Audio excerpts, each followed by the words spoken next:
All right, everyone. Morning here. We're getting started. I got a McDonald's order in my possession right now, ready to go deliver it. So let's get started here on a foggy day. Getting off to a foggy start. So let's. Okay, I gotta make sure I have those on. Drive north, then turn left. All right, here we go. Let's get started. Turn right onto North Morton Street, US 31.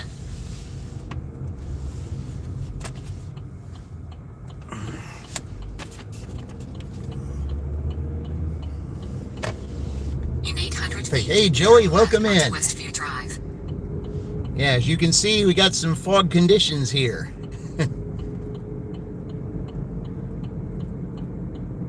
Turn left onto Westview Drive. This is challenge week, and I think that driving in fog, I would say, is a pretty good challenge. Some people don't do very well in that. So let's just see how we do here. Move this over a little bit. There we go. Maybe a little bit better. All right.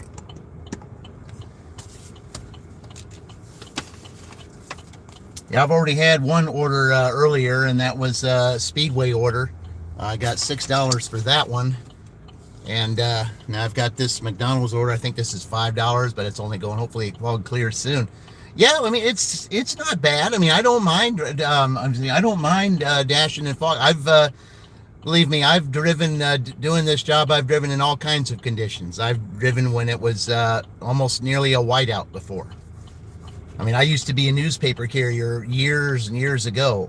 And when you're doing that 7 days a week and in all kinds of weather. So I'm kind of used to it. So, but fog is a challenge, and especially when you're driving here, getting close to the rush hour, you're dealing with fog and you're dealing with traffic, and you don't know what to expect. So that's the one thing, that it's a challenge. This is challenge week. I'm trying to see. I'm still trying to get those that want to challenge me this week on a dual dash. I already got one that's going later this week, and hopefully I'm off until on my W-2 all the way through Wednesday of next week. So there's plenty of time to get some challenges in. But this fog is a challenge in itself. So I'm all ready for it. So. Yeah, it's other stupid drivers out there you have to be careful with. Exactly. As a matter of fact, there was a short that Every Day with Dean did yesterday, where he said that there was some drivers that he encountered that weren't let's say not the smartest. So yeah, you got to deal with it. At least here in Franklin, it's not as bad as it is in Shelbyville. Let's just put it that way. And I tend to do pretty good here in Franklin on Tuesday. That's the reason why I came here today, was because of any Tuesdays that I do anywhere, Franklin is one of them. So that's why I'm doing it. All right, let's go down here. But yeah, I had the fog as a thumbnail, so because that's the kind of conditions I'm driving in right now. So here we go. Well dressed for you. Welcome in. Appreciate it. Thank you for joining. Yeah, we're just doing a little dashing in the fog this morning. So, yeah, put on Russian music. I said, Nastya, I would like to put music on, but when I'm doing a live stream, YouTube will kind of frown on that, because that would be even if it is Russian or whatever it may be, it could be considered copyright, and we don't do copyright music on here, while we're doing a live stream, or if we make videos or things like that, because that kind of gets us in trouble. And it's not that I don't want to do it, because I like all kinds of music. Don't get me wrong, I love all kinds of music, but I can't do that while I'm doing a live stream, because it's copyright stuff. Hey, baby Sasha, welcome in. I say, wish you have good luck. Well, thank you very much. I appreciate that. I appreciate the positive vibes there. We're just going out here and just doing my thing. I have a week off at my W-2, so I'm making a little extra money out here. Just saving up for another vacation that I have in November, because I'll be doing something in November. I'm not sure where I'm going or what I'm doing yet with that, but I'm going to save the money for that because I just came back from my Oklahoma vacation. So, okay. Let's see here. Yeah. See, when you have a little fog, then it's kind of not easy to see some of the roads ahead of you. Okay. But it's nothing that I can't handle. I've driven in all kinds of weather, so it's just a challenge that you got to do. Weather is just a challenge, and it's okay. 1723 Alder Road, Franklin, Indiana 46131. USA the is on the customer right. requested you leave the order See, at their is it door. past the? Yeah. They added the following instructions. Okay, it's got to be that over Leave there. at my door. No, it's got to be over here. Okay. And another challenge too is when they don't leave lights on. They don't do the Motel 6 where they leave the light on you. They some customers just don't do that. That's another challenge that you face. All right, I'll be right back.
Yeah, that's one thing that we got to do when we're dealing with some customers. When they don't leave the light on, it's kind of rough. Hey, Callum, welcome in. Appreciate it. Manchester, hey. All right, welcome from there. I like that. I welcome everybody from all countries, all walks of life, all nationalities. We're all one big melting pot. I keep saying that, guys, because that's the way I feel. We can all learn from one another. We can all make things happen with one another. That's what I like about this. That's the one thing I like about the internet. We can converse with each other all over the world. That's what I like. Hey, welcome in, Queen. Yeah, as you can see, we're dashing in a little fog today. Is it foggy where you're at? Because it sure is here. It's nothing that I can't handle.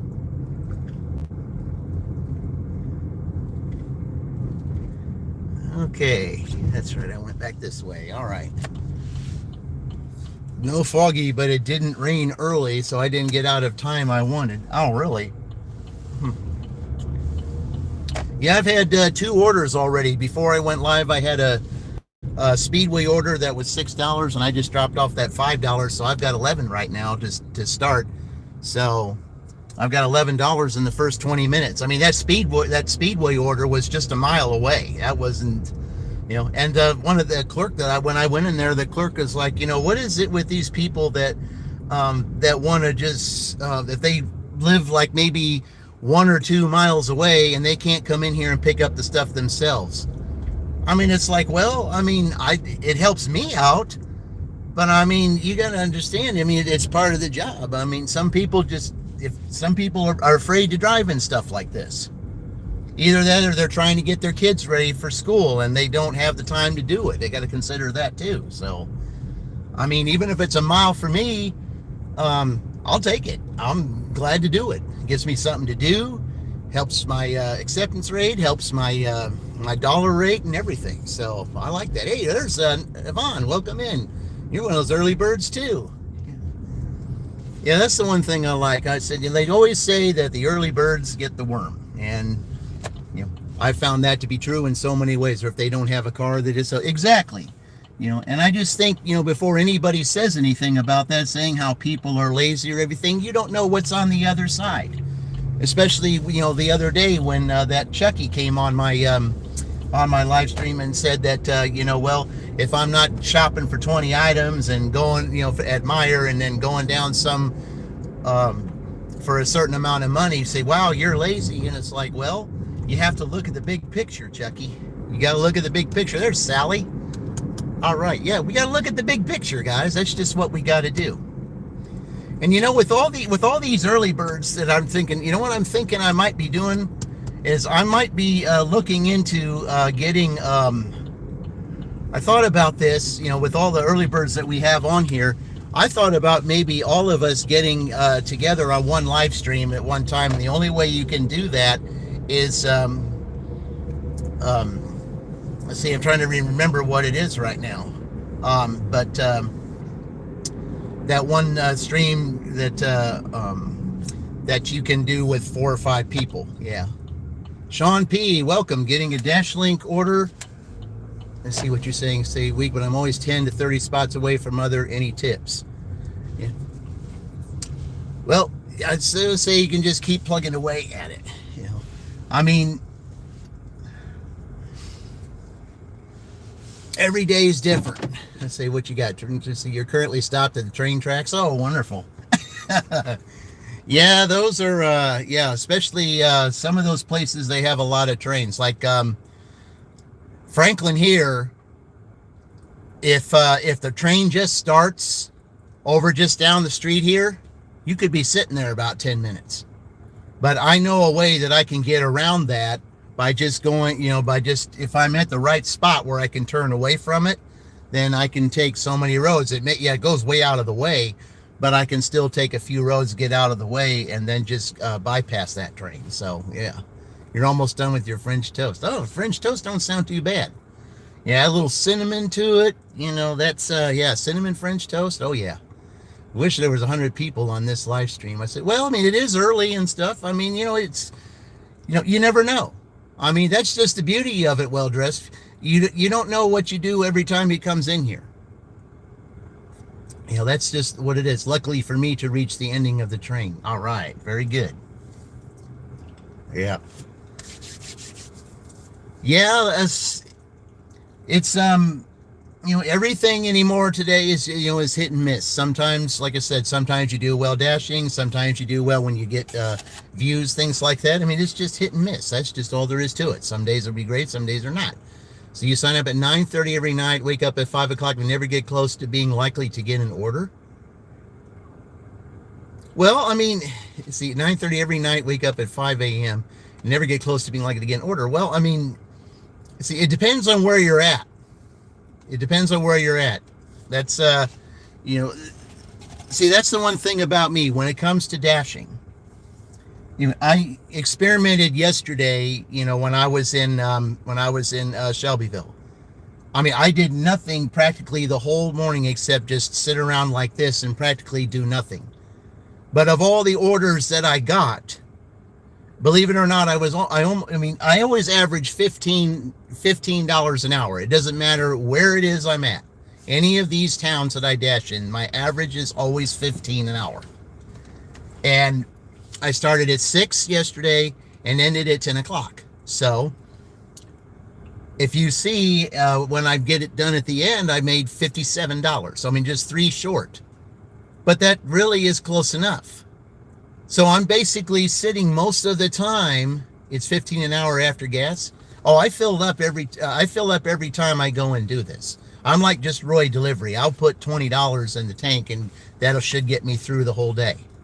And it all depends on what it is. And I didn't even have a single Uber order yesterday. Well, I did, but I mean, I was doing like a stack. The 2 Uber offers I got the whole entire day, I was doing stack orders with DoorDash. That's what made it bad. And with what I was doing, I mean, there was one Uber order that was right in between where I was going, but because of the time I had to go and pick up these orders, when one of them was a shopping order, I didn't have time to take the Uber. So at 7 o'clock, I'm going to see, because I don't want to, because when the sun comes up around 7:30, I'm not going to turn Uber on until 7 o'clock. I would rather just do DoorDash now until 7, because Uber is going to basically send me more up north, trying to get Greenwood and stuff. But I'm probably going to take 1 or 2 Uber orders today if it's kind of slow. So, I mean, Tuesdays in a lot of places are slow, but I haven't really, when I dash here though, it's not really as slow as everybody says. I mean, it's slower than most days, but I tend to do well here. So, is it very foggy? It's very foggy. I said, yes, as you can tell, it is. That's why I put the thumbnail as it is fog, because yeah, it's going to be like this. They said until like 9 a.m. or something. So, but it's a challenge, and I'm up for it. This is challenge week. See, Queen, anything over 15 is good. And in my opinion, it is. Okay. I don't mind doing 15 an hour. 15 an hour. There are those that say, well, you're not doing. Oh, we got something here. What we got? Let's see. Right here. 5. All right. Going to pick it up. I'll be right back. Drive east. So we got another 5. Let's go get it.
got that one now.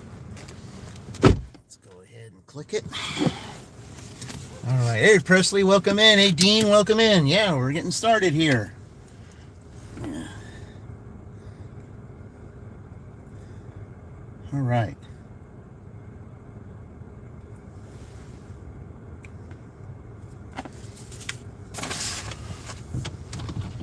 All right. Let's see. Where are we going? Oh, okay. We're going to the let's see. We're going to the nursing facility down there. Okay. But you can't go in there. You just have to. You either have to leave it at the door, or somebody will come and pick it up. So, all right. Let's go down there and let's get this one done. There's two ways I can get there. I wonder which way will be better.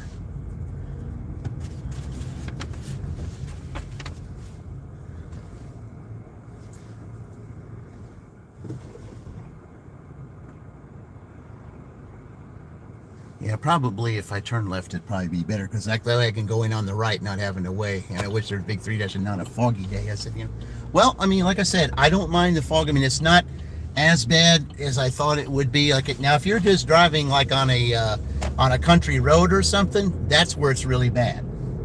Because on a country road, if you're driving in fog, you don't know what's out there. You don't know if any animal's gonna, dart out there, even in the fog. Because I mean, at least when there's no fog, you can at least see an animal or something that you can prepare for. But in the fog, you don't know if there's one there or not.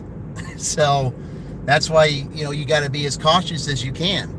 I mean, there's some people that'll just speed right through the fog, and yet they don't see what might be in front of them, and that's what causes the problems. Yeah. So, yeah. It's in the stream right now. So yeah, we're going to go take care of this, and so that's why I say, I mean, you should always be cautious with your speed and everything, but especially in conditions like this, you've really got to be cautious, because if the fog is really dense in some areas, then it can be a very big challenge, and you don't know what's ahead of you. And especially if you're driving on a country road, you don't know because I mean, animals will dart in front of you. It doesn't matter what they are. I mean, it could be deer, it could be cats, dogs, raccoons, whatever. Skunks. Yeah, you don't know what's out there. Because in the fog you can't really see them, especially if they're from a distance.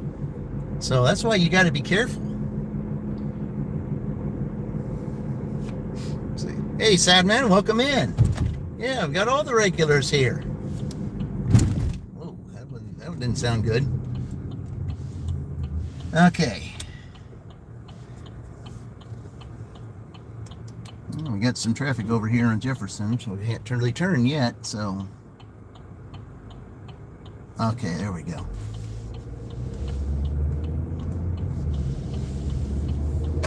We're good to see you live. Yeah, see, I've been live the last 3 days in a row. So, but it's all because I'm off of my W-2 this week, and I'm doing these lives to try to, I'm trying to, try to still build up on my watch hours, even though I don't really have to worry about that. But I mean, it's always good to have those, way, way, way ahead, because now that since I passed my year. Now, they just sent me a message, but I can't reply to the message when I'm driving. See, you can't reply to messages or anything, especially in the fog. So, when I pull into the lot here, I'll see what they said, because that way I can stop, and anybody who might be behind, they can get around me. Money your card for a Lamborghini. Yeah, well, as much as those are nice cars and everything, and Cadillacs and stuff, I just don't have any interest in. I don't have any interest in those really expensive cars. I just don't. I'm happy with what I have. I mean, I'm not taking away from anybody who likes that stuff, but I'm just not one of them. I'm pretty satisfied with what it is I've got. It's not like I'm really a point A to point B type of person, but when you're doing a job like this, it is. Oh, okay. They were telling me that a bus was here. Okay. So they're probably just telling me to go to park and walk over there. Let me look and see what they said. Hang on. There is a bus. You might have to park and bring it to the front door. I'll meet you there. Okay. Well, all right. Well, I guess I'll just park right here, I guess.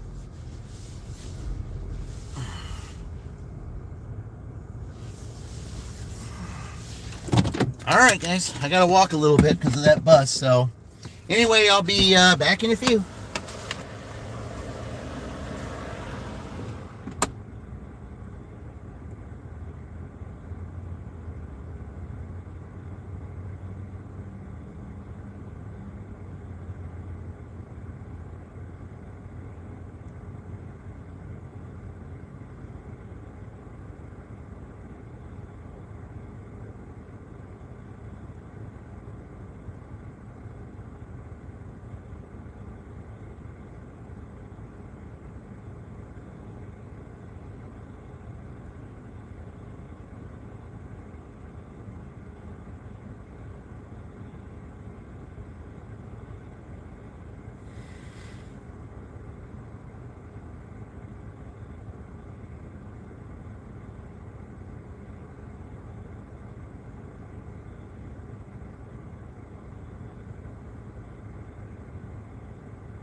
Okay. Yeah, that wasn't that bad. That bus didn't really do too much of anything. I could have got around it, but I can understand her point. So that's it. Hey, Jennifer, what city is this? Yeah, this is Franklin, Indiana. That's where we're at. What else? You in Iceland speak English would be the best live stream, and even if it's still, I wanted to visit Iceland at some time. I heard some things. Hey, Patau, welcome in. Is that how you say your name? I mean, if I'm not saying it right, I apologize. Okay, so I am kind of going against the grain by doing it, but all right, what is that bus doing? That bus is going backwards.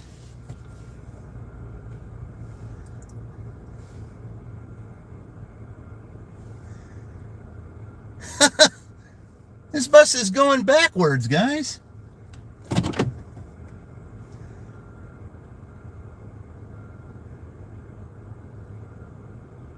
Wow, K Pro, has they do Spark also? No, I can't get in Spark yet. Say Elsie Parker, welcome from Alaska. Hey, welcome from Alaska. I'm trying to visit Alaska at some point. I might get there soon. I'd like to visit there. Look at this bus. Well, you can't. Here, I'll turn it around. You can maybe see this bus that's going behind me. Well, it's kind of dark, but you can see the lights. That bus is going backwards outside the area. I don't know why, but it is.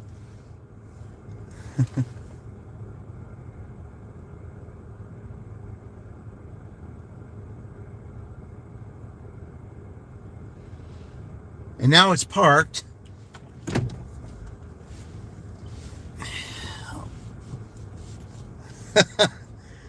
Well, it looks like it wants to block me in.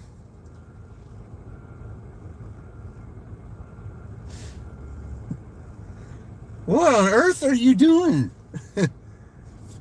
I got a dash. I got places I gotta be. What are you doing? You're not even supposed to go backwards in the first place. Now you're gonna go forward.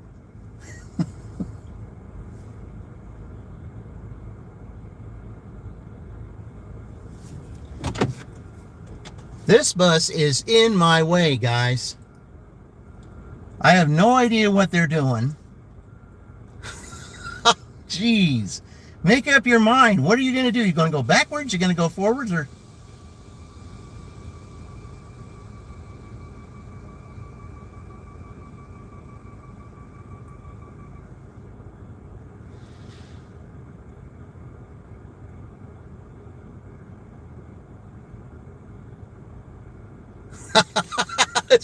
yeah, he's just, the bus is sitting right behind me. Right behind me where I can't back up. Yeah. And I think this guy, the driver, I think he knows that I'm waiting to get out of here, and yet he's just sitting over here. He let somebody off. Why did they leave him off here instead of leaving him off at the front door when he was already up there?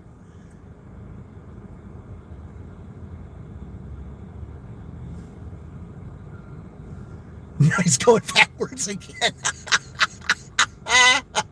So, hey, Jojo, welcome in. Oh, boy. Oh, man. Oh.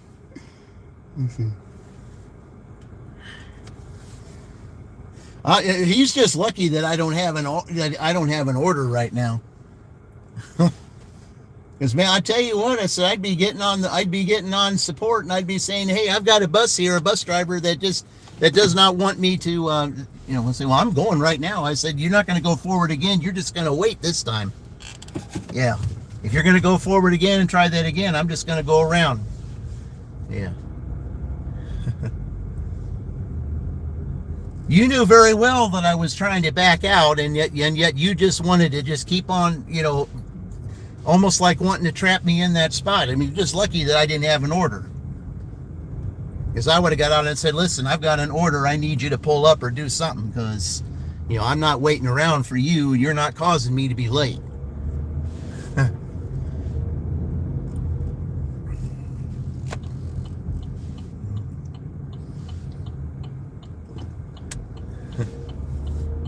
And the thing is, he let somebody out right there when he was right behind me, when they could have let that person out when they were right in front of the door. Amazing. People are, I know, they are. Yeah. And you can't tell me that he didn't see my backup lights that I was trying to get out of there. I mean, I don't know, man. I mean, it's just, if it wasn't so dark, I would have let you see that, and you would have seen just exactly what he was doing. What time is DJ Sims? We're looking at about 10 minutes till 7 o'clock Eastern Daylight Time. So that's what we are right now. That's where we're at. Almost 7 o'clock Eastern Daylight Time.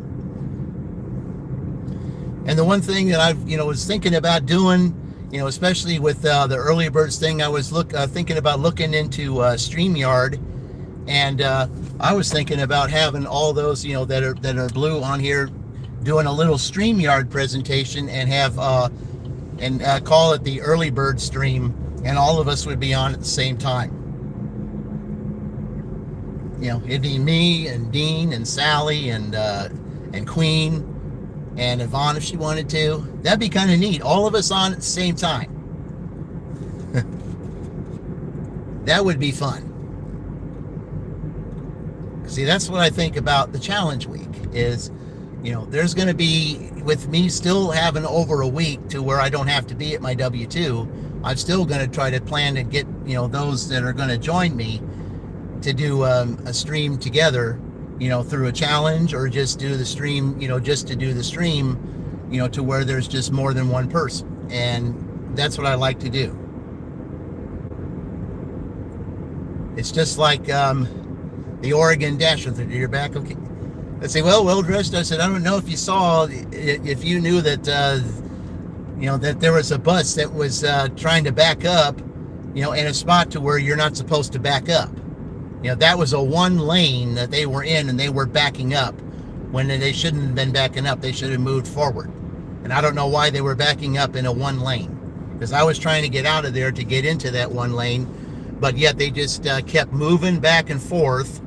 And then they had one, you see, we got a bicycle rider here, so I'm going to have to go on all the way around, I guess. That's no big deal.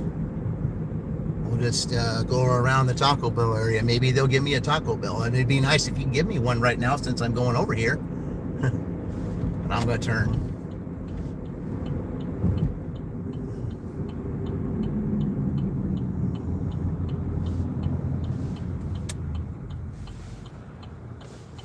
There you go, guys. See? Even in the fog, they will run the red lights. Yep, in the fog, they will run the red lights. It's challenging enough with the fog that it is, but then we got to deal with drivers that are in such a big hurry, even in the fog. You know, you got to watch that stuff. Yep. Let's see, I definitely like the idea. And I said, well, I'd like to see if everybody else would like to do it. That'd be kind of neat. We'd call it the early bird stream. That's what we'd call it. Sally's always up early. Queen, you're always up early. I'm up early. Dean's up early. Yeah, I mean, I think it would be neat. All of us on at the same time. Because what that would do is, you know, then that helps everybody out. So if you have 5 on at the same time, what you're doing is, you know, everybody's viewers that don't know everybody else, you know, everybody is watching everybody, and then you'll get everybody's viewers. And that's what, you know, that would be the beauty of it. Everybody wins. See, that's what my channel's all about. Everybody winning. Yeah. That's why I did yesterday what I did, trying to get Grandma 3 and Tornado Garden, you know, a little bit closer to their, you know, closer to their goals. I noticed that, you know, that Grandma 3, she gained a couple of spots. So it's what it takes. You know, it takes all of us coming together and helping one another. You know, even if you don't get there immediately, you know, every little step you take is one step closer to your goal and closer to your milestone and, you know, where you want to be. And that's what it takes, guys. Yeah, sounds nice. Yeah. Hey, there's Tornado. Speaking of which, I think, Tornado, I think you might have gained a couple spots too, I think. I said, I don't know if you do. Listen, yesterday I had you and, oh, we got something here. What we got? Let's see.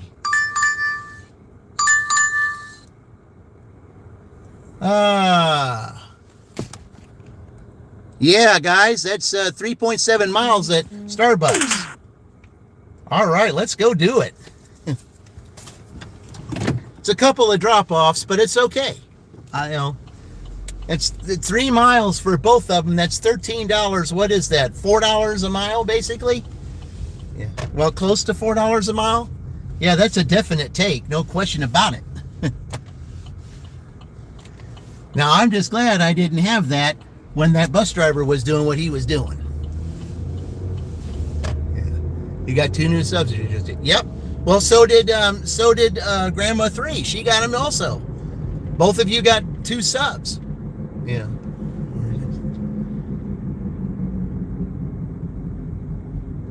What is this with everybody running lights? That truck just did that. Man, oh man. But yeah, I mean, like I said, every little bit helps. Even if you don't get there right away, every still a step you get is one step closer than where you were before. And that's just how it works. Mustafa, welcome in. Yeah. Yeah, guys, we're just having a little fun in the fog today. It's got me a nice order here. I know it's 2 drops, but that's okay. 3 point some odd miles, so go $13.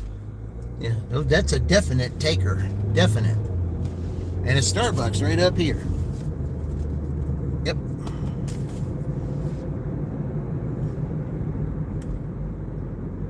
Yeah, a little Starbucks don't sound too bad right now, but I'm more of a 7 brew type. Yeah, I like the 7 brew coffee, the German chocolate chiller. That's my favorite. You talk about something with, with a little bit of caffeine. Well, that's one of them. And that's why I like that chiller. It tastes really good, and it's really something delicious. Not to say that, I don't like Starbucks either, because one thing I like at Starbucks is the caramel ribbon crunch frappuccino. That is my favorite drink from there. So, but I'm more, since 7 Brew is in Shelbyville, I'm more of a 7 Brew type. So, and here in Franklin, they even though they do have Starbucks, they have what they call scooters. I've never been there before, so I don't know what their coffee stuff is like. In the fog, running in light is scary. Well, yeah, absolutely. And the funny thing is too, that they're always running, around here, in every direction, that you got to keep, your eyes back and forth. It's surprising that nobody's really seeing that.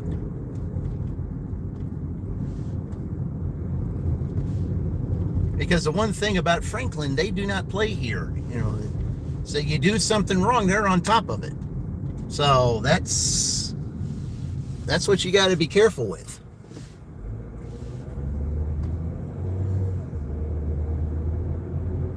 All right. Now this Starbucks tends to be busy. Of course, with a Tuesday though, I don't know. So, but I tend to do well here on Tuesdays, and so far it's kind of looking like it. So,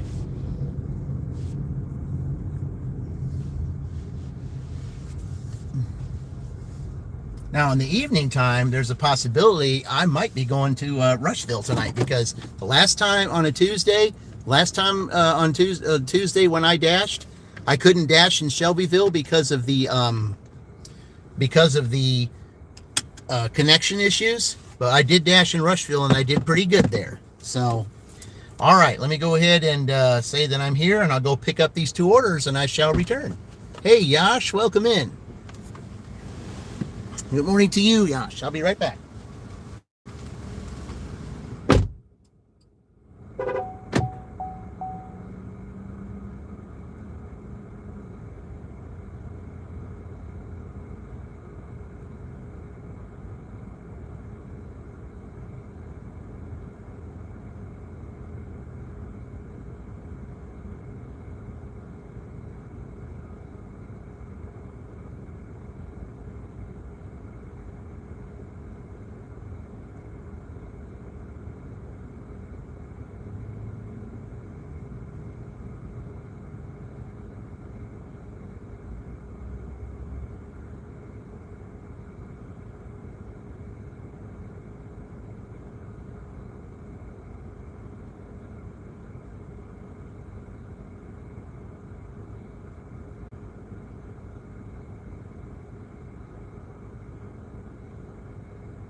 Okay, we're going to do it this way first. You can put the first one here. Okay. Alright, we can't verify the items. Bag is sealed. Submit. So we can, there's no receipt. We can take a picture of the bag. Alright.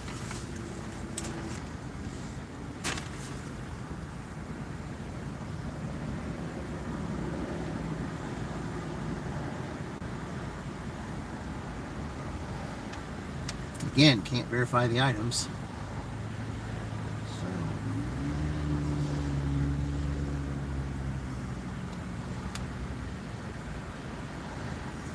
I did get the name though.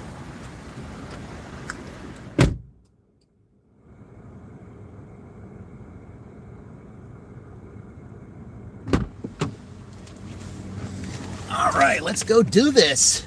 That's very nice, but I see you on camera, so thank you. All right, here we go, guys. All right, where are we going here with this first one? Okay, it's the second one I'm going, so okay. All right, now how am I going to get into this apartment? Because this is right in the middle of that maze.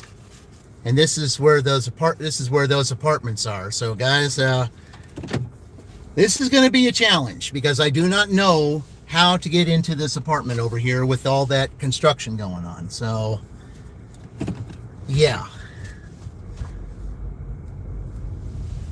this should be interesting.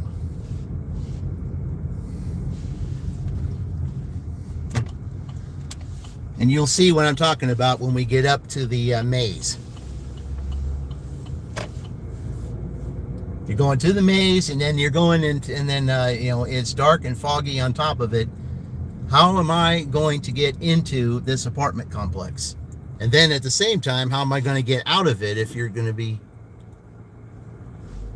I'm going to make sure you fully stop, because you didn't look like you were just going to run it, man. Everybody talks. I'll give you a sub if you play my favorite song. Just run in. I said, Nick, I can't play any type of music on here because it would be is copyright. Okay, I can't do that. I mean, nothing against you or anything, but that's YouTube rules. We can't when you're doing a live stream. If there's something that I want to play, because there's a lot of good songs that I would love to play, but YouTube will say absolutely not, you can't do it, that's considered a copyright violation, and I will not do that. So yeah, I'd love to, but I can't. So sorry about that, you know. And you know, I appreciate you joining the stream though, and you know, and you know, asking that question, but unfortunately I am you know, due to YouTube rules, I am not allowed to do that. So I apologize for that, but rules are rules, and you can't go against them. I guess I'm going to have to. I guess this guy's going this way, so I guess that's the only way I'm going to be able to get through there.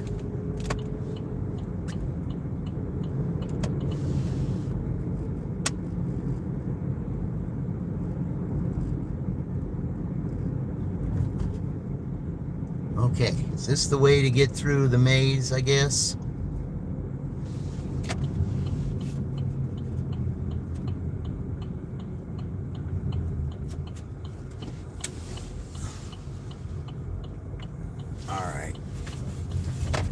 Let's find out exactly where they're at. So I got through the maze at least. Okay. Drive west on Cedar Lane. Then, in 600 feet, you will arrive at 2013 Cedar Lane, Franklin, Indiana 46131, USA. No, it's just music. The only other thing that's copyright, well dressed, is if you take someone else's video, that's their own video, and you claim that for yourself. Yeah, that you know, they're also talking about that too. So yeah, that's what that is. But no, everybody talking, I mean, you know, talking is all one thing. But you know, but when it comes to music though, Franklin, Indiana, when it comes to music, 46131. that The customer requested you leave the order at their it's door. copyrighted by Add the certain following artists and stuff, instructions. and they won't. Leave at my door. Okay, I'm gonna park over here. 'Cause I don't see what number is it. I think they said it was, yeah, right straight ahead. Okay, but I want to park here because I don't want to really be in anybody's light. Oh, great. All right, so it's this one here, the back one. So, all right, be right back, guys.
All right, there we go. That one's done.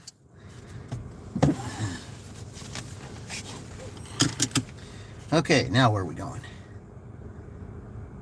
Oh, okay, that's down a little further south. So, but how am I going to get in there though? Because over there, they got some. There's another maze going that way. Okay.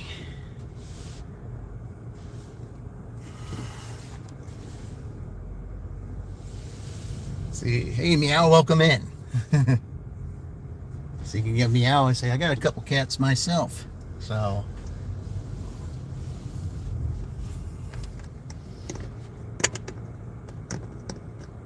All right, let's go. Time to go to the second maze.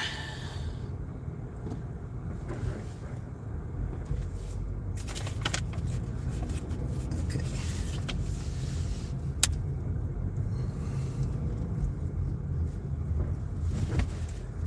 Looks like I'm getting out just in the nick of time because here comes the bus.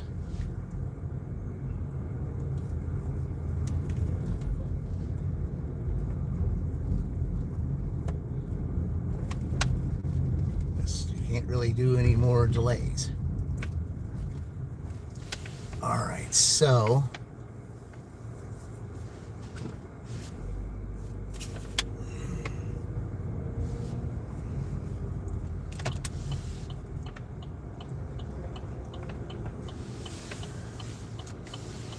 you can see we're driving through the maze. Yeah, you can't do that. There we go. All right. Now we've got from one maze to another. Okay, let's see what it tells me how far I'm going to drive through that maze. Let's see. In a quarter mile, turn right onto Westview Drive. It might take me back. It looks like it's going to take me a different way, which I hope it does, because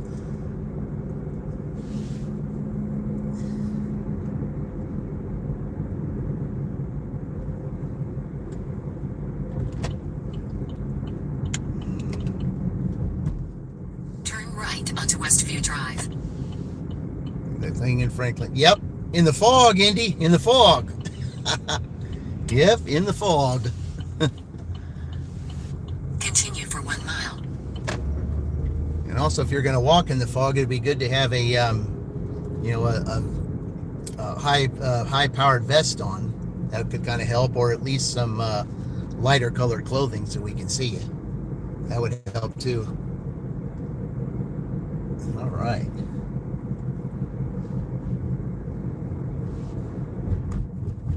At least it's taking me a back way instead of going down there where I thought I was going to be going.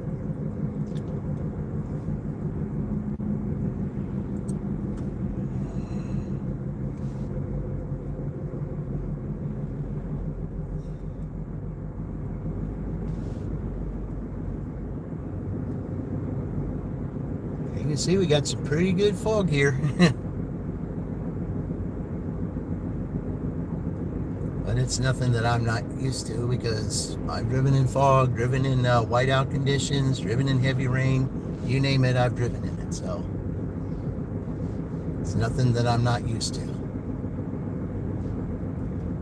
But I consider it a challenge. This is challenge week for me. I consider it a challenge. So that's what we're doing.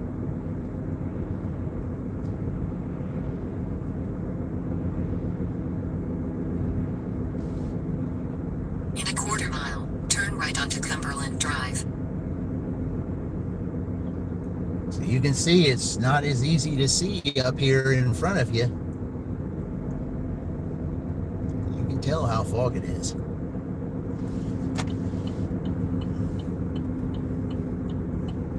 Turn right onto Cumberland Drive. All right, here we go. In a quarter mile, turn left onto Pamela Drive.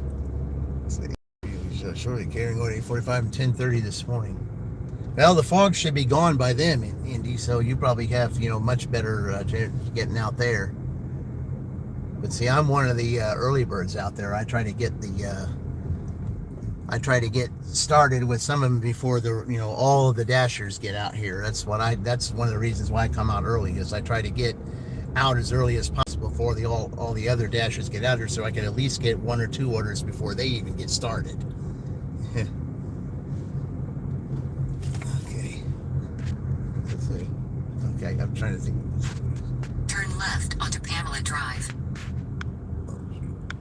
All right. Turn left here. Okay. You have 19. All right. Let's turn here. In 1,000 feet, turn left. So it turns into that road.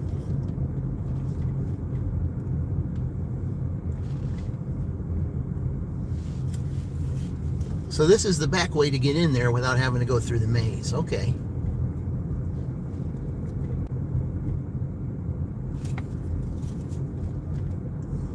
Turn left.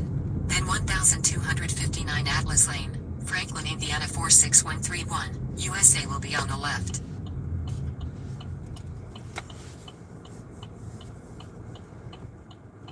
Yeah, because see, guys, when I'm turning here, if you keep on going and keep on going and keep on going, you'll be going into this one neighborhood that you can't get in from another way without having to go all the way down because of the construction down there. Because they got all those entrances blocked. Franklin, Indiana 46131, USA is on the Customer left. requested you leave the order at their door. Okay, so it's past this car. They Okay. added the following instructions. Leave at my door. All right here. All right, we'll take this. I shall return.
I'll go outside with your blue glasses.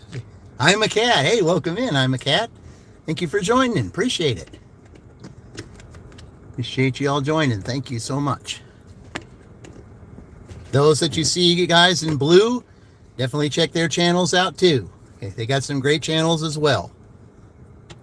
Those that are in blue. I appreciate that if you would.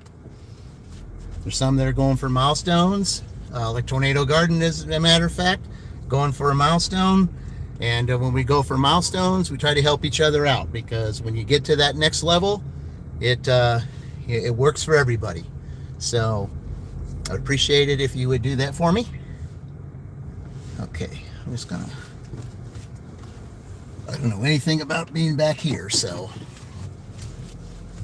I'm not turning in anybody's driveway because we don't do that stuff. All right, here we go. There we go. Thank you, Tornado. Thank you. Yeah, we're trying to get you there, man. Yep. I'm not a respecter of persons. I do it for everyone. That's how it works. That's how it works.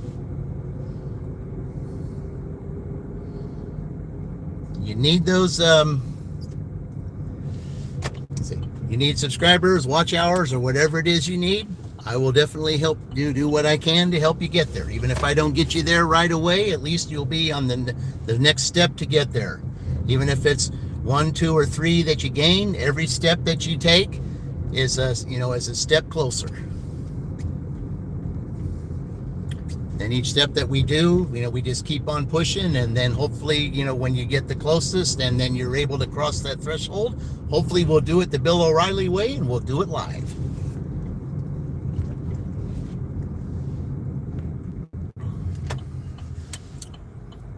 Because that's how I like to do it. Well, sorry to hear that, McCad. I said, what for? I hope that you get better for whatever it is that's going on.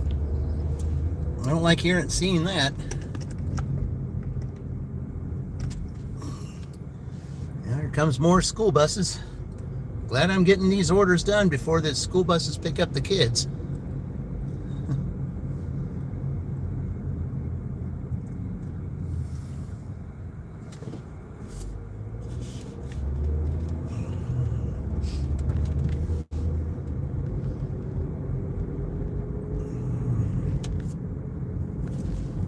Oh yeah, by the way, guys, I got a little bit of extra for that trip, so I got to show you where I'm at right now. And I've only been out here an hour, about a little over an hour and 18 minutes.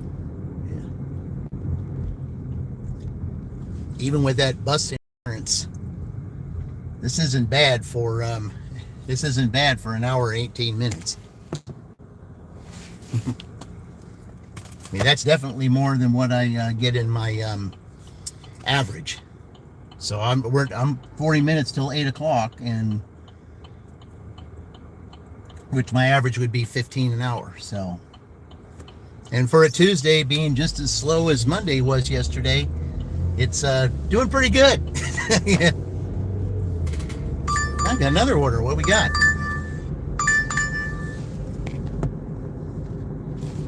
$2 a mile. All right, let's do it. Burger King. Drive east on Westview Drive for 1 mile.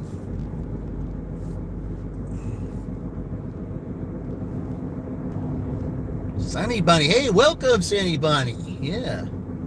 Thank you. Yeah, we're in the fog this morning. We're driving in the fog. Yep. We are driving in the fog. That's what we're doing today.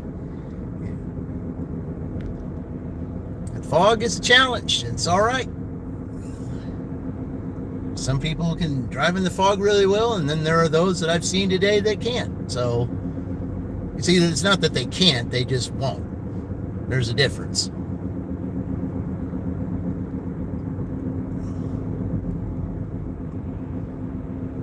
I appreciate you joining, Sandy. Thank you very much. Appreciate it.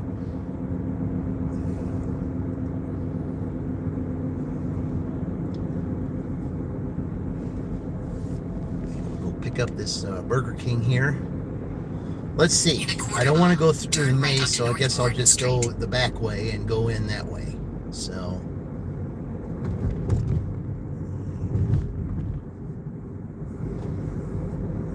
I won't make that light though, but that's okay.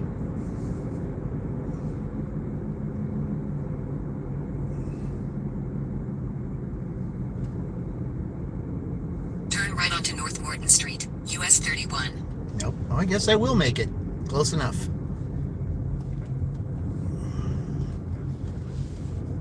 Drive east on North Main Street. In a quarter mile, turn right onto Lemley Street.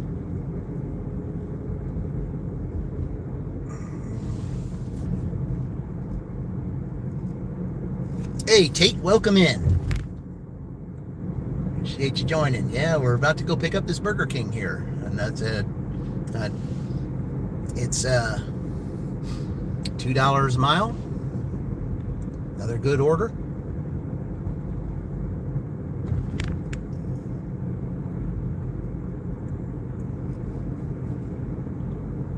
Turn right onto Lemley Street. And here we go. In 600 feet, turn left.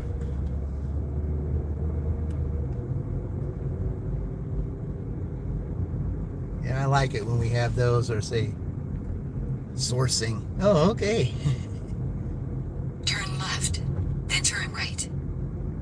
Now see, guys, look what happened. See how congested that road is up there when you have that maze, that construction Drive maze west going on there? Lemley Street. Then That's turn why you left. pay to know your area, and you know what streets you can take, so you can not have to do with that, especially at 7:30 in the morning, which is Then rush hour. 1079 North Morton Street, Franklin, Indiana 46131-1212. United States will be on the right. I don't know how these people do it, but they do it for whatever the reason, and Drive that's east. Then, in 300 feet, turn left. all right. We're right here at Burger King. Let's.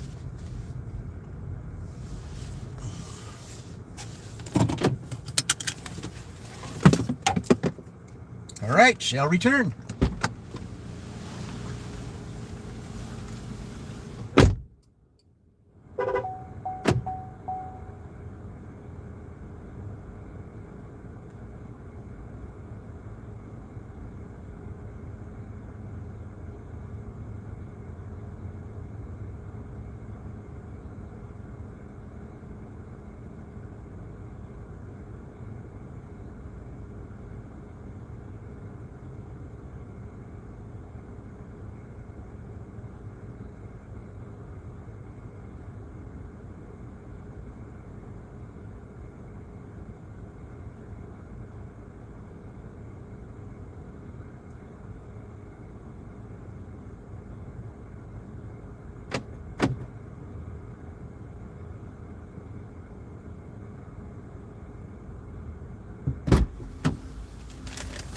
One thing about this Burger King, 9 times out of 10, the order will be ready. So, all right, it's still pretty hot, so I'm going to put it in my bag. Do it the Meaty Mama style. Okay.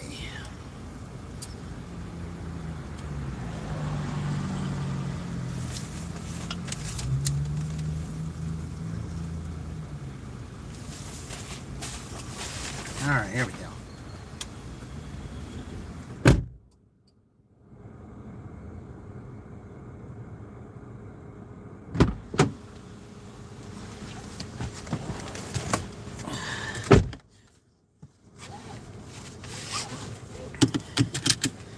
All right.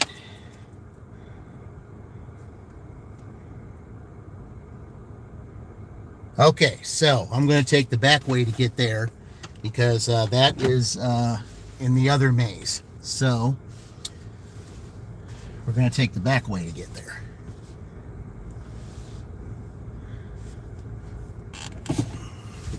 Hey, Ricky, welcome in, Ricky. Yeah, appreciate you joining.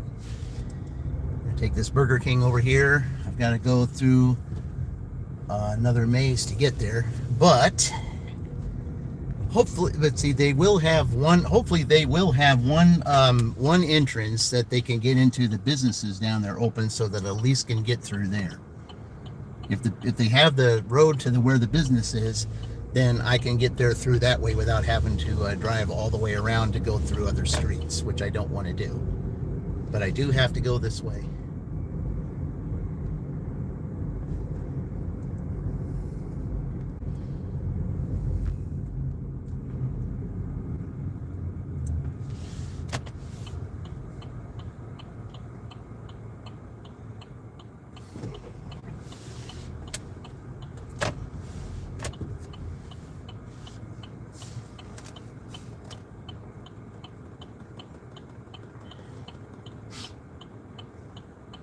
And see, the one thing too, when everybody sees that, that construction over there, then they're going to want to take these streets here, like some of these, and might make it a little bit more rough over here, but that wasn't too bad. Alrighty.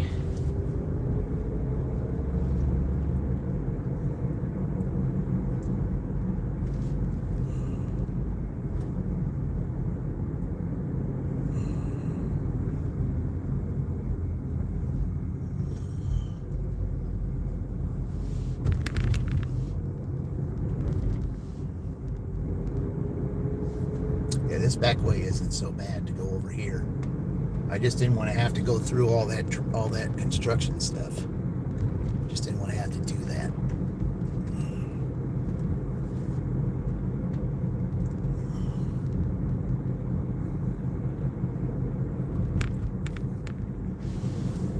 So hopefully pretty soon they'll be done with this and the roads will look a little bit better. But I mean, I know it's good for, to do what they can to improve the roads, make, roundabouts, because I mean, roundabouts seem to, to make things a little bit better, or at least it appears in some places we've been. So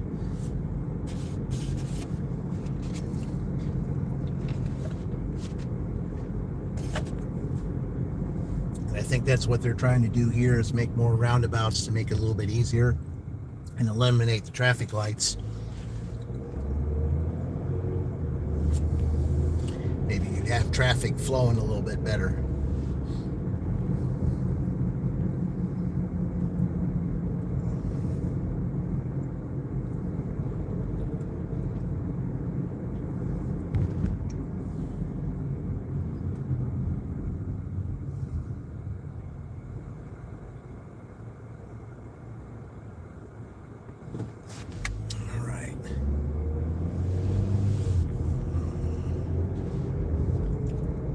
Maybe when I get done from here, if you to the left will be Jack's, I might get a Jack's order.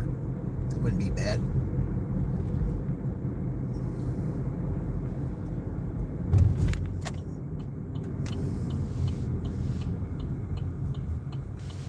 All right.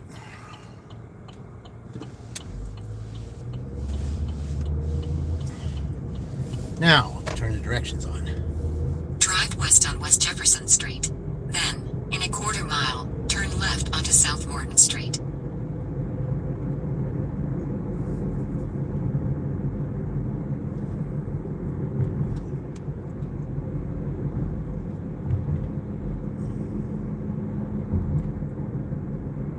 Turn left onto South Morton Street, US 31. All right. And I wish you guys would hurry up and get this done. But I just hope that they got the road up there where the businesses are, that I can get in there. Because I know the residents that live in this little complex here, I know they got to be frustrated beyond recognition with their having to find all other kinds of ways to get into their addition with all this construction.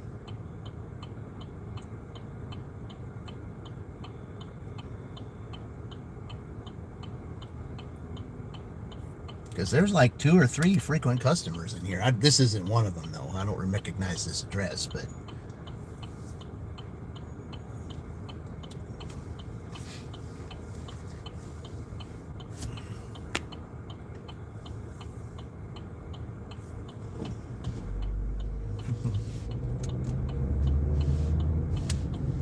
all right. In a quarter mile, turn right onto Franklin Lakes Boulevard. That's if I can. That's if I can, because it's certainly not looking like it. I don't know if they opened that up or not.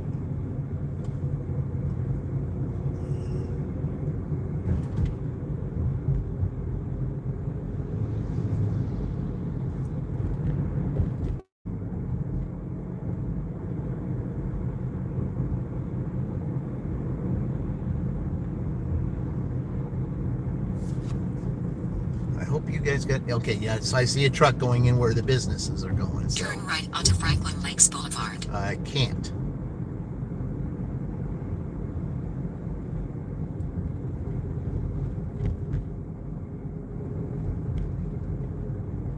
Drive southeast But on I US can, 31. but I can go Then in make here. a left U-turn to stay on US 31. Yeah, you just don't understand. I can go in here though. Drive southwest on Ironwood Drive. Then turn right onto Lake Crossing Lane.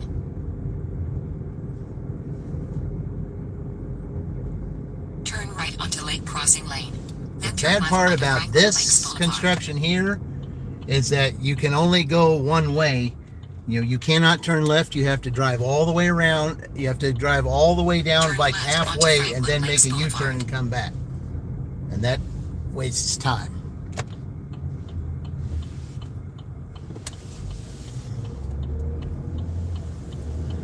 In a quarter mile, turn right onto Shoreline Court.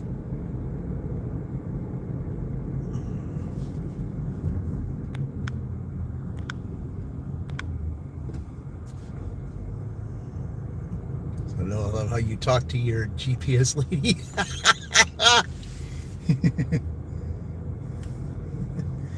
Yeah, well, I mean, you know, you don't know that there's construction going on here.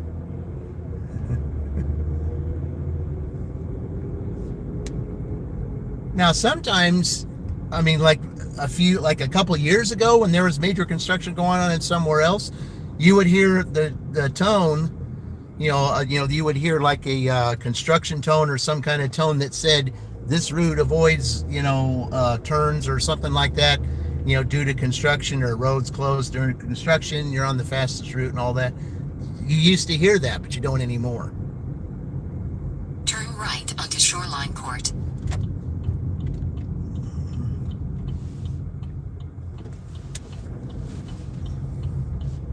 In 800 feet, 725 Shoreline Court, Franklin, Indiana 46131, USA will be on the right.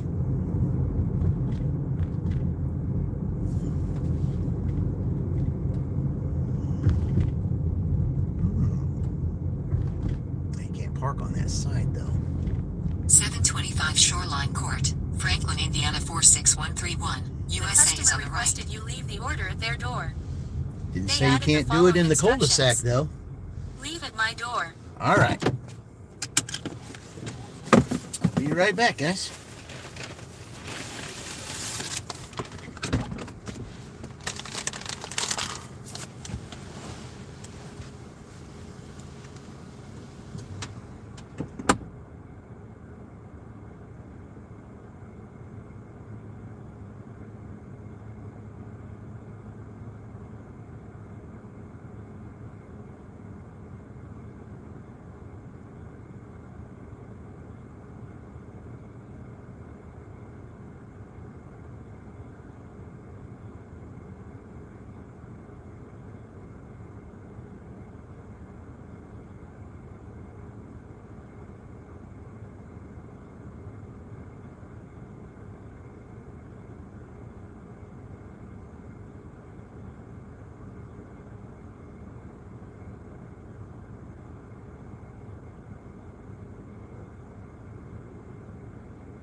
Okay, Courageous Tom, welcome in. Thank you, Tom. That's because you're not using Google Maps. I said, no, I'm using the in maps. Yeah, that's true. But I use the DoorDash maps. One of the reasons why I use the DoorDash maps is because now that they got this on time rate going on, they keep track of if you use their in maps, so that if you have some kind of a dispute or something like that, they can go back and look and see that you used their maps instead of Google Map. So that's why I do that. See, it's all about the on-time rating stuff, which is controversial in itself.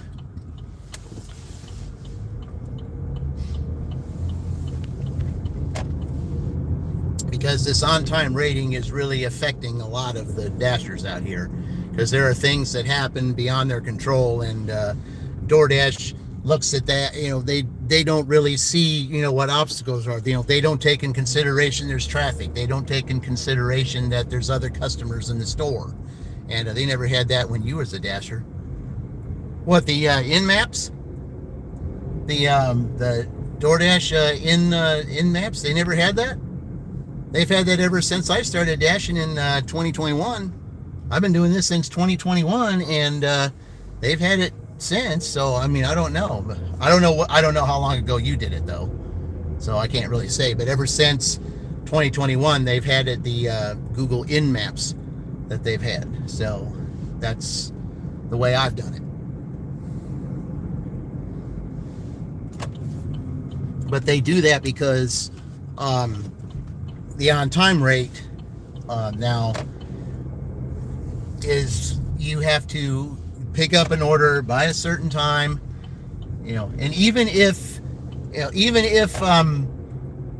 a certain store they expect, even if you're getting to the store on time, and then there's others, orders that are in the queue waiting to be done, DoorDash still expects you to pick up that order at the time that it was there, even though there's others in line. That's one of the controversies you got to deal with that. And there we go. They're understanding why are we having with this.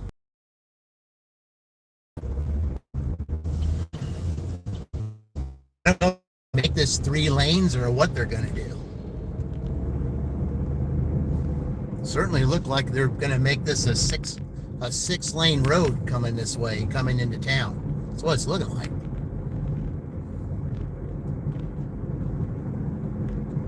I mean, that wouldn't be bad, I guess, but it's an awful lot of work. And very much a nuisance for those people that live in that addition. And in this coming addition down here.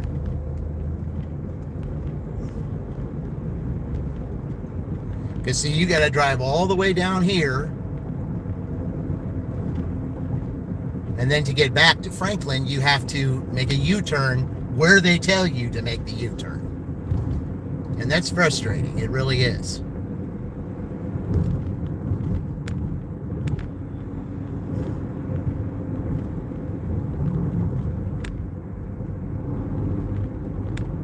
See, oh wow, they never did that.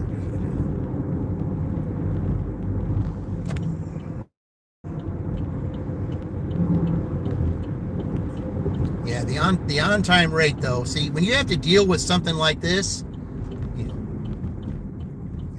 that's your on-time rate can really, really, really take a hit. It really can. Your on-time rate can really.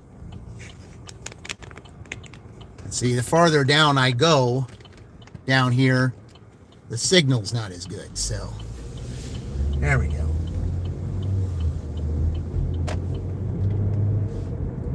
Hey, Dax, welcome in. Appreciate it, Dax.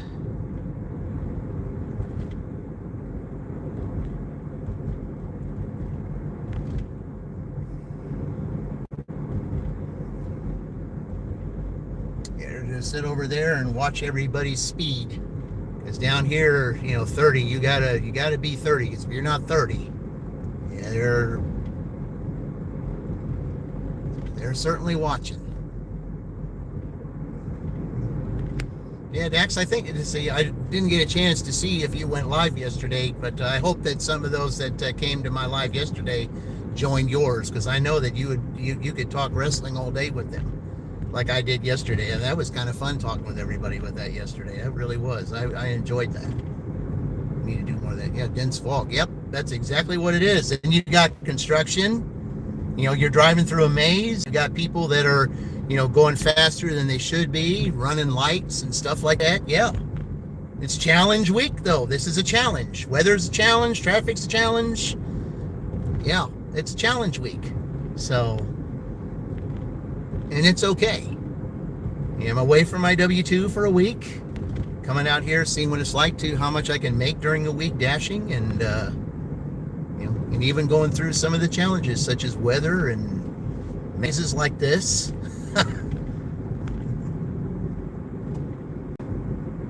I mean, I know that this is a real problem for a lot of the people that live here, because you can't even take that road right there, to get to Franklin College or to the library. You got to go all the way down through some of these other streets, taking extra time to get where you need to be. And that's rough. And so another question, I forgot to give my PIN to a dasher a few times. What happened? If you forget to give a PIN, I went through that. All they really do is they take a picture of where you are. They'll just say that, the PIN was not given, or couldn't reach customer, whatever the case may be, and then they end up taking a picture. So, yeah, they have to, take a picture, because, I mean, generally somebody who that doesn't give a PIN, see, a lot of the reasons why PINs are given, and it's not for everybody, Tom, it's not for everybody. It's just the majority of those that have PINs are those that have not gotten their orders, or they say they haven't gotten their orders. That's one of the reasons why PINs were created, for that reason. I'm not sure if that's, if that's your case, but that's a lot of the reason why they have PINs now, is because there are those that have reported they never got their orders. So they're doing PINs now. So if they order again, they have to give a 4-digit PIN. But there are those that are playing the system. Like I had that, I was dashing in Shelbyville one time, and I had 2 customers that were shop and deliver orders, Dollar General shop and deliver orders, that I had to collect PINs from. And I get to the residence, and so what I had to do was I texted and I called, and I got no response in either of them. So I had to hit the 5-minute button, stand there looking stupid, like you're trespassing on somebody's property, waiting 5 minutes for the timer to go out, which is kind of ridiculous in its own way, but I guess I understand you have to wait 5 minutes. Then if the customer doesn't respond, then you get to take a picture and do all that. That's all you can do. Yeah.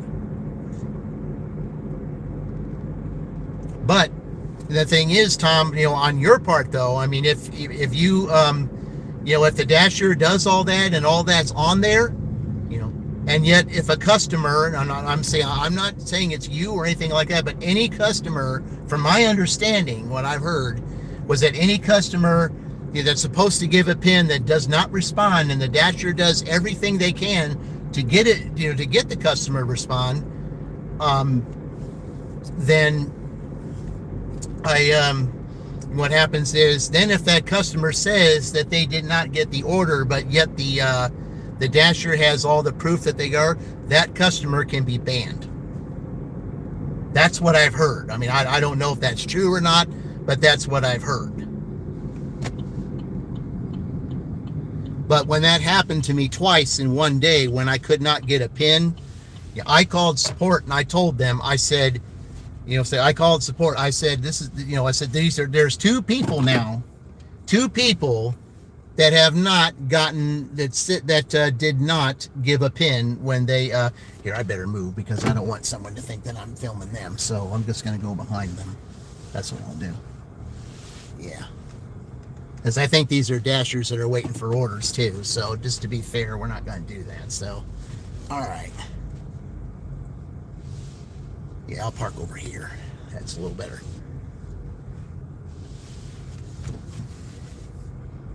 But when I called support, I told them, I said, I've had 2 customers right now that I did all the steps, and then this is what the support person said.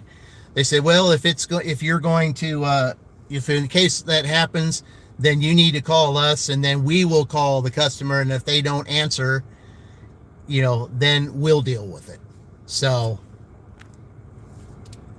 because I think, I don't know for sure, because I'm not going to say, because I don't know, but I got a feeling that because I told the support person that if they're going to do this, I mean, they want us to give them a PIN, but yet they're not going to answer the door and we're going through all the steps. That's not fair to us. And I could get a contract violation because I didn't collect a PIN. And the customer said, well, I see your concern. And they, say, well, from now on, I said, if you don't do that, I said, call us and we'll try to call the customer. If the customer does not respond to us either, then we'll deal with it, because I think that customer can get into trouble for not answering for not answering our request of either the door or the call or the text. If those three things are not answered, it's almost like the 3-strike rule. If you do your thing and those three things are done and the customer does not respond, that customer can get in trouble. I mean, I've heard that's a possibility, but I don't know for sure. So I can't say because I don't know.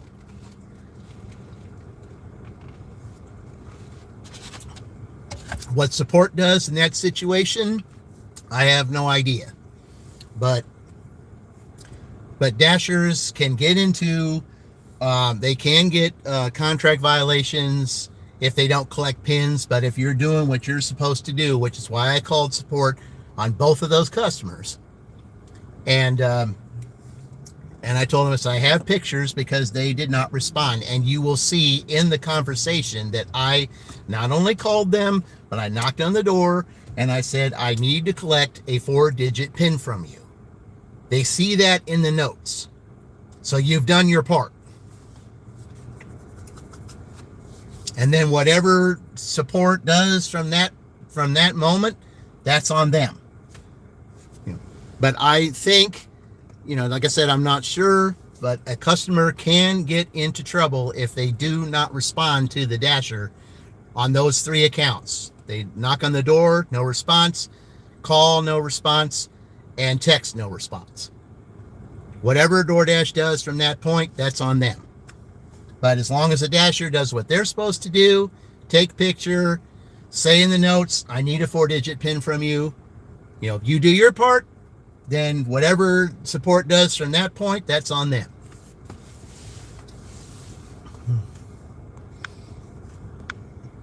But I will say it is frustrating when you're trying to deliver and you got some steps to follow, because that day I lost 10 minutes of time. You only got to keep the food once? Oh, okay. Yeah. But I lost 10 minutes of time on those 2 orders because I had to sit and wait, do the 5-minute timer. Now, when you do the 5-minute timer, then your on-time rate just, it doesn't affect that, because if you're sitting and waiting for a customer, then the on-time rate doesn't apply, because you're having to wait on a customer to respond. So that on-time rate goes away. At least that's what I've heard. Because if you have to sit there and wait for a customer to respond to one of those 3 things, and they don't do it, then, your on-time rate is not affected because you did what you had to do. I've heard that too, so.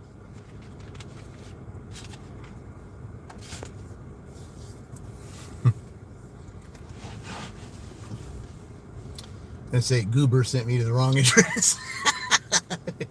Hey, I've had that too. There was a lady at one time.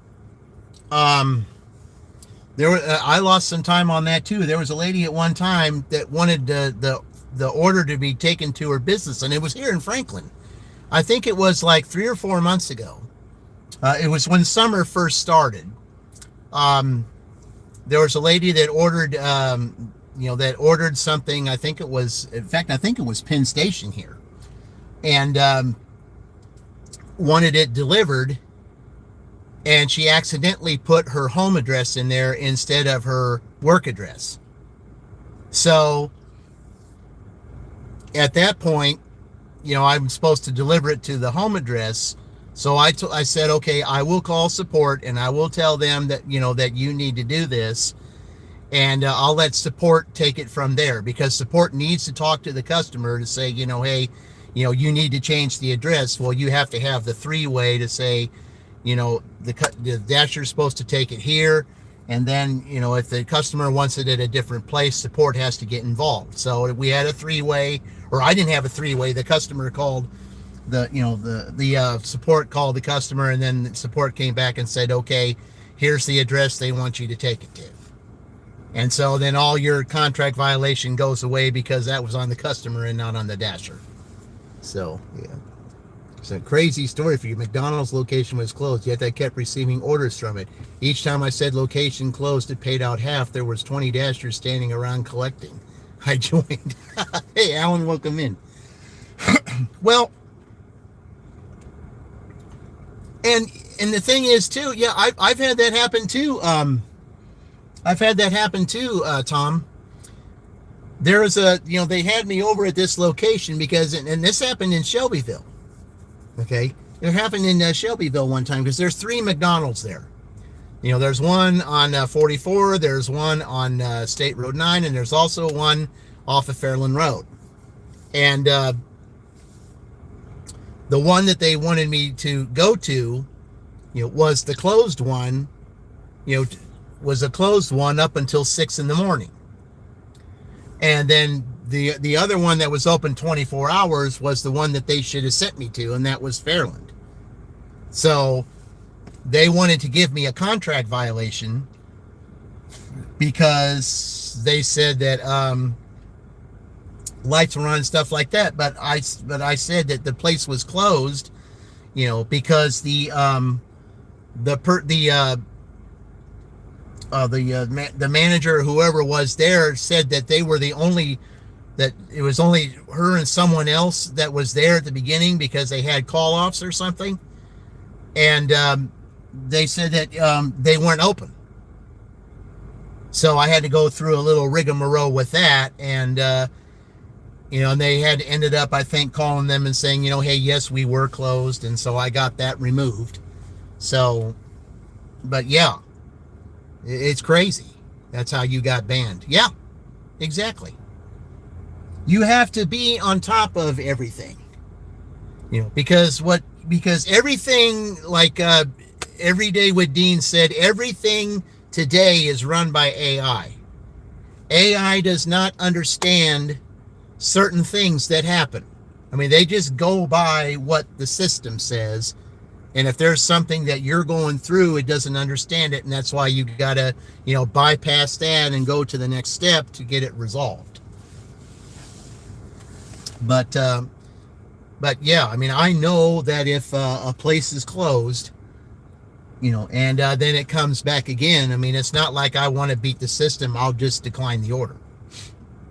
And then I'll decline the order. And then I will call support and say, I'm not going to get a contract violation for this because this place was closed, and you will give me a contract violation if I take it and say that it's, open when it's closed. Then we'll deal with that from there. I would rather just decline the order and not go through all that, because it's not worth getting deactivated or something, that is not understood. In your opinion, that was an app barrier. It was not your fault. Well, yeah, but see the thing is, Tom, the AI doesn't care if it's your fault or not. The AI goes by the system. That's why you have to bypass it and go to the next step. Because if it's run by AI goes by a certain system. It only understands a certain program. And if you have an issue that they can't deal with, then you have to take the next step and call support and say, hey, this is what's going on. Your AI system did not understand what I'm doing. This is why I'm calling you to see maybe if we can meet halfway. And it's unfortunate that we have to do that, but that's because I liked it better when we didn't have the AI system, that you just strictly talked to a human and did that immediate, then you took care of something immediately without having to take 4 or 5 steps and the AI asking you 7 or 8 questions before you can get to a human. That's frustrating in itself, and that's time lost. Yeah. Goober sent you to a closed Sonic and then paid nothing on a $20 order. Yeah. Same stuff. Yeah, exactly. And it's unfortunate, but it's how it is. And it slowed down here, didn't it? Huh. Well, it's okay. All right. Well, let's while we're waiting here, let's see. Oh, let's see. Well, I wanted to wait until I'm going to wait until the traffic goes down, and I think I'm just going to wait until 8:30 or something. Hey, Fallout Uber deactivated your account. Well, why did they deactivate you, Fuad? I mean, I can understand. I mean, there's just certain things. I mean, Spark's deactivating accounts too, from what I understand, and it's just there are some things that are beyond our control. But again, you know, everything is done by the AI system. The AI system, it just goes by a certain program. It follows the protocol that's programmed into it. And if you have an issue that they can't get past, then you got to bypass that system and go to the next step. It's unfortunate. It takes a lot of time and then a lot of steps. And then you got to sit there and argue for a half hour to try to get your problem resolved. And it's kind of ridiculous. Okay, I'll just go ahead and we'll go ahead and turn Uber on now, since I just wanted to wait until all this earning trends for. Okay. All right, we'll go ahead and turn it on.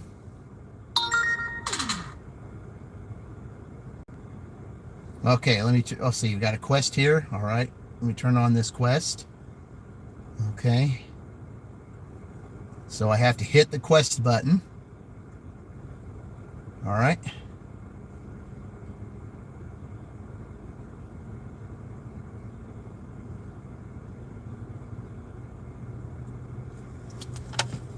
All right, my quest for Uber today is I get $1 extra for my first trip. Gee, thank you. $1 extra. Wow. That's quite an incentive. Thank you very much.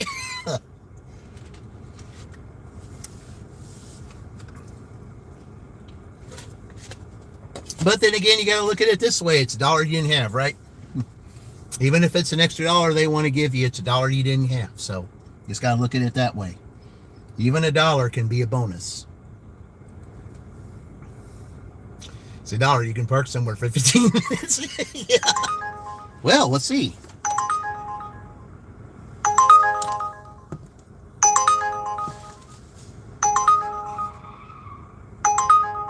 Okay, there it is. I'm going to take it.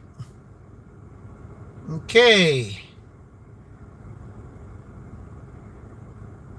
All right, it's Burger King right here. So we're going to pause this. I probably should pause it anyway. So we're going to go ahead and take this Uber offer. All right, let's go to Burger King. He kept you sending some trash and you were ignoring them. I said, well, yeah, I know I have noticed that I haven't been getting a whole lot of orders to them, but I've been said, Fawad, you should have seen my dash on Sunday. Right. You should have seen my dash on Sunday. You should have seen the outrageous stuff that they tried to send me. I mean, outrageous stuff. Like $7 for 19 miles, which is not 19 miles, it's 38 miles. Turn right on Lemley Street. Then Because you're left. going out of your zone and coming back to your zone. So it's not 19, it's 38. They don't understand that. How many people are going to do $7 for 38? Not very many. I mean, if you really needed the money that bad and we're going to do anything you could, then yeah, I could understand that. But Turn left. all right.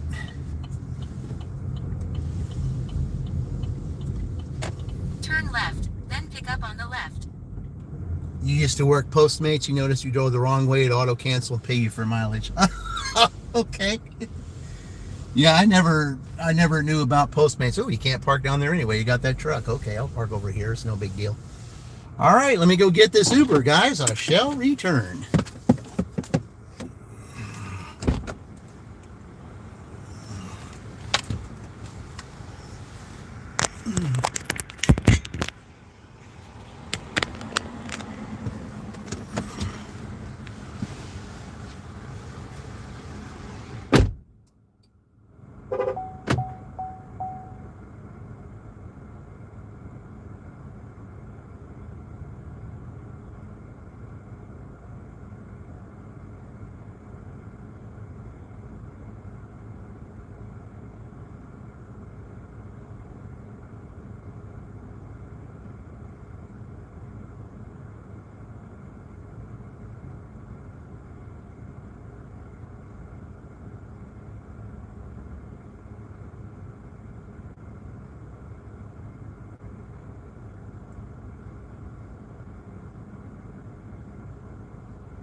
It's no wonder they're offering me almost $11 for this order. They've got a lot of stuff here.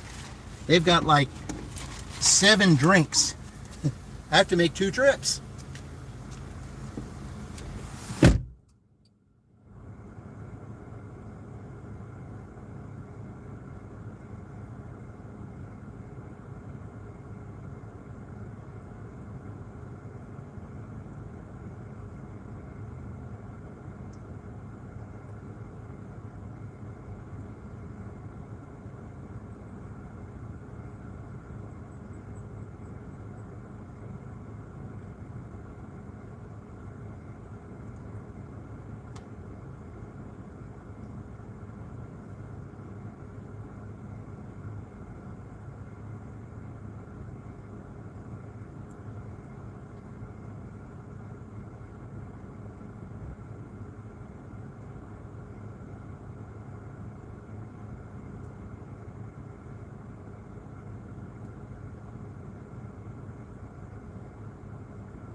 Yeah, they got 3 they got 3 soda drinks, 4 frozen drinks, and like a bunch of breakfast items. Quite a bit. Wonder how much they paid for all that. Okay, let me go ahead and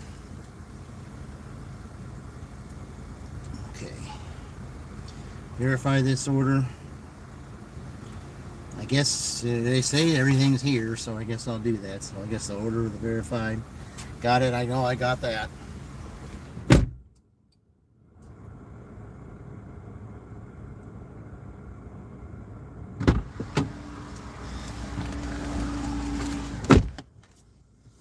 Alright, here we go. Complete it. Head to your drop-off at 1199 Hospital Road. Meet at the curb, huh? Lot 15. Meet outside. Okay. Alright.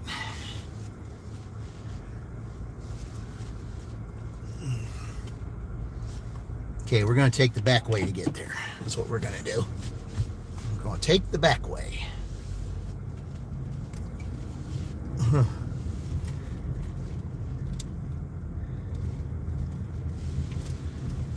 Yeah, this is right on North Morden Street. not in that construction. No, thank you.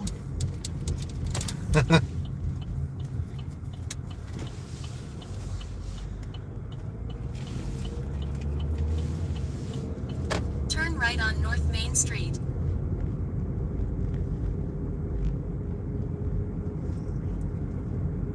The one thing Turn when you're right on North Main Street. when you go to this place here, this trailer park, this GPS is gonna tell you to stop at a house that's just before you get to the trailer park, instead of taking you to the customer's trailer lot. And then when you go and take it to the customer, can't close it out until you go to that spot, to where until you take it to that spot where the where they told you to drop it off. Because this is the second time I've delivered to this on Uber. I've delivered to this trailer park.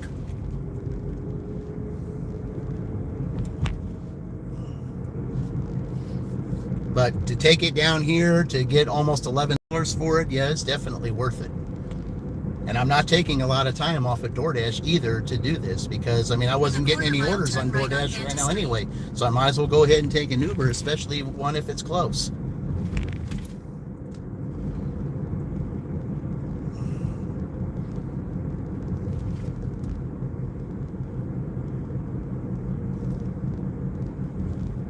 probably could have gone the back. Well, I just take Drake Road. That's all I'll take. Yeah, just take Drake Road.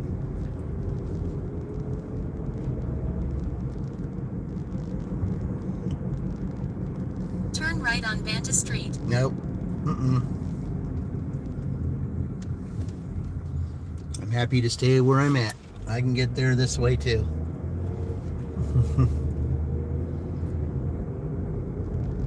In a quarter mile, turn right on West Jefferson Street. Now that's more like it.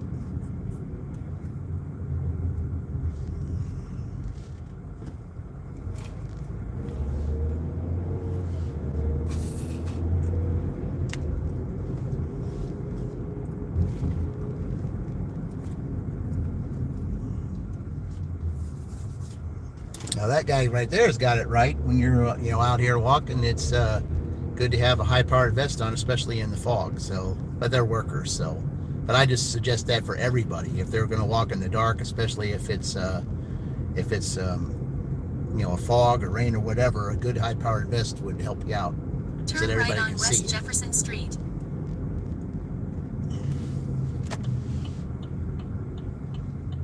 I always keep my high-powered vest coat in my car for that reason. In a quarter mile, turn Because left I got on it from South my Warden Street W2. using the left So that's lane. why I get to use it if I ever need to use it.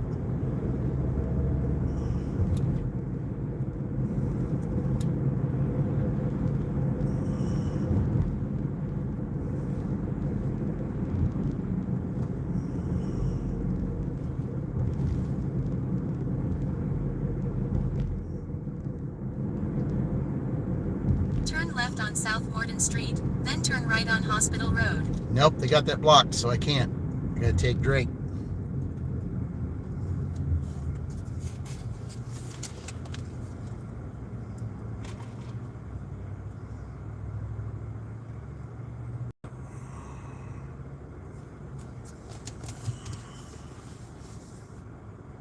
Say Uber's GPS isn't working properly. Well, I mean, it's not so much. Yeah, no, it isn't working properly. I mean, especially if they want me to drop it off at a house up there that's not even close to the trailer park entrance. They want me to see. There's like 2 houses that are there before you get to that are east of where the trailer park entrance is, and they want you to stop there at one of those houses there, because that's where they have the drop-off that's set at. They don't take you to the trailer park entrance, let alone take you to the customer's lot. But because I know, after delivering, in that trailer park for a while, I know where some of those lot numbers are. And all I have to do is go in the trailer park and turn left, and then I go down like maybe like a quarter of a mile or something, and that's where I get the customer's place. See, now it's not saying anything. See, well, you keep on telling, you keep not giving our suggestions, so we're just not going to say anything. You try to figure it out on your own. Well, I already know. In a quarter mile, turn left on Drake Road. Now, there you go.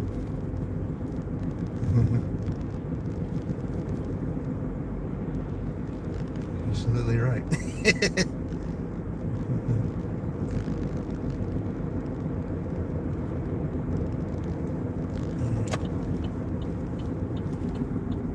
Turn left on Drake Road.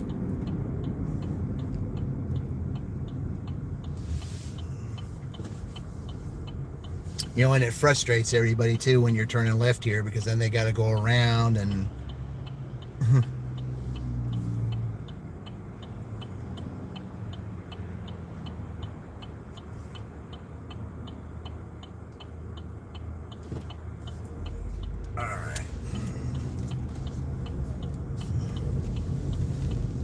Just ahead, turn right on Hospital Road.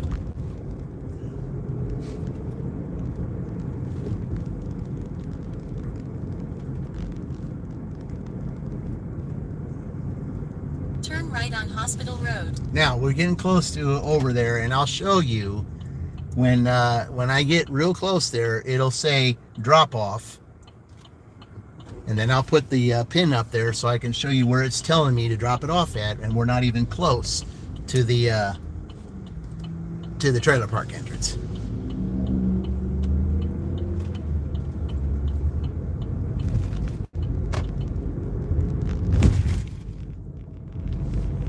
In a quarter-mile, turn left on Cambridge Drive. Oh, so now you're saying to turn there.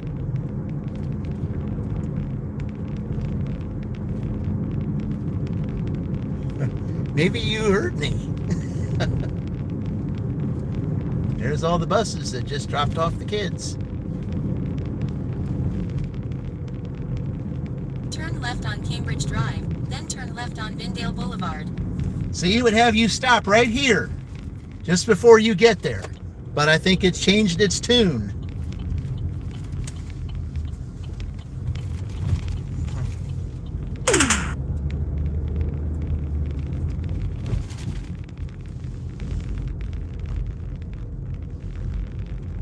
Hey, there's Blind Carpenter. Welcome in.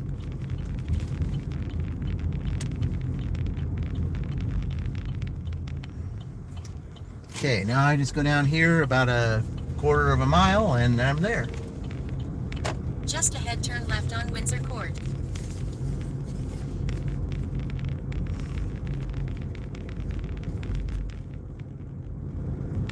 Now on Sunday I was in here on a DoorDash and I delivered to 2 houses before this one.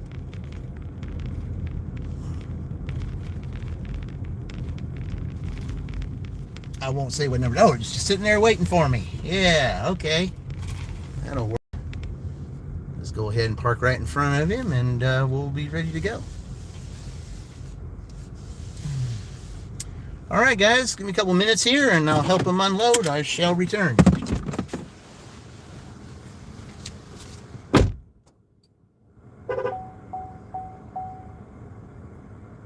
A lot of things here. Okay. I'll give you the frozen first since that's got to get more attention than anything. And you have these also. And then if you want, I can help bring this up there because you got a big thing here too. What do you think? You got it? I got it. Okay.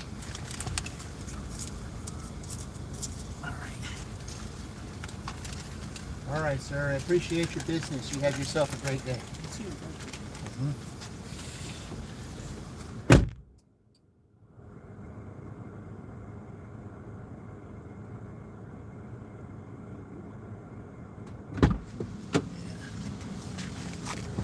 All right. That was easy.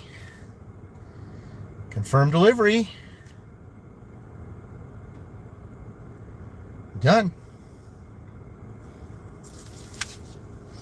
Gee, I went from 19% acceptance rate to 20. Oh boy. Yeah, that was nice. All right. Okay.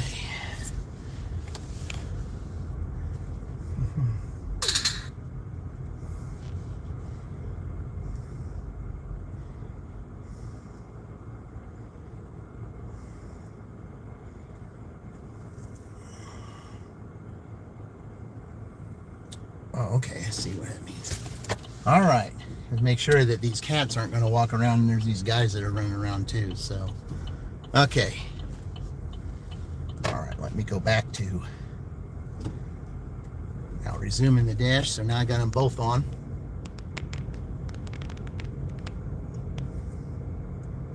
I'm going to show some respect to these guys that are walking here and just drive real slow.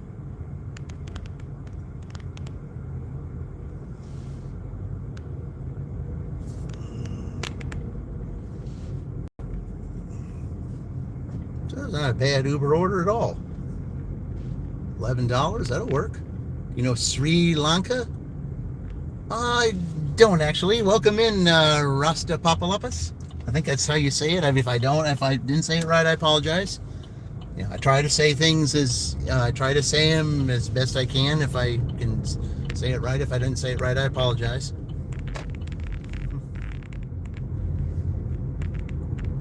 Okay, so now we went from 38 to 48 with that Uber order. So yeah, that Uber order really made a difference. Okay.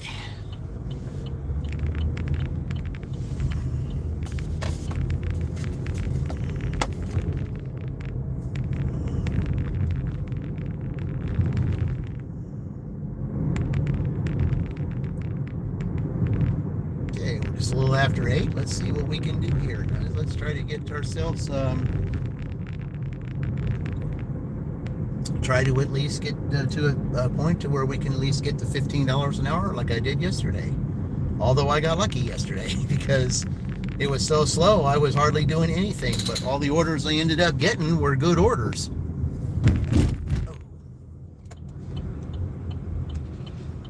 It's just a bad area over there with that bump. Hopefully they'll get that fixed.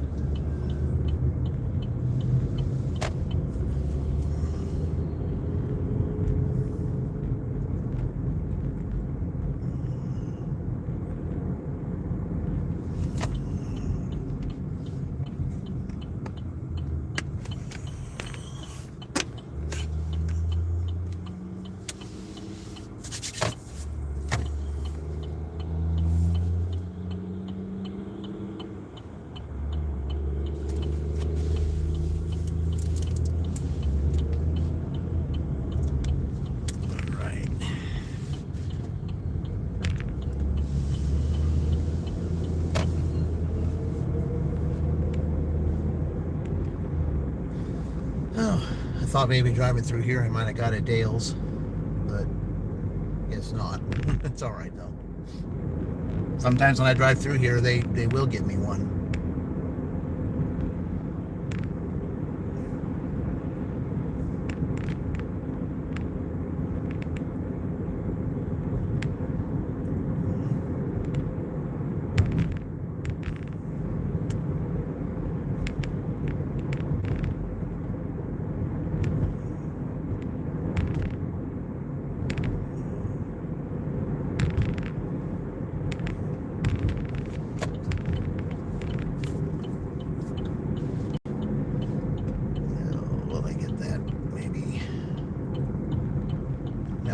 That's all right. Okay, now we're going to DoorDash. Which one? Naturally. Well, there's nobody there, so I think I can go ahead and do this. Yep. Yep. Okay. Well, it's going to the other side of town. I mean, it's West Jefferson Street for 1 mile. It's exactly $1 a mile. It was $5.50 for 5.5 miles. I mean, it was exact. So, but I mean, it's an order. I'll take it, and because with it being after 8, you don't know what kind of orders you're going to get. So I'll just go ahead and take it.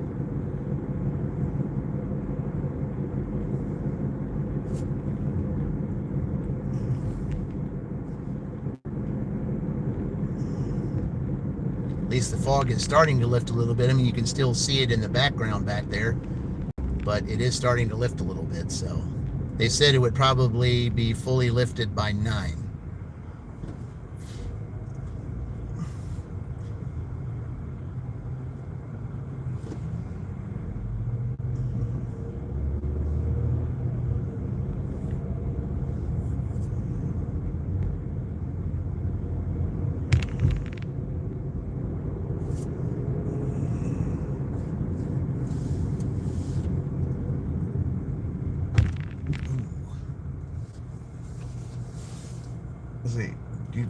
What third world country is this? This is the States. This isn't a third world country. This is the States we're at.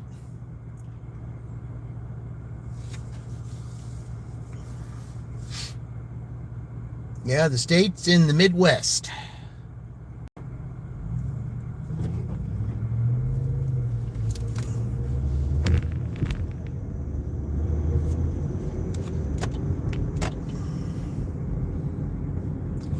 One of the one of the logos that I have on my thumbnail would give you would probably give you an idea of where we're at.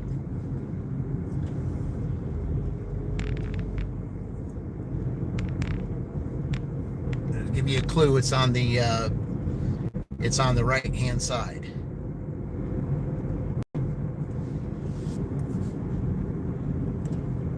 That'll tell you the area that we're at. It looks like Congo to me. Now, this is the States. This is where we're at, the States. It's just in it's in a small town.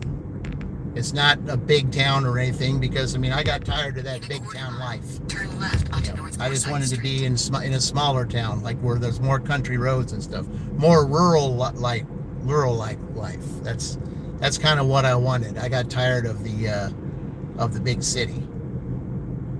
Lived in the big city for years, and yeah, it just got too much.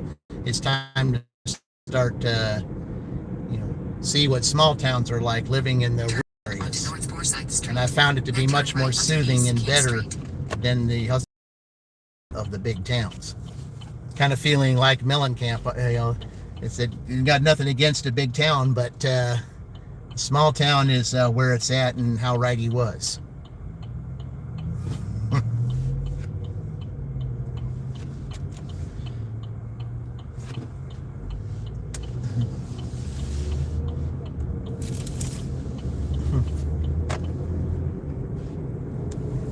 Turn right onto East King Street. John Cole, hey, John, welcome in. Looks like you to me. Yeah. At least in Michigan. Now this is underneath Michigan, John.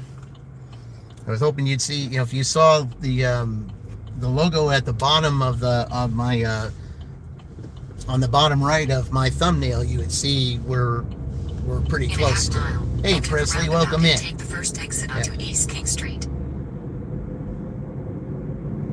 Because that's the challenge week. That's who I'm representing this week. Because that's my alma mater.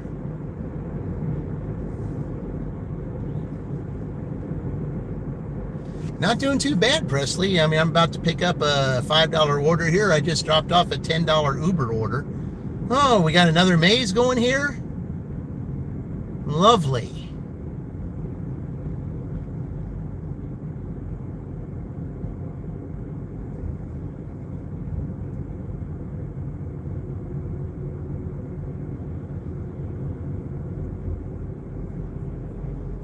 Well, I don't have to come this way.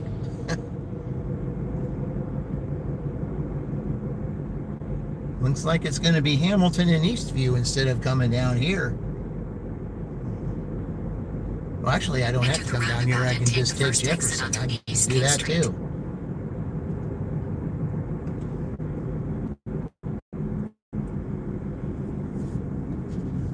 Yeah, it seems like almost anywhere that you're going today, you're going to be running into one of those construction mazes. But again, it's a challenge. So that's the way it works. Exit the roundabout onto East King Street. All right. In 1 mile, turn left onto Paris Drive Bypass. I wouldn't be going too fast like that. Better watch it. They're all around there waiting for you.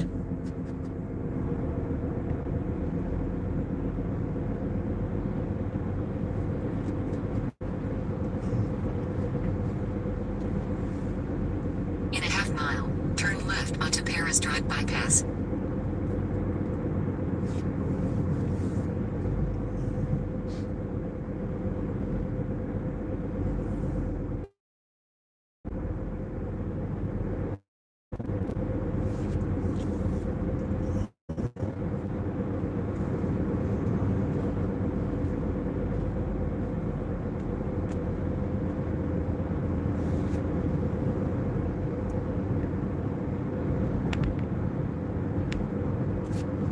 Turn left onto Paris Drive Bypass. Then turn right onto Paris Drive.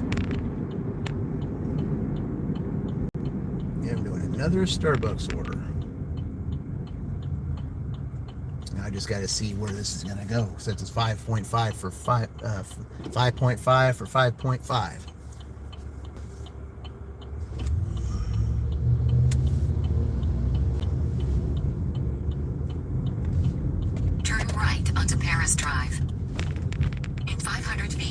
Turn left.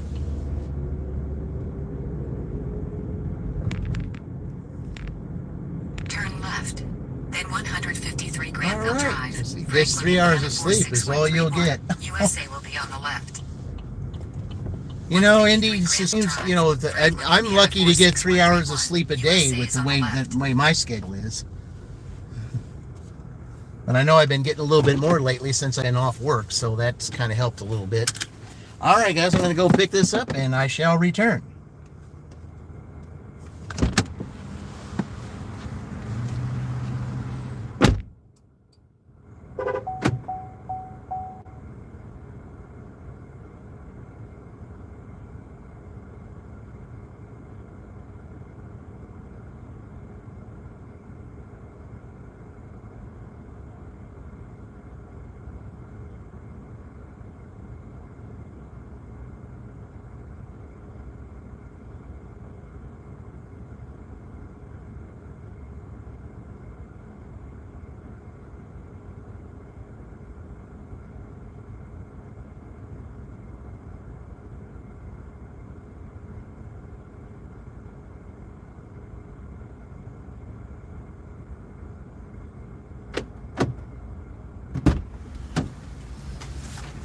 All right.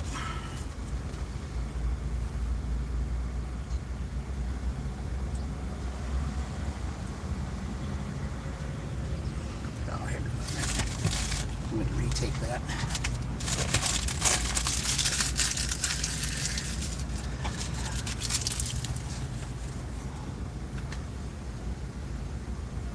There we go.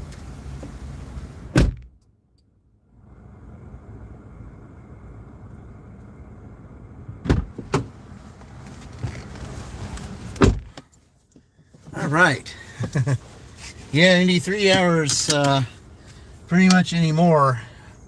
With the way my schedule is on both accounts, that's hard. I can get 3. I mean, sometimes I can get 3 and maybe a couple during a nap, but that's about it. Okay. Your office is right there. Okay. Let's see, what is it? All right. They're telling me the name of the place that I got to go into.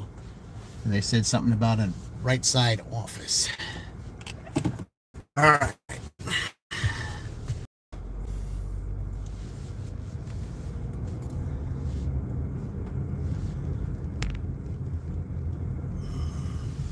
Okay, you can still look out there, guys. You can see that it's still some fog in the area.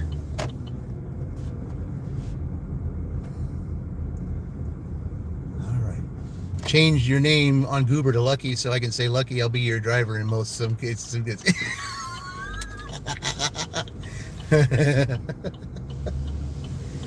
Yeah, gotta watch those meat puppets, yes. Oh, look here, guys. We got some Dashing Goose fans. Yep.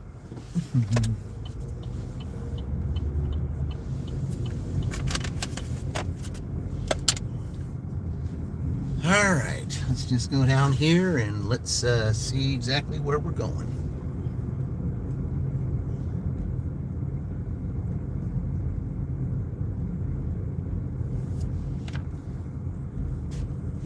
In 700 feet, turn right onto East King Street.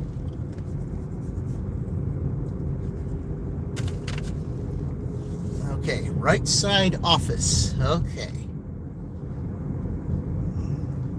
Turn right onto East King Street.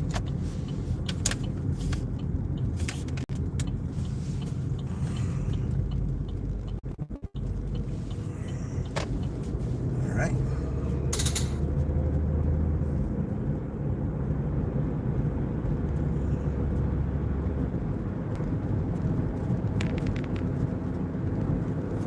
Is that a message they try to send or something?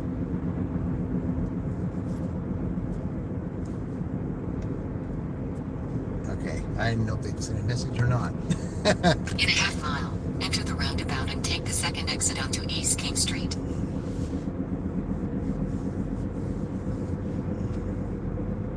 Most sarcastic tone. A true story. Yeah. I know you got a lot of stories about some of those things. That's why I want to direct people to your channel, because I just, people love to hear stories. Troll Patrol, hey, welcome in. Yeah. Enter the roundabout and take the second exit onto East King Street.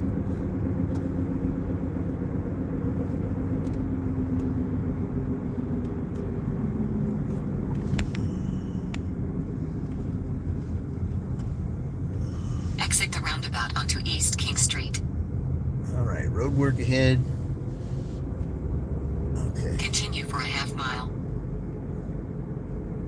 Left lane closed. Have they started it yet, though? That's the thing.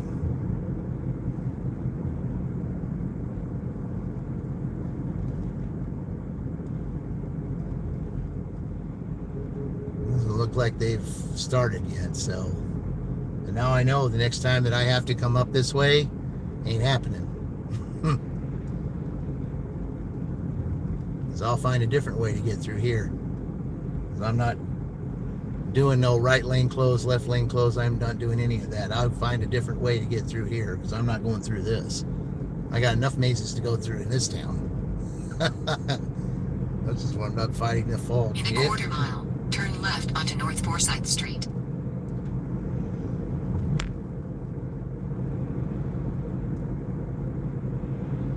Yeah, the fog is something else. I mean, it's lifting, but it's still a nuisance.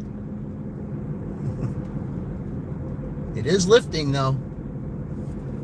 Turn left onto North Forsyth Street.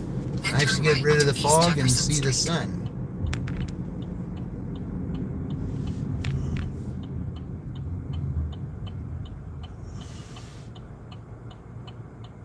All right. Fighting the fog.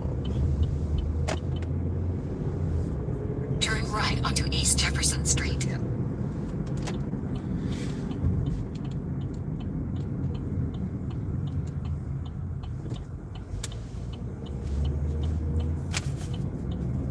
In a quarter mile, turn left onto State Street.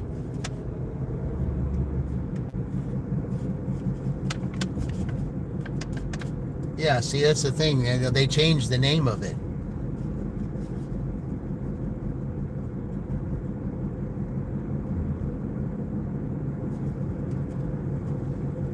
Turn left onto State Street. Now, they called it that street here, but it's still the old street name that it was before.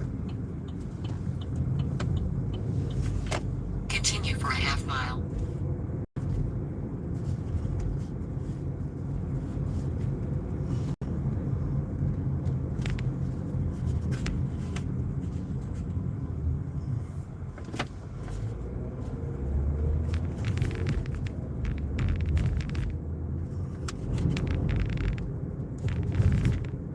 Every time I see the name of this street, I'll show you guys when I get up here. Every time I see the name of this street.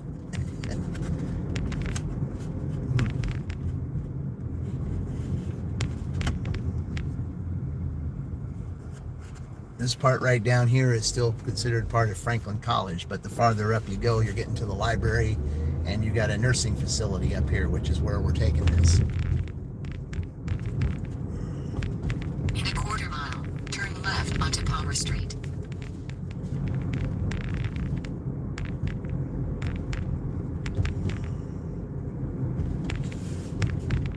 First day of autumn was yesterday, and already you see some leaves falling off the trees,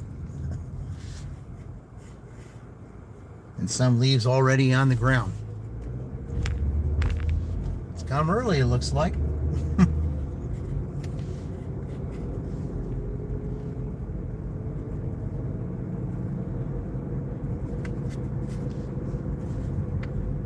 Turn left onto Palmer Street, then bear right. That's what I say. When I see the name of that street, it makes me think of the Bear right. the Then great 651 Robert South Palmer State with his Street. songs of Franklin, Indiana, 461. Addicted to Love, Simply Signal Irresistible, on the right. you know, those things, those songs. Okay, it says you can't park here, but I can park right next to this Jeep, though. I can do that. Drive northeast on Palmer Street. then turn right. I don't need to do that. I can't park right there because that's no parking. That's a fire lane. All right, we'll be right back, guys.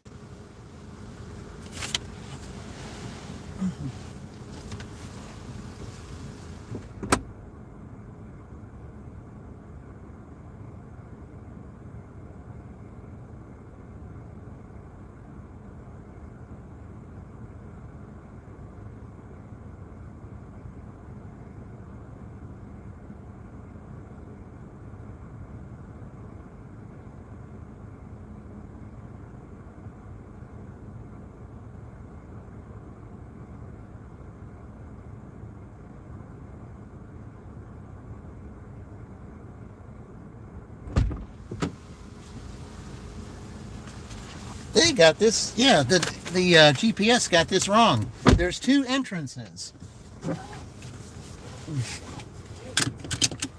They said bypass, it says here, please drive past first entrance, which is this one here. I go to the second one, there's columns, and yeah, okay. This was the wrong entrance. Okay. Bypass the first entrance. See, the GPS got that wrong. So this is the first entrance. The second entrance is the one that I had to go to because you go into the columns. They said their office was right there. Okay.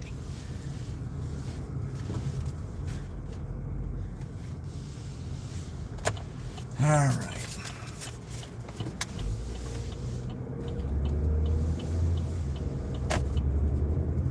This is the second entrance.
There we go.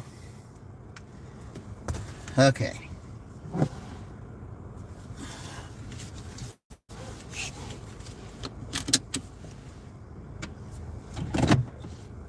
All right, not 9 o'clock, guys, and we're already at $54. So, yeah.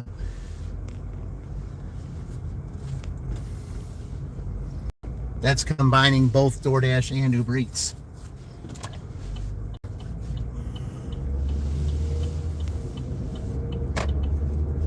Past the first one, go to the second one. They got it wrong. So DoorDash got it wrong. The GPS did. So for a Tuesday, not bad at all, guys. Not bad at all. Be right back. Pick up first catering order. Okay.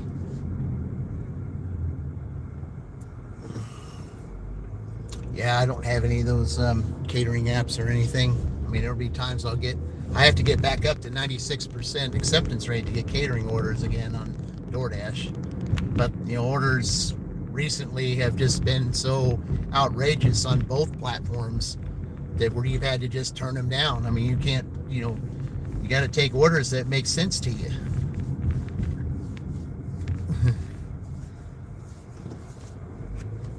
I mean, why would you, go pick up 20 items at Meijer, on Sunday? I did, 20 items at Meijer and, getting $40 going like 17 miles.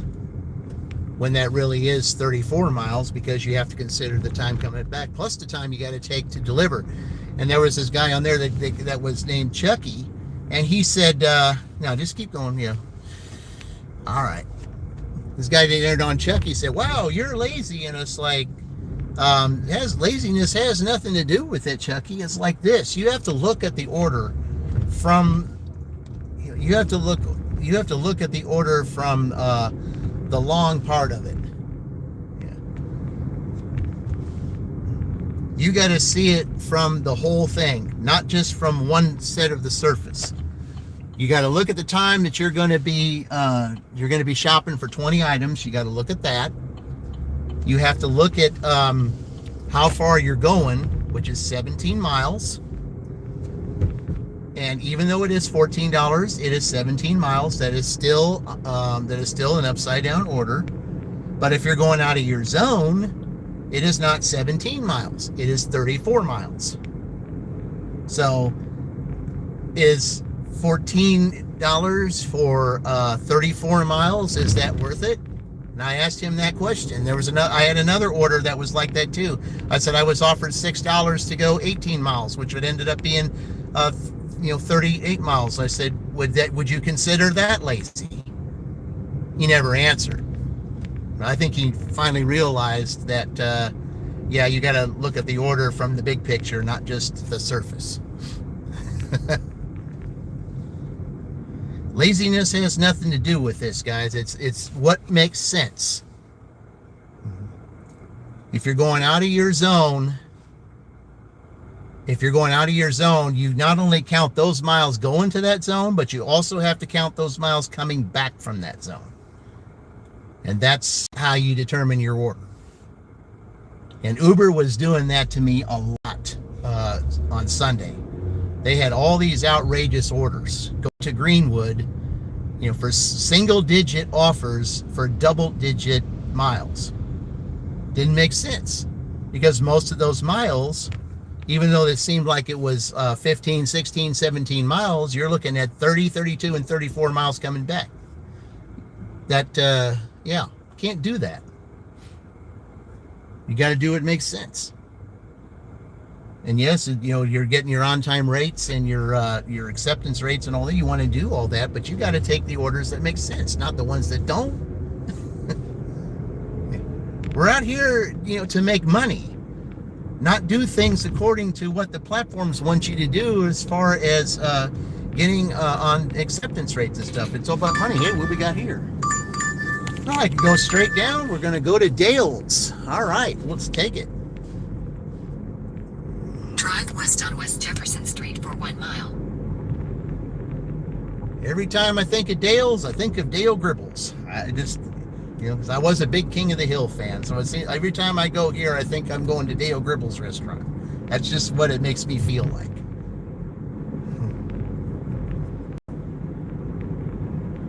Some people would say, well, what about Dale Earnhardt, Dale Earnhardt or Dale Earnhardt Jr.? I said, yeah. But it's not theirs. I just think of Dale Gribble. Jay Twist, hey, what's going on, man? Hey, I wanted to try to do that meetup with you down there, but the thing is, I had to delay the trip getting there because of some stuff that was going on in Shelbyville with connection with phone internet and phone connections, because the whole town was going through signaling issues to where you couldn't call or do anything like that, and that was going on for a couple days. And I couldn't leave my cats stranded with someone, with the person who was taking care of my kitties. If they needed to get a hold of me for some reason, they wouldn't have been able to because of the signal issues. So that had to get resolved before I could even take the trip. I ended up pushing my trip back like 3 days before I could finally get out there. And then, everything, the conference was starting, all that, and I really never had time to really get out and do that. So, yeah, oh goodness, maybe next time around, my friend. Yes, I think they're going to be there next year, and, or there might be something that I don't know what I'm doing for November yet. That's one of the reasons why I'm doing this right now. It's because I think I would like to, maybe set something up for to November, to where everybody could probably meet halfway or something. That's one of the reasons why I'm dashing this week, to say maybe if we might be able to do something like that. Because I want to be I want to be able to meet all of those that I follow, and those that I watch all the time, try to help them with watch hours and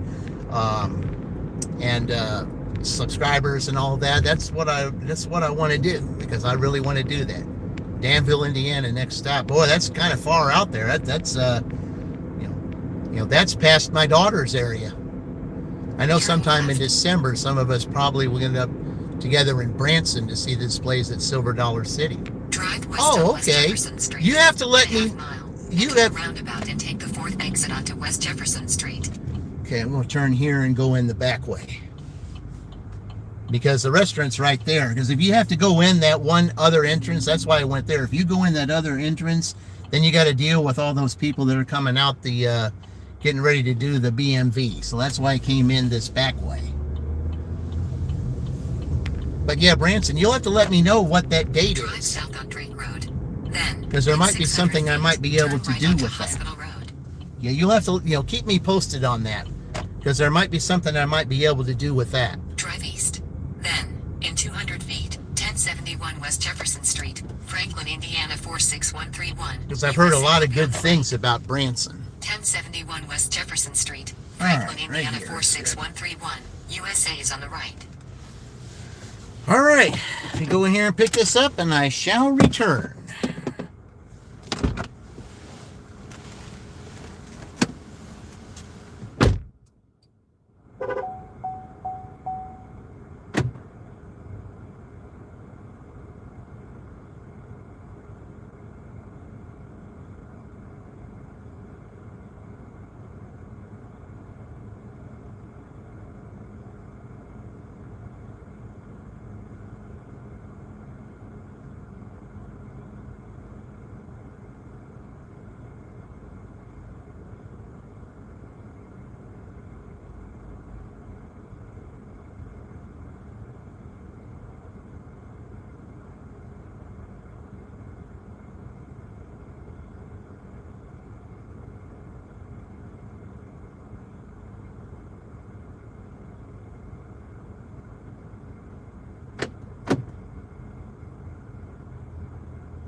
Now that order was ready.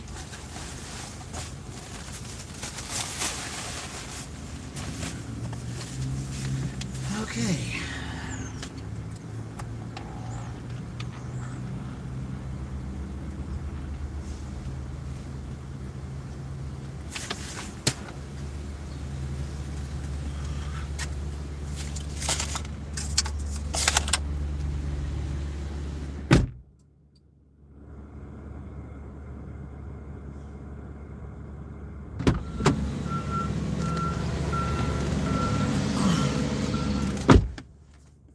We got a food delivery truck going there right now.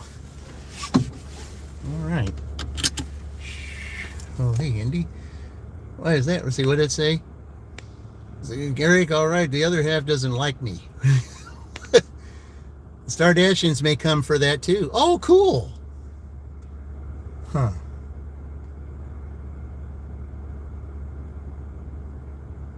Yeah, you just have to let me know when that is. Oh.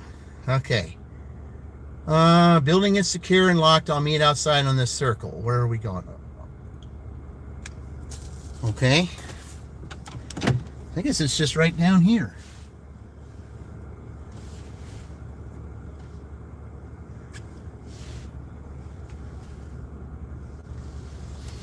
Looks like this is. It looks like they could have walked here. It's all right. I'll bring it to them. You can give me $4 to bring it to you, even though it's within walking distance. I don't mind.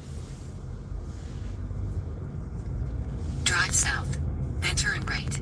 Turn left onto Drake Road. Then, in 200 feet, 86th Drake Road, Franklin, Indiana 46131. USA will be on the right. Okay, so what I'm going to do is I'm just going to go in here. All right.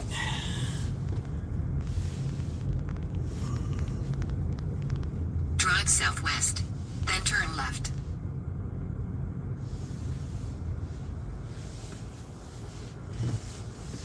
I'll just park down here. Say it's closed.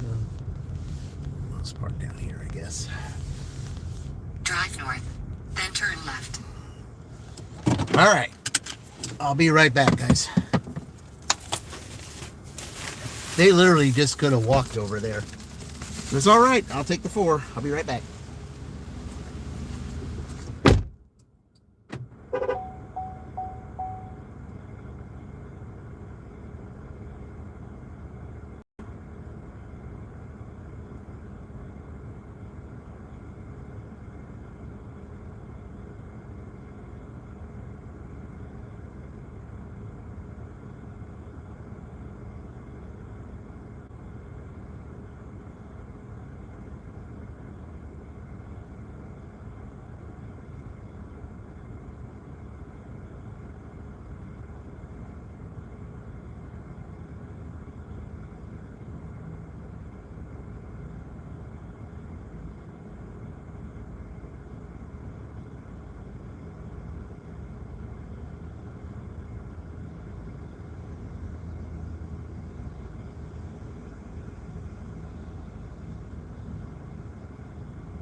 All right, that was pretty easy enough. Easy $4. Hey, Dita, welcome in. Appreciate this thing. I know we was all talking about this in your Discord server. I said, yeah, I haven't had a chance to check those Discord. So, I mean, I will go in there and I will find out. You can tell me when you're, when this is going to happen, because there might be something that I might be able to work out. So,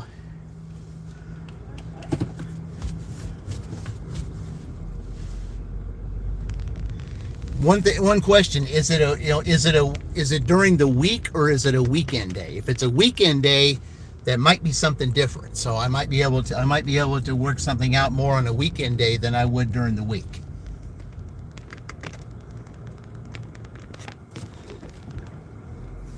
Indy, that's okay. Sometimes Eric does it too, but she still likes him.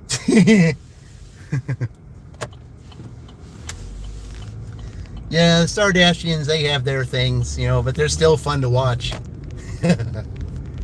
Yeah, they're just such an adventuresome couple. Let's just put it that way. But that's what makes it, so fun, is that, when you're an adventurous couple going through adventurous stuff all the time, yeah, you just stare there. DJ, send me an email and I can send you a link to the Discord. I think I already have your Discord. I think I'm already on your Discord. I think, or no, that's Adventures. Yeah, okay, I'll send you an email. Okay. Yeah, I've got Mavericks and Friends and Adventures. I don't have yours, so yeah, okay, I'll send you an email and you can send me the then we'll do that, and then we'll get on there and we'll do that. We could have a whole bunch of. I would love for as many of us to get together. It would be fun. That would be fun. Like, that's December. That'd be almost Christmas time. Yeah, that'd be kind of neat.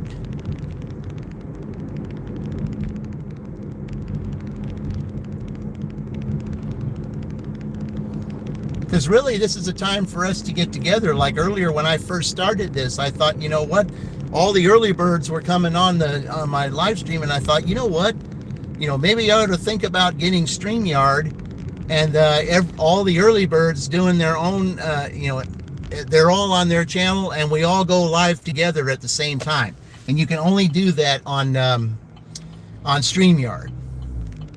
And that would be really neat. All the early birds together at one time on StreamYard.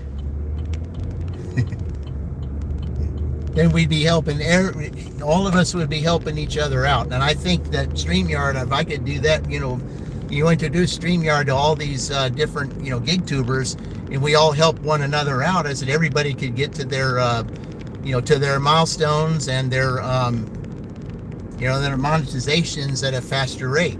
But it's going to take people working together in order to do that. That's one of the reasons why I'm doing what I'm doing.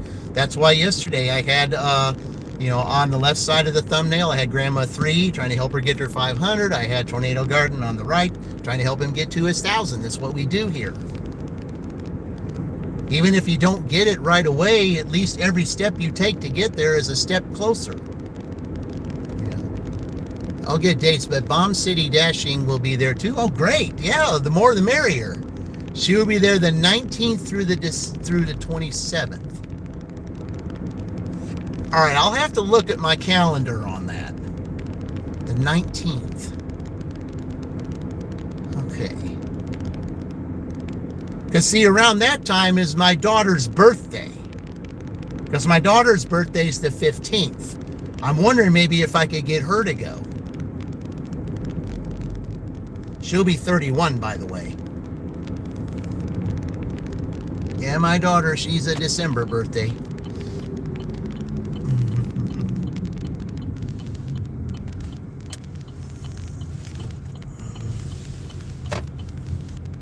I would at least love to be able to, at some point, take my daughter and my grandson out of their, out of Indianapolis and take them somewhere to a place where they never would think of being before. Hey, Hector, welcome in. Appreciate it. You're growing slowly. October 6th will be a year for me on YouTube. I say, yeah, you know what? And the thing is, hey, Nick, police siren, they're following your car. I said, I don't think so. I'm sitting right here, man. Yeah, I don't think so, Nick. Hey, I got to tell you something, though, Nick. They're all around here, okay? And, they got, the one thing that you did hit the nail on the head, they are always watching every move that you make here. They're everywhere in this town. So you got to have eyes, to your side. You got to have eyes in front of you. You even got to have your eyes in the back of your in the back of your head. Sure, yeah, I guarantee you, man. Look at, what was it? It was a live stream that I did last month when I was getting ready to do a dirty stack, and I was just I was only 5 days late from my plate being my 5 days. I was 5 days where my license plate was expired, just 5 days, and it wasn't even it was the 10-day grace period for most states. Wasn't even going, but they said, hey, your license plate is expired, we got to take care of that. And I said, yeah, I'll take care of it. I was going to take care of it the next day because I would have got paid for my W-2 the next day. So, but anyway, I moved funds around, took care of that, so now I don't have to worry about that. So yeah, I knew things she didn't think I knew. She had him remove my wrench and everything, but that's why I didn't visit that much. I just pick on DJ now. Yeah. Well, Lindy, you're always welcome to hang out on my channel or whatever, too. I just think, that would be, December would be a great time, the perfect time with it being so close to Christmas time for a lot of everybody to try to get together in one session. And I just think that, what better time than around that time, just before you end the year, for everybody to get together and so that we know who we're watching, we know who we're following, and we see them in person, because it's different seeing them in person than it is seeing them either on a screen or even on a dual live stream where you're side by side. It's a whole lot different.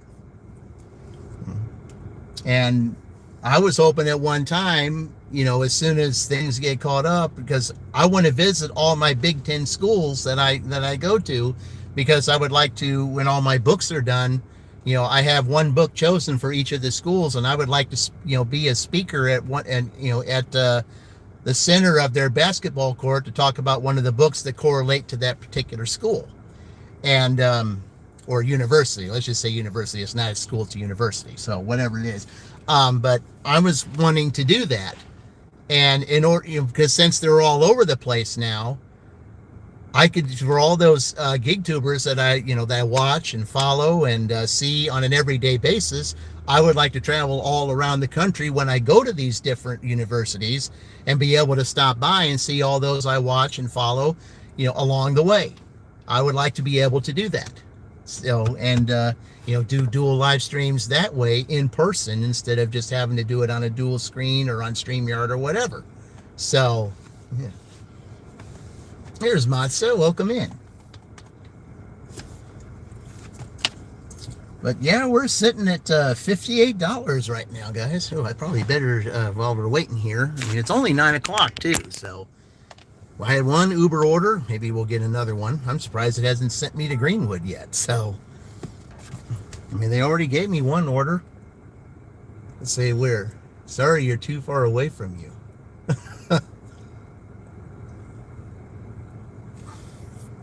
But guys, I mean, Indy was the very first one that that I did, that I had a brief little meetup with.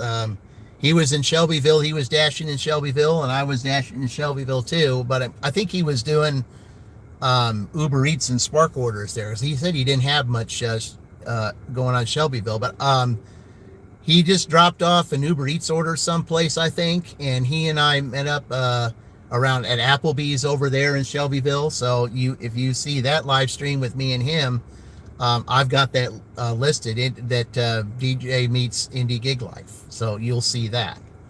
So he was the very first one. Yeah. Catering order first, then the rest. Maybe I can talk Womble into going back down there again. I said, well, please do. I mean, he don't, I'm sure he wouldn't mind going down there. I'm sure he wouldn't. Be nice to see him and Wendy. I mean, if Angela and David are going to be there and a few others, I'm sure he'll take the time to go down there. I'm sure he will. I mean, it would be a great time for everybody to get together, especially if it's, Branson, Missouri. It's kind of like a, maybe a central meeting place. Yeah, I mean, that'd be nice. I'd kind of look forward to that. I mean, this is a time I think that, for meetups, a time for people to come together and lower this down a little bit. Especially when it's getting down towards Christmas time, the end of the year, because I mean, this year, like last year was a rough year for some people. This year's been a rough year for some people. There's been a lot of celebrity passings this year and things which, kind of makes you guys think about things.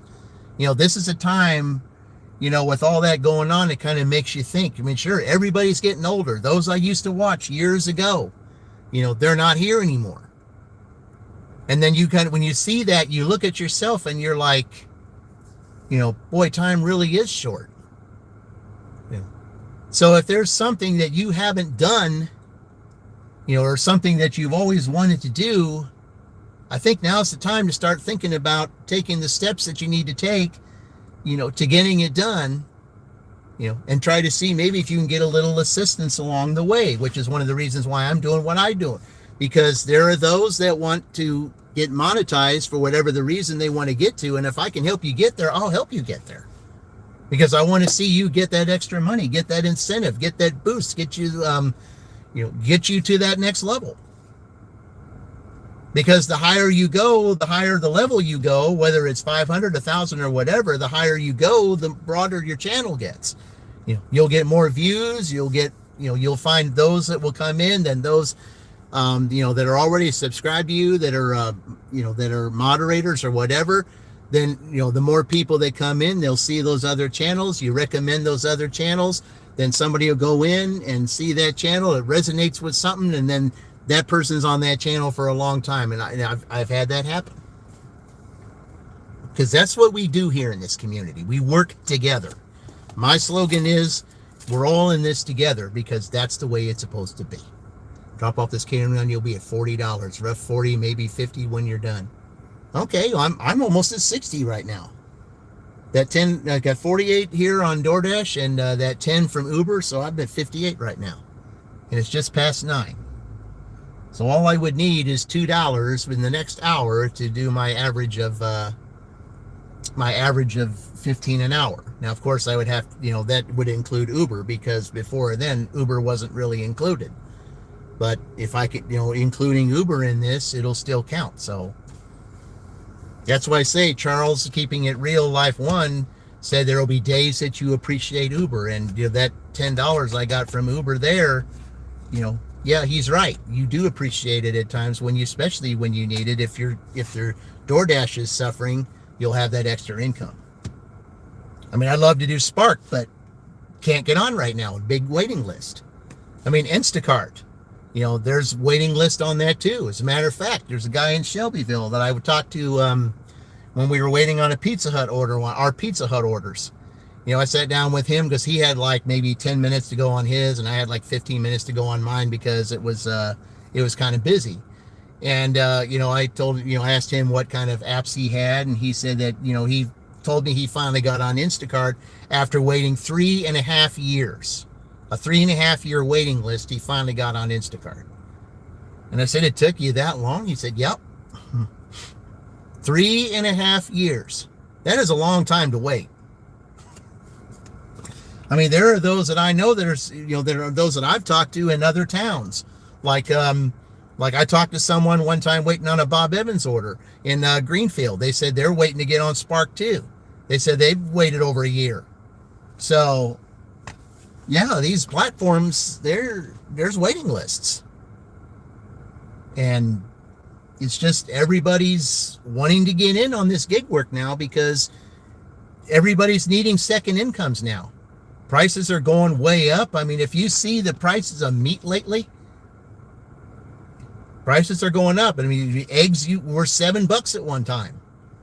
And it's just that things are just going up. Gas prices keep fluctuating.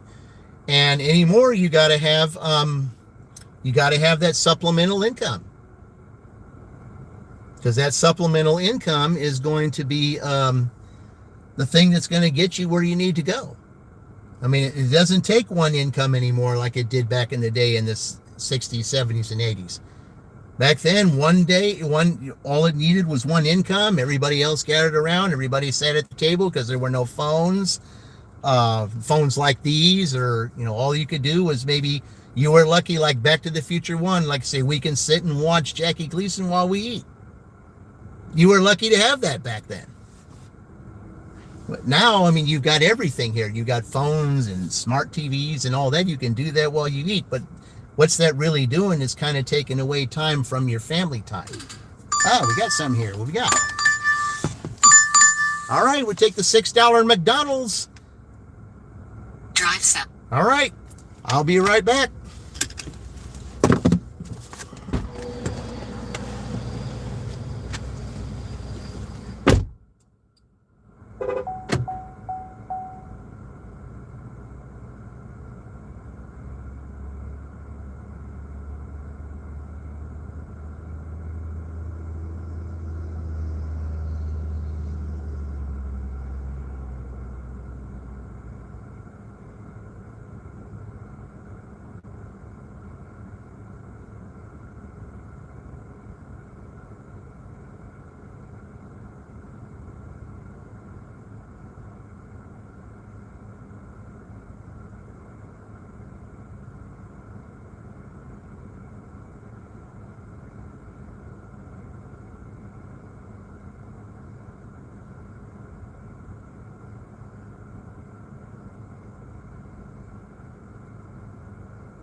Okay, I have to raise this back up.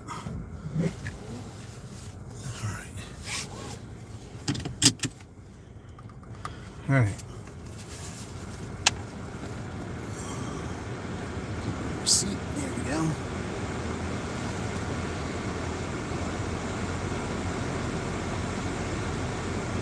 Let's see. That's yeah. Okay, I don't know where that is. That's over that direction. All right.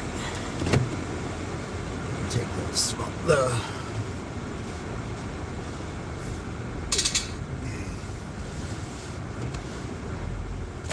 not gonna take that way because that way might.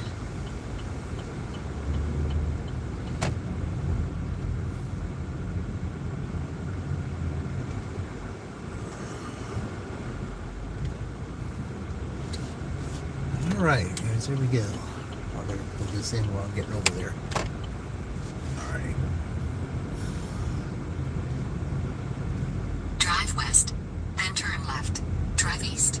Then, in 300 feet, turn right onto North Main Street. Turn right onto North Main Street. Then, in 300 feet, turn right onto Lemley Street. No, we're not doing that. I don't know what it's wanting me to do, but we're not doing that.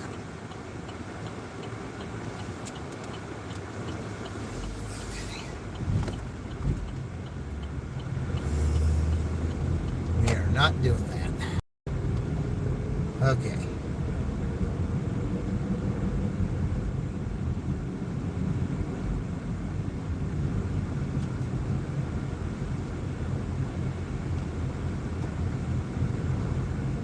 Okay, there we go. Drive southeast on North Main Street. Then turn right onto Lemley Street. Drive northwest on North Main Street. There we go. Then, in 700 feet, turn left onto North Morton Street.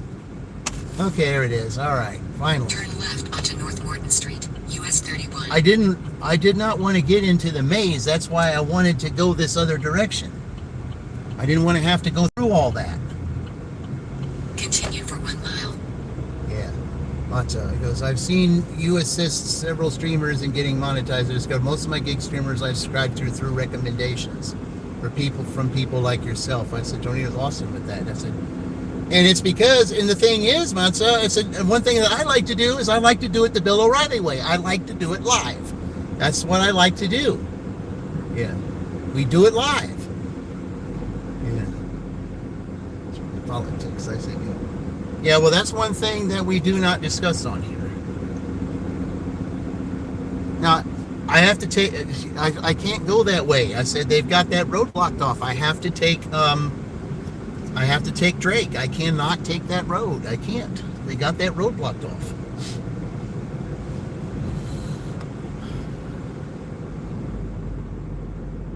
That's all right, man. Yeah. The reason why, and like I said, it's no big. I mean, it's no big deal. The reason why we don't discuss that on here is because we don't discuss division. Okay. Because when you talk about politics, religion, and all those kinds of things, it causes debate. Debate causes division. And we don't do that. So, Quimby. 2030, yeah, Quimby, Simpsons, yeah. In a quarter mile, turn right onto Hospital Road. Yeah, wasn't, on, Family Guy, didn't somebody say, didn't somebody say Quagmire? Drive west on West Jefferson Street. I thought on there that one time, in one episode, somebody said Quagmire. Which is even funnier. Together united. Exactly.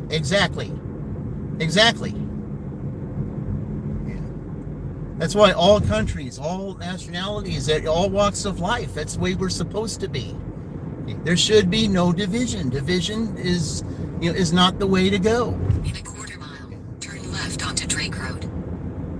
Because in all essence, at some point, we're going to have to come together and come to an agreement. Because I guarantee you, there's going to be a time to where, you're not going to have a choice.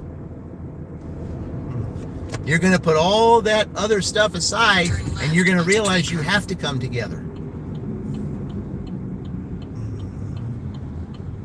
I guarantee you that day is coming. And it's going to get here sooner than everybody seems to think.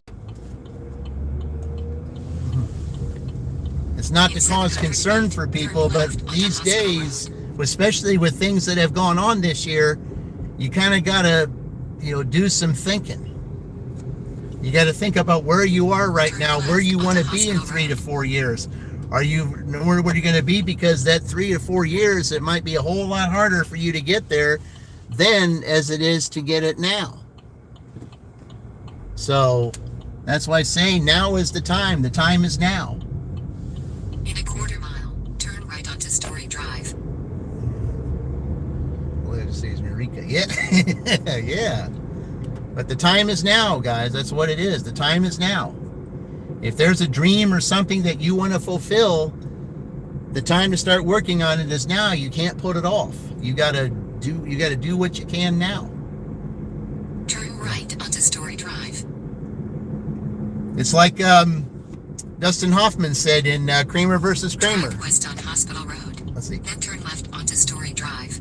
Drive east on Hospital Road. I have to go here. Then turn right onto Woodfield Drive It's North. have to drive all the way over here. 600 feet, turn right onto Creekwood Lane. Yep. Yeah, that's where I'm supposed to be anyway.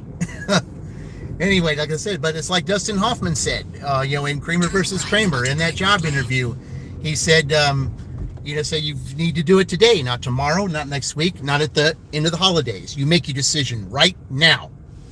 In 600 That's- feet, 1034 That's the way you got to do it. Franklin, Indiana 46131. USA will be If on there's the a way. dream that you want to do, you can't really put it off any longer. I mean, I know there's steps and things that you got to do, but you got to keep taking those steps. Every little step you take, like Bobby Brown said, every little step. It's just how it is. The customer requested you leave the order Right here. at their door. Okay.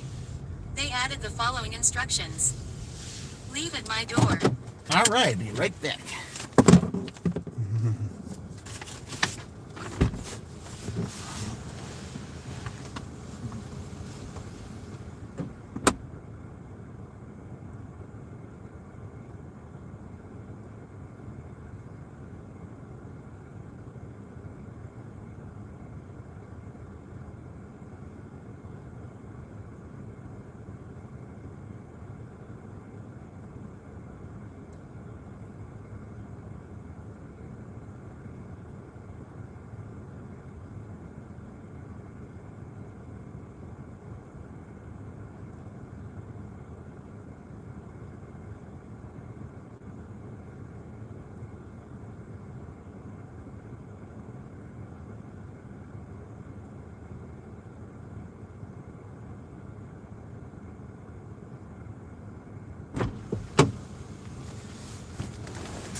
Looking forward to a busy weekend of sales. The grand final for the Australian Football League is on Saturday. 100,000 fans at the MGA in Melbourne, Australia. That's awesome. Yeah, every time I think it'd be out the Australian, I mean, I feel for you guys for, especially this year. I was talking about celebrities and stuff and, bringing up, and I'm sure Matza, Tristan Rogers. Really great actor. From because years ago when I was a teenager, I watched I did watch General Hospital when I was a teenager. When I was in high school and college and things like that. That's what they did. They watched that, and that was a pretty big loss for Australia. Is for him to for what happened to him, and he's really great at what he did as far as acting was concerned. So. So I gotta feel for your, for a country and that loss, because that's a pretty significant loss for a great actor like him, because he really was a good actor.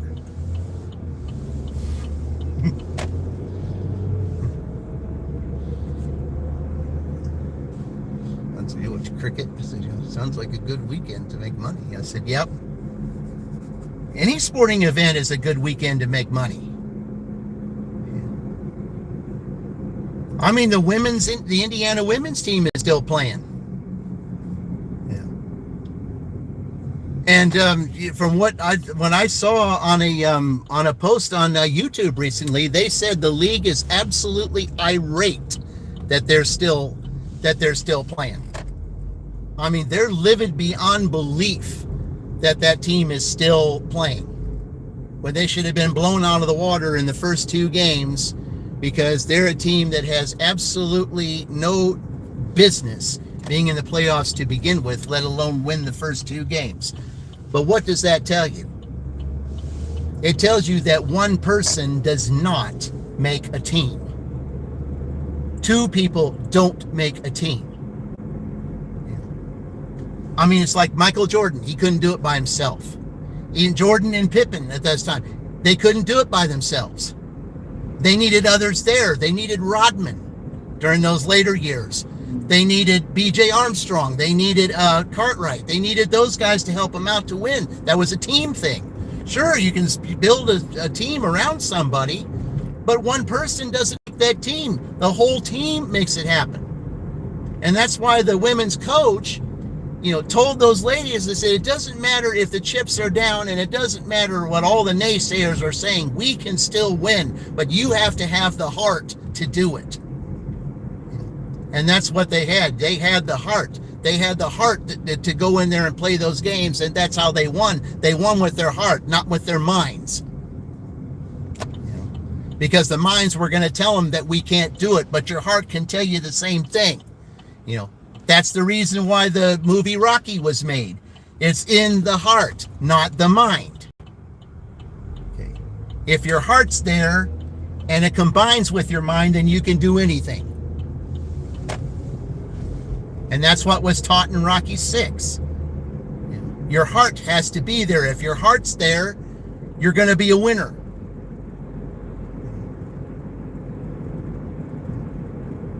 I mean, it's just like the Pacers last year. They went the distance.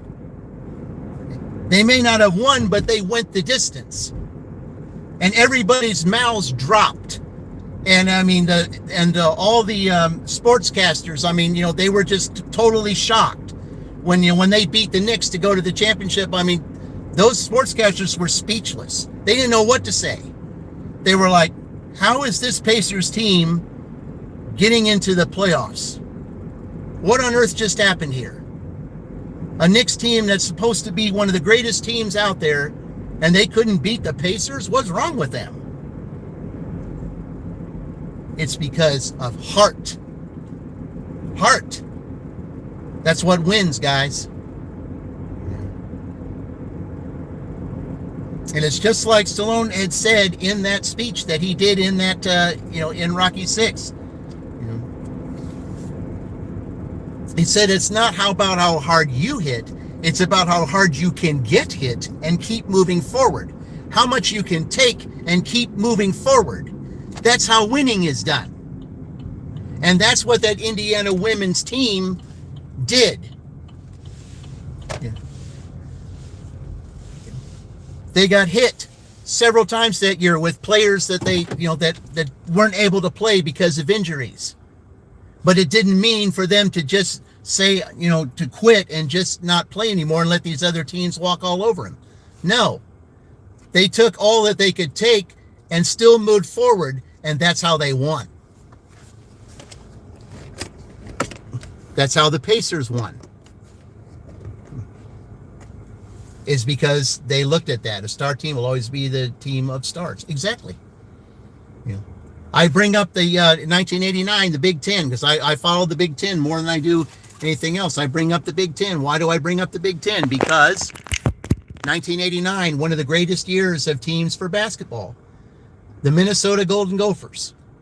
They were picked to be like 9th or 10th in the league that year because they said they have a team of nobodies that's going to go anywhere. Well, what did they do? They had a coach that didn't believe that. They had a coach that went to the media, and I even saw him in the locker room. He said, pay no attention to what these naysayers are saying. Pay no attention to those people that are saying that we're nothing. You guys got to play as hard as you can. Show what you're made of, and we can show them something. And what did they do? In Williams Arena that year, 1989, carrying into 90, because they were better in 90, What did they do? Every single team that came into Williams Arena except one, they beat. And who was that one team they didn't beat in Williams Arena? Indiana. Indiana was the only team they did not beat that year in Williams Arena. But they beat everybody else. When they beat Illinois that year, who had a really great team, the analysts were like, they were at a loss for words. It's like, how could Illinois lose to this team? How? They went in there with a team that had heart, a team with chemistry, a team that wanted to come together and show what they were made of. They played that way in 89 and 90. The Butler Bulldogs in 2010 and 11. Did anybody expect that team to get to the finals? No. They did it the Butler way because they had a coach who didn't listen to the naysayers. They played their own way, but they played with heart. And that's how they got to the championship game. Sure, they didn't beat Duke. They didn't beat Duke that year, and they didn't beat UConn. But they went the distance. And everybody went upset because they went the distance. Everybody was upset because the Pacers went the distance.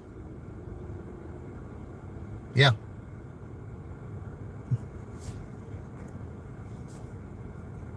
It's just like Rocky once said, it's not so much about winning, so much. I mean, sure, you want to get there and you want to do it, but you want to show the naysayers that you can go the distance. Because if you just go the distance, you're going to get everybody talking. And you're going to gain respect if you go the distance. And that's exactly what happened.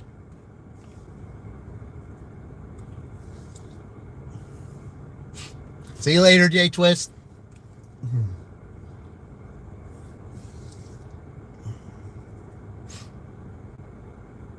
And, that's the one thing that I like, that's one of the reasons why I like, watching, the Big Ten, because, there are teams that play that way. They may not have powerhouses, but if they play together and do, play as hard as they can show that they can win. Because it doesn't matter, like back in the times when I really watched them, it doesn't, if you were on a team's home court, it didn't matter whose home court it was. If it was a 1-10 or a 2-9, 3-7 or whatever, even if you were a powerhouse, if you weren't on your A game, and you were on someone else's home court, that home court team could beat you. Because even though they weren't developed at that time, they could find some kind of hole in your defense or some kind of hole in your offense or whatever, and then they can build around that because they play on other people's mistakes. And then that's how they got better the next year. One good example of that, I think it was 1995, if I'm not mistaken, the Northwestern Wildcats football team. That team was never anything, but they went to the Rose Bowl that year. Why? Because of things they saw in the previous years. They built on that. They built the team around that, and that's how they got there. Don't think that other teams are watching you, because they can see the holes. They can see the things that you're not good at, and they can build on that, and then they can develop their own agenda by watching those mistakes. People learn from mistakes. You learn from your own mistakes, but you can also learn from someone else's mistakes too. That's how some people get involved in life. Hey, we got another order. Let's see what we got.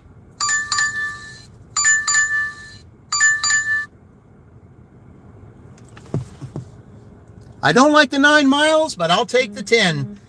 That'll get me over 60. I'll take that. All right, let's go to Dale's. Again. All right.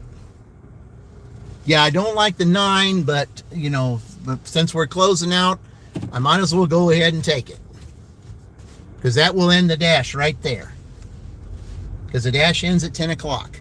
And I can end it with that 9 miles, and that'll be fine. I will do that.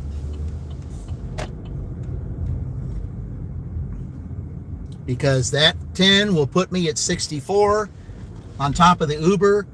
You know, I just got confirmation that that I got that Uber tip, so that'll put me at around $75, guys. $75 in 4 hours, which is more than the 15 that I make. Of course, Uber was included in that, but it doesn't make any difference. It's still orders, it's still money, it still gets it done.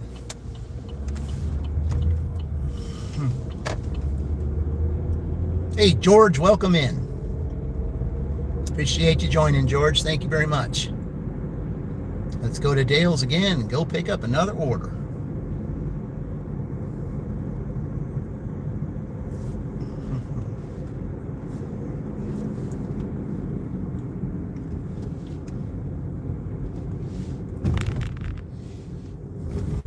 Yeah, see, there's, even though some Tuesdays, most people say, oh, Tuesdays are bad days. It depends on where you are. And Tuesdays, I've come to Franklin and I do pretty good. And today shows that Tuesdays here are not that bad.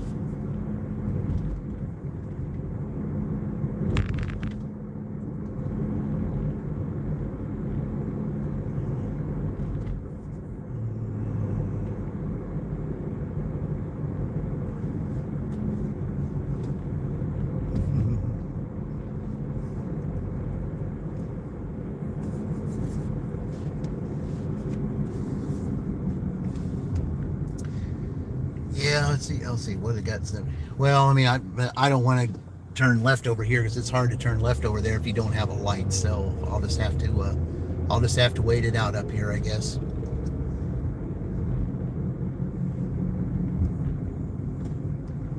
We got preschool bus there.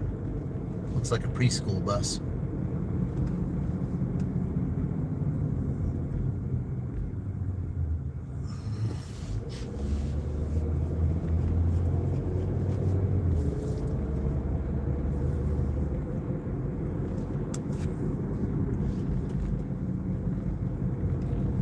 Going over there to that place. Wow, they're going to be tearing up that street over there now. Where I saw that that work truck went, they're going to be tearing up that street now.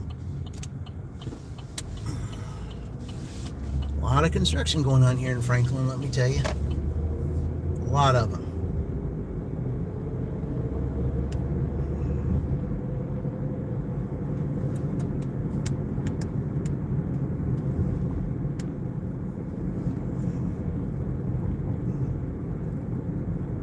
Garbage trucks up here too.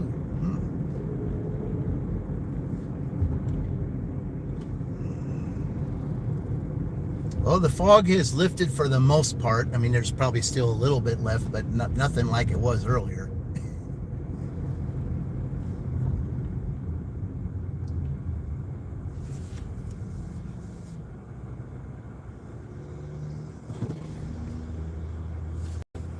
The kind of stuff that they're getting here. Make this delivery count. I think I can do that. Still fog out there. Where are you at, Indy?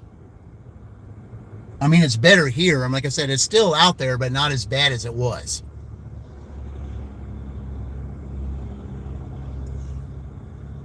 They said it was supposed to lift sometime around 9-10 o'clock or something like that.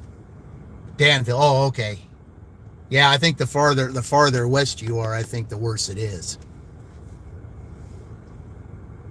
Of course, west has to move east too, though. So, yeah, Danville. Yeah, that's. See, Danville's more country out there, though, too.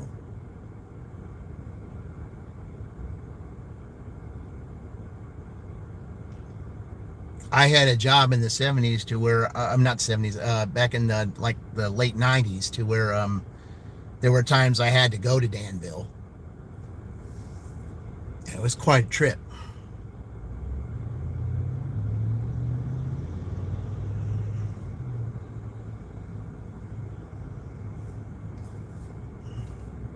Walmart 6 miles, $15 pharmacy run, easy money. Yep. Yeah, pharmacy is easy money. Pharmacy is easy money. You're right, it is.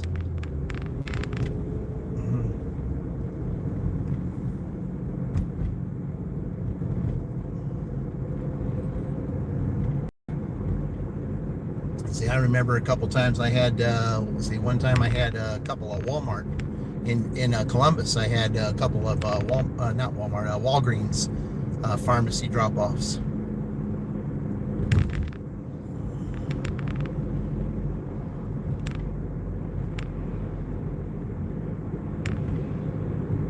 I remember those days.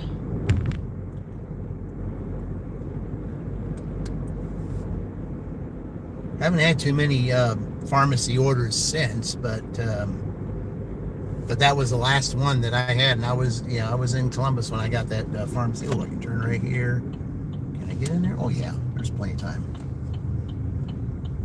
All right, man, the parking lot is still not so bad here.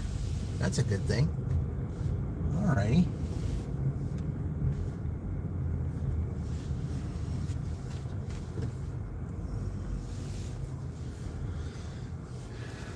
All right, let's go in here and get this, and I shall return.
All right.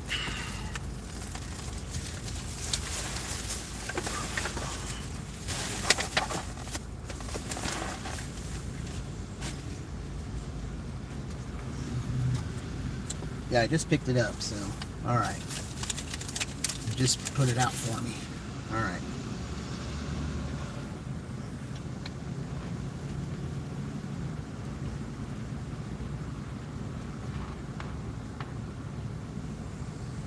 Okay.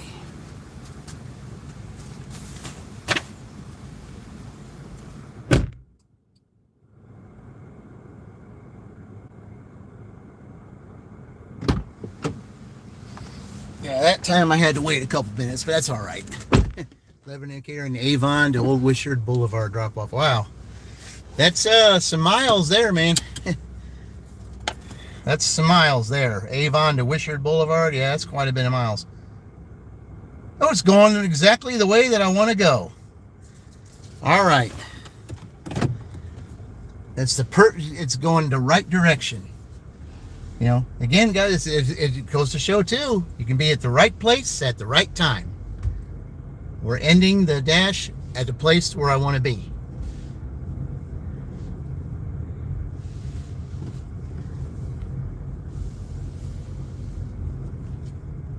All right, because it's going the other direction. But I am going to stay on Jefferson. I am not going to go that way, and so...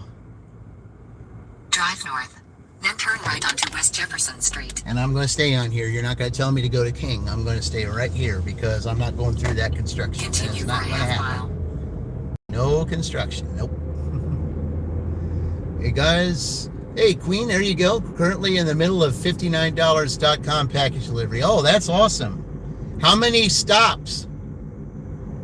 How many stops do you have, though? In a quarter mile, turn right Sometimes onto the South number of Market Street. stops makes the difference to wonder if it's really worth it.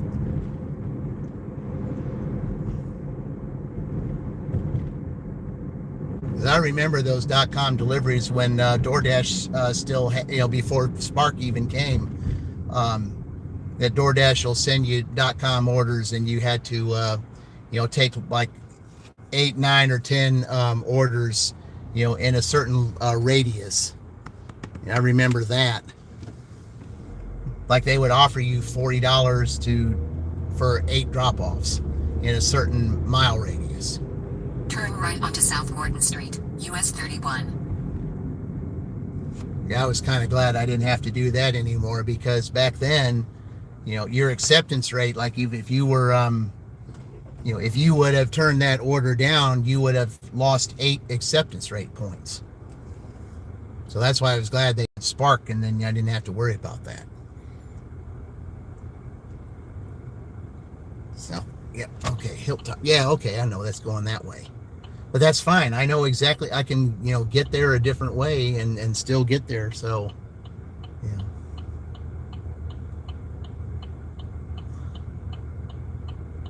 I can go back and not have to worry about all this other stuff. So.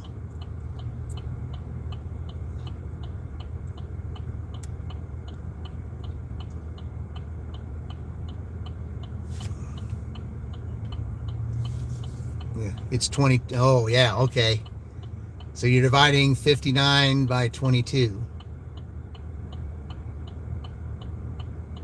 60, about 275 or something to stop.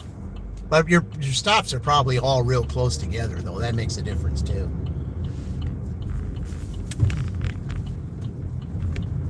All right, let's go through the maze down here until we get to this this drop-off.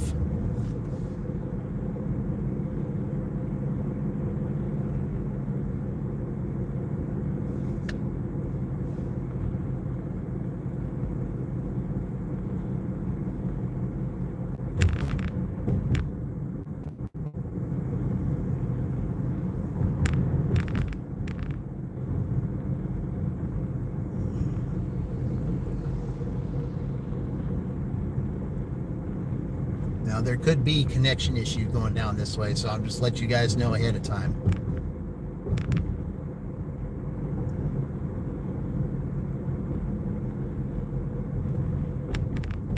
Because the farther down you go this street till you get to Edinburgh, you've got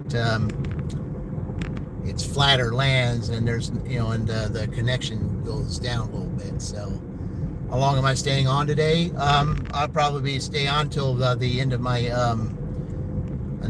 my lunch shift, which will probably be like maybe 1:30. But I'm going to take a short break and head back east, because the longer it goes and you're going through this maze stuff, I don't really feel like being out in this maze stuff the whole entire time.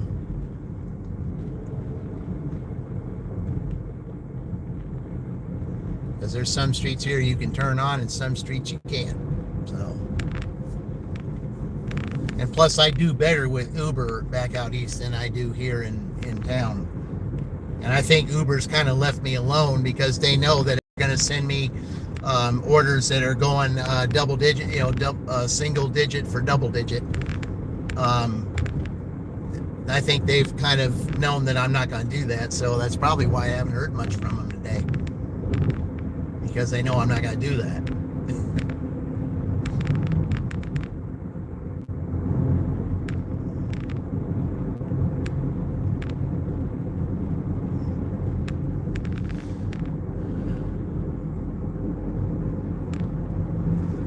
Okay, let's get to this motel because I'm going to take a back road over here. When I go back, I'm going to take a back road so I can stay away from all that mess. I'm just curious how long I have to harass you. You can just harass me all you want. You do whatever, Indy. Yeah. Man, we've just got to do this sometime, guys. I said one of us. I'm going to look into it, but one of us has got to get StreamYard. We got to have a whole bunch of us on at the same time. I just want to see that and see if all of us can go like 2 or 3 hours at the same time, just doing our little gig work stuff. That'd be neat.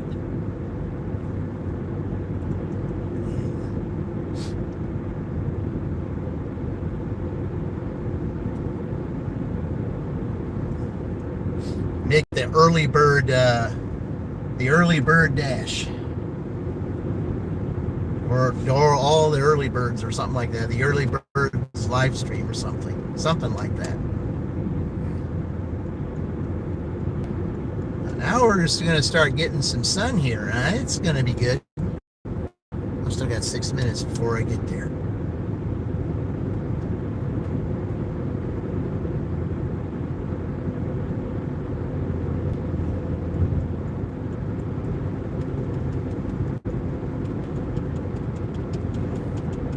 But yeah, I'll stay out till probably 1:30. And what I might do tonight, if I go out later on this evening, I might give Rushville a try, because the last couple, because the Tuesday that I had to stay because I couldn't leave until Wednesday morning of last week, I ended up dashing Tuesday night, and I couldn't dash in Tuesday night because of in Shelbyville because of the connection issues. But if I was to, when I went to Rushville, I didn't have any connection issues there, and I didn't do too bad there.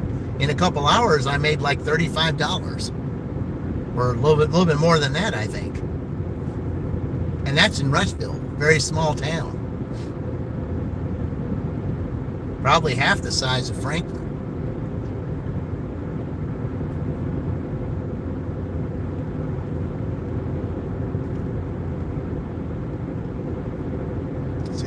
Go to Chicago before it get cold for a day. Had one yesterday, but it was in the PM, so it wouldn't even trouble trying to lift for work. Yeah, plus Chicago's going through some stuff right now, so it's really not the greatest time to be going there. I don't know how Gig Hustler PJ's doing it with all the stuff that's going on there, but he keeps plugging away at it. I don't know how he does it, but that don't seem to bother him too much.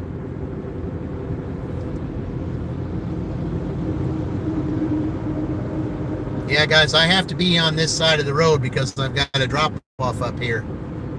I'm going when I'm supposed to be going, but I know you guys want to go a little faster than that, but I'm not getting out of this lane because I have a drop off here in like less than a mile.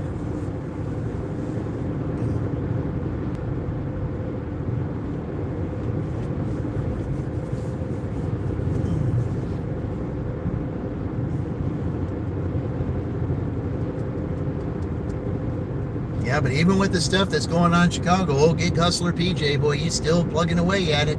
Don't seem to affect him one iota.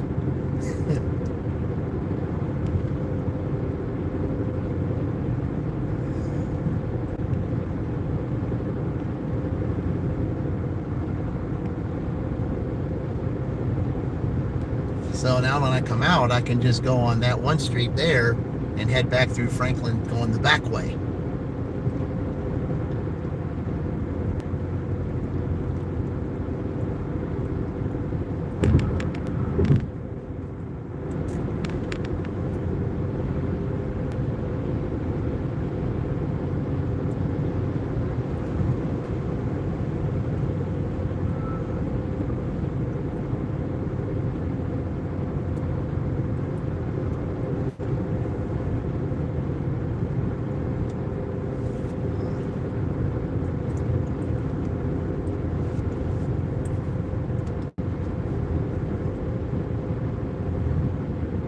now they turned that one place over there on the left. Well, I'll show you when I come back. They finally made that a restaurant again.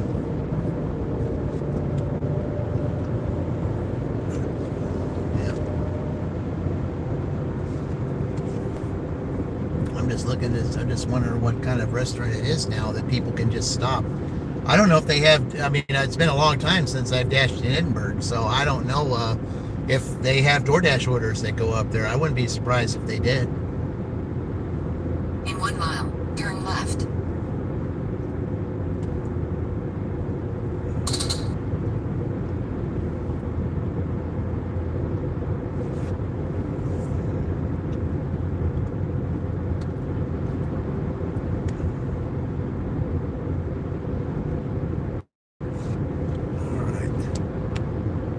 You know, we went about 20 amps. Yeah, you do have 20 amps.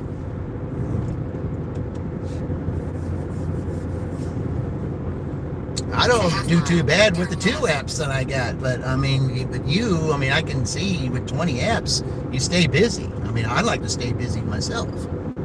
Yeah. That's why I'll be glad with Big Ten Scene back on the road. Yep. I'm about to deliver to this hotel up here. Motel, actually.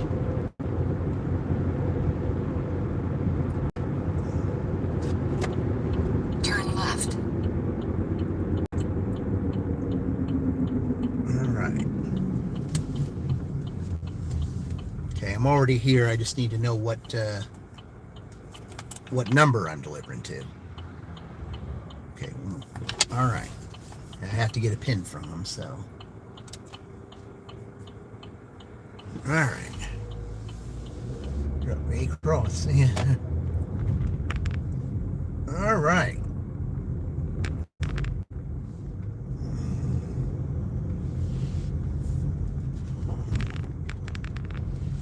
Looks like he's waiting for me. All right. One for Dale's. All right. And you have a 4-digit PIN code for me. 1134. All righty.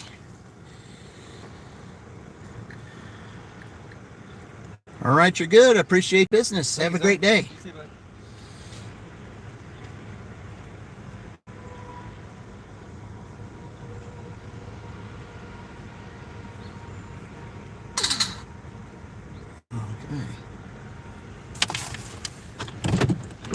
All right, ended that dash with $64.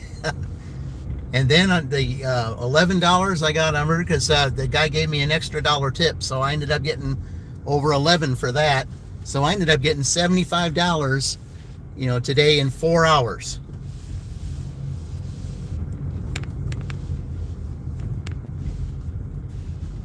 Not bad at all for a Tuesday. Not at all.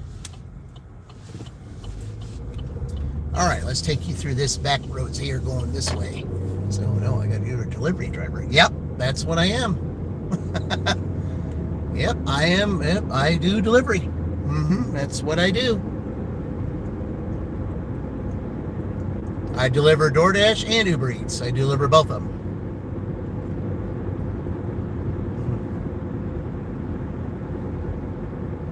I did my average for DoorDash with $4 more to spare, and then $11 I made on Uber Eats that I never usually count, but I had put DoorDash on pause while I went to do the Uber order, so I ended up getting $75. So, and I'm keeping Uber on.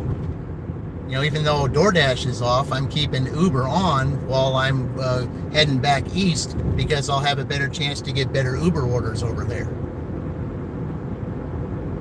Because there's a quest on Uber today, is that you do 3 orders, you'll get an extra $1. It's like, don't spend that dollar all in one place, but an incentive is an incentive, I guess.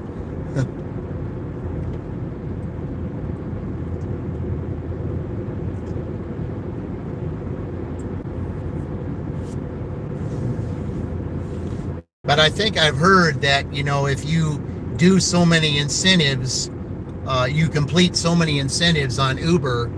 I think I've heard if you do so many incentives on Uber, then the incentives get higher.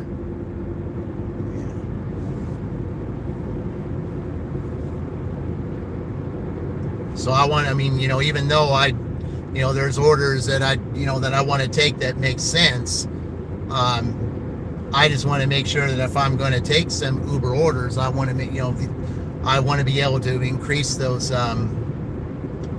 increase the incentive. Okay, I had to get past this so I can go on this one street, and then I can take the back road to get out of to head towards the east a little bit.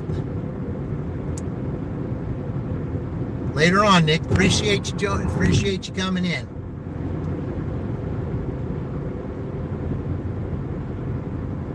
Appreciate all of you guys for coming in. I really do. I said it really helps out our channel. Those that are blue, that are in the blue, you help them out too. If you join their channels when they come in and visit me, if you click on their channels and go visit them, I think you'll find that that they have some great channels as well. Because if I recommend a channel to you, they have my seal of approval. If they have my seal of approval, that means they're a good channel to watch. You will be entertained, and you will enjoy all the content that they have too. Some channels are funny. Some have they've have humor, to which, like Charlie the Brash Dasher, for example, who's going to be on this evening, doing a live stream, either in his car while he's dashing or something like that. He's one of those guys that I recommend because he finds a silver lining in every problem. Or at least he tries to. I mean, the problem will come his way, and he'll try to find some kind of humorous thing to say to turn it into a silver lining. And not much, it has to take a whole lot to really bother him, because if there's a problem, he'll be like, well, what funny thing can I make out of it so I can make something humorous out of it, instead of making it a problem that nobody wants to talk about. That's how it is. Like Tornado, for example, guys. Tornado, he's one of those channels. I mean, he's the guy does a lot of things. Meat puppets, he's a fix-it. He'll stand and wash dishes in front of you, just, not caring or anything. And, he sends a message to all the guys out there. It's like, why can't you, doing dishes, it's no big deal. Your wife or girlfriend will certainly appreciate you doing it. Sometimes when you do the incentive to do the little things like that, you don't know what you might get in return. That's why I recommend channels like this.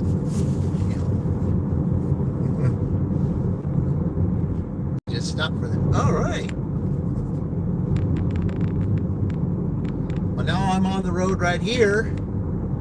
That helps me get back, and I'm going through where all this to where this trailer park is up here, and then all I gotta do is make a couple right turns, and I'll be on my way back east. I'll get there. I might be able to get there just before the 10:30 starting time, and then I'm gonna keep Uber on, so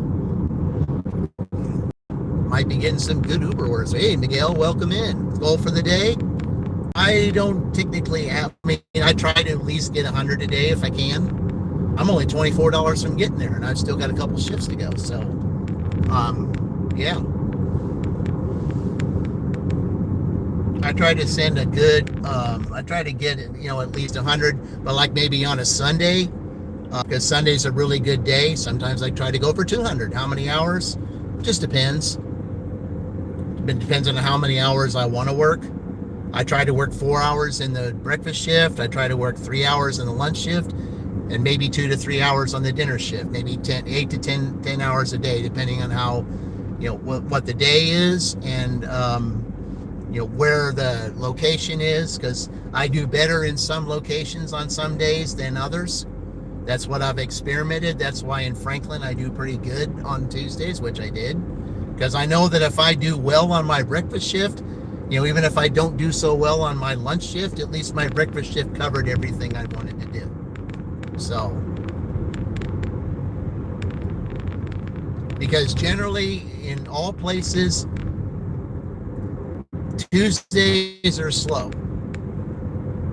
Of all the gig tubers and stuff that I watch, I find that it is slow on Tuesdays, wherever. But I found, just by experimenting, going to different, throughout the 4 years I've been doing this, I have found that some towns I do well on certain days. So if I know that's the case, then I will go and do that. It's definitely slow for me in your market. It's Tuesday? Yeah. Yeah. It's just about everywhere. Tuesday's just one of those days. It's like, nobody really wants to, to do anything. And I can understand that. I mean, sometimes you'll do pretty good on Monday. I didn't do really that well on Monday yesterday. During my live stream, I spent a whole lot of time and sitting and talking, which I didn't care about. But the orders that I did get, though, in the 4-hour time I was out there, I still ended up getting my $15 an hour that I normally get. And I was surprised at that.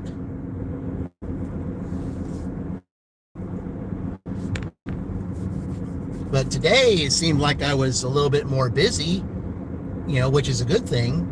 And then I ended up getting 75 because I mixed an Uber in it. So, I mean, it's nice to show you guys Uber orders just as much as the DoorDash orders. Because especially when I get into, Shelbyville, I mean, I have a good chance there because Uber's pretty good in Shelbyville if you can get the orders without having DoorDash along with it. Because last night I did order there. I had a stack order that was $16 that I was taking, and then they sent me a $7 Uber right at that same time. But the problem was, one of those was a shopping order, and because the Uber would have been right exactly where I wanted to be, but because one of them was a shopping order, they would have taken that Uber from me. That's why I had to turn it down.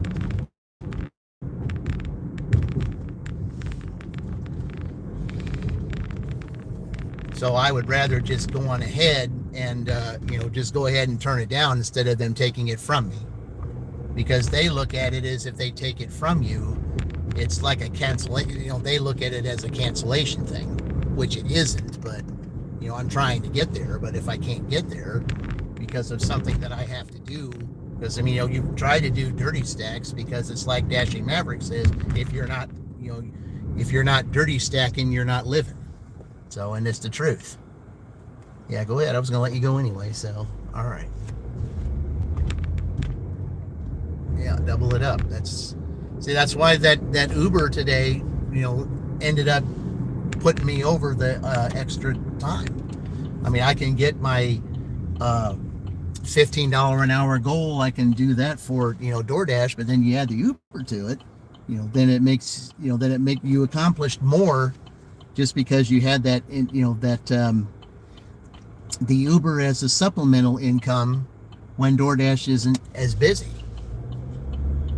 If you get those Uber orders to supplement your DoorDash income, then you can, get your average or even better, because you have that income that's supplementing. Because DoorDash is slowing down in all markets now because there's more Dashers out there than there's been. And they're still advertising for more Dashers for whatever the reason. I mean, they just want to saturate all the markets. And I said, okay, well, if they're going to saturate all the markets, then I better get a supplemental income, which is why I said, okay, Uber Eats, I'll do that. I mean, they'd probably do that for Uber Eats too, but if I have 2 apps instead of 1, then I think I might be able to make a little bit more money, especially if DoorDash is in a slow position, which it has been.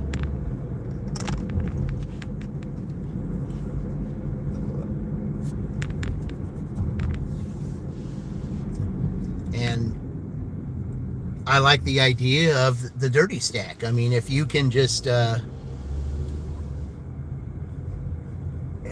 you gotta watch it there, little squirrely.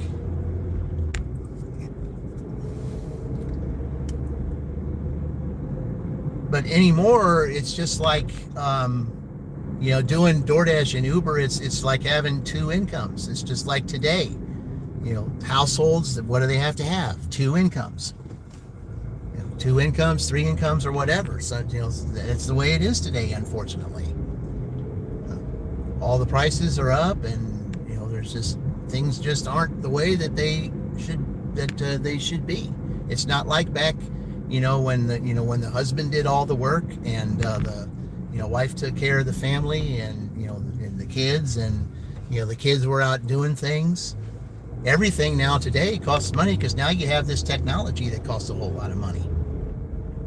I mean, basically everybody has a cell phone now. Cell phones are expensive.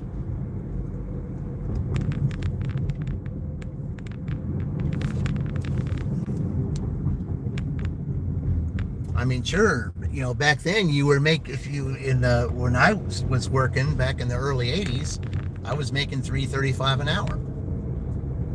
And that was, for then, the things were more affordable, and you could, it would be a little better. I mean, now most of there's still some, like here in Indiana, the minimum wage since 2009 is still $7.25. Who's really going to work for that today? Unless it's a supplemental income. Not very many people are going to want that, because a lot of the states today, a lot of are $15 an hour is your minimum wage, more than double what it is here. And when I was in Oklahoma, there was one of the stores I went into in Oklahoma.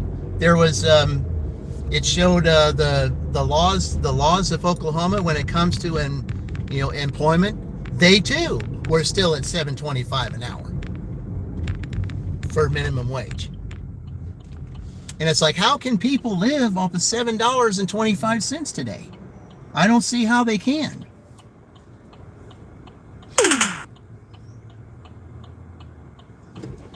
I mean, it's hard enough to do, like $10 an hour, $12 an hour. But then when you're... All right, there we go. Yeah, we got connection issues here, guys. I don't know why it did that. All right.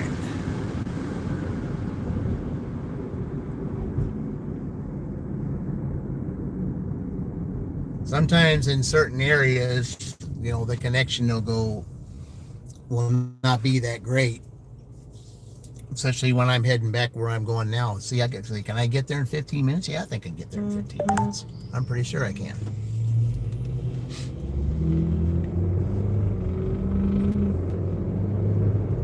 And with Uber still on, I could probably get into town and immediately get an Uber offer, which would be kind of nice.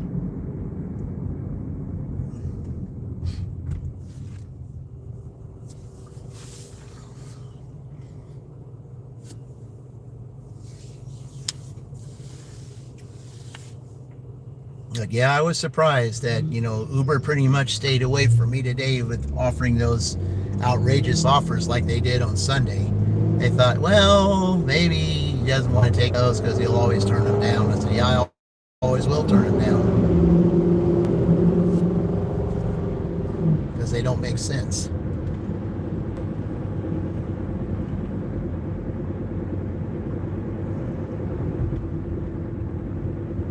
This little industrial park here, sometimes you'll get orders.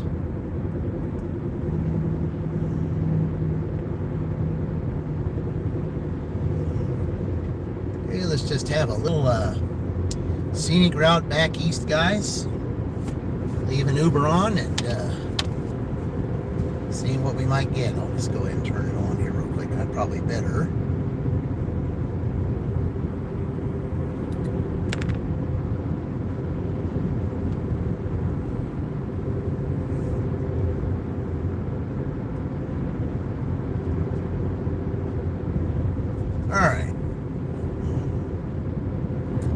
Hey, see, when's your book coming out, Sheila?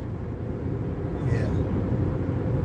When's your book coming out? I'm really anxious to find out when that is, because, around your birthday, if it's coming out around your birthday, I'm going to be doing a live at the fountain with your book and your book, my book, and 2 others. So nice to see you again, Sheila. Everybody's been, wondering about you, how things have been going, especially with that job of yours. Yeah, I mean, it's really nice to see you again. It really is.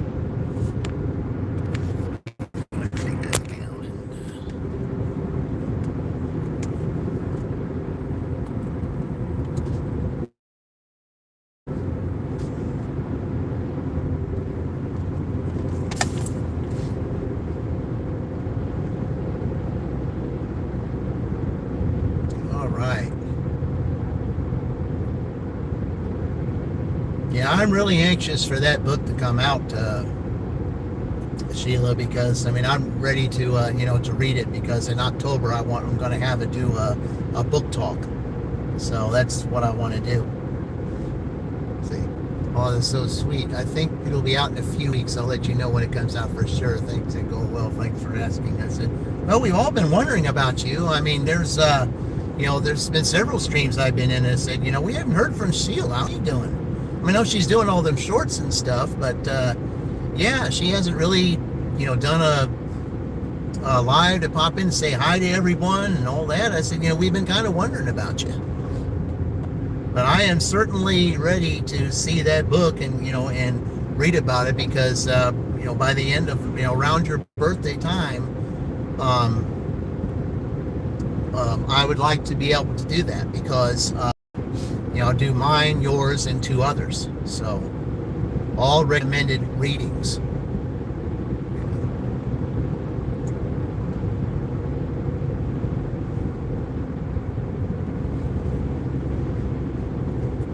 You guys, those of you around here that don't know, living in Cyprus, yeah, you definitely need to check her channel out. She's one of those that does a lot of things. Gardening, fitness. I don't think she, and business stuff, and if she ever feels like it again, catering, things like that. It's one of those channels that'd be, to definitely check out. Especially if you're in the fitness mode right now. That's definitely one to check out.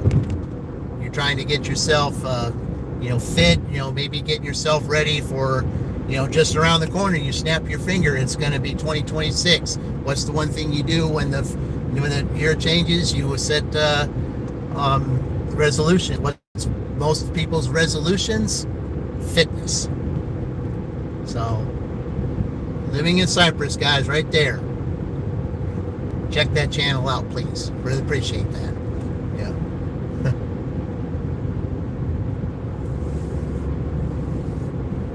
So like I said, if you're in the fitness mode, you definitely need to check that out.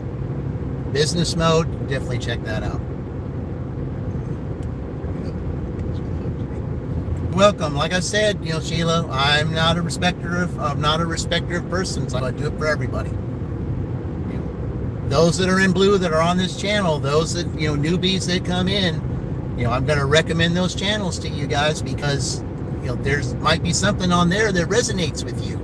And if it does, then you're going to keep going back. I said, where am I headed to today?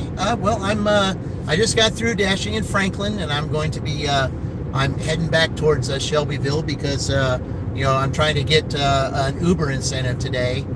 And I have better Uber orders here in Shelbyville than I do in Franklin. So, even though it's kind of a silly incentive, it's like you get $1 for 3 trips. And it's like everybody say, well, don't spend that $1 all in one place. I said, well, it's an incentive though. And I've heard that on Uber, if you do so many incentives in a row, then the incentives will increase.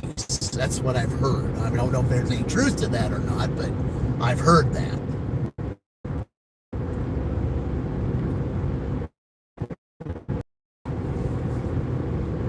And there's also a better chance of me doing it a dirty here in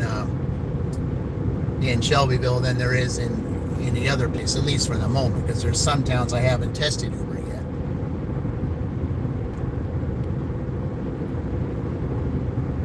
I have yet to test Uber in Greenfield. I will be there Friday.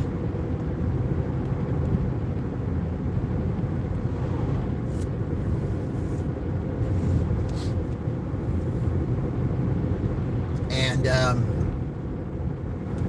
then let's see, I'll be somewhere else. See, I'm trying to think of where I'm going to be Thursday. Also, I'm trying to think of where I'm going to be tomorrow, because tomorrow I'd never dash on Wednesdays.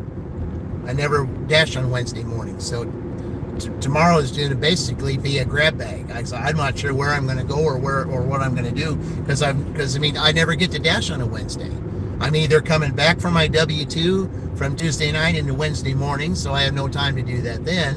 And then if I have to work on Wednesday night at my W-2, then I got to sleep during the day. So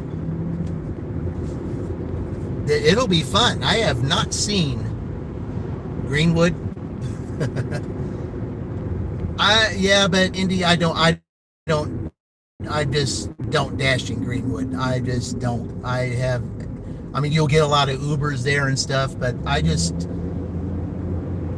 haven't had the best of experiences there in Greenwood. That's why I don't really want to do it. I know Greenwood can be good for any time because you will get orders, but I just don't want to do all those apartments, and I don't want to have orders that's going to take me to Indianapolis and close to downtown Indianapolis.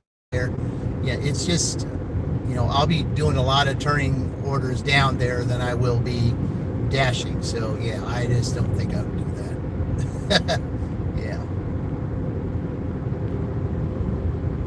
I would trust Greenfield way more than I would ever trust Greenwood. New Palestine is part of New Palestine is a part of the Greenfield area, so at least that's probably as far as I go.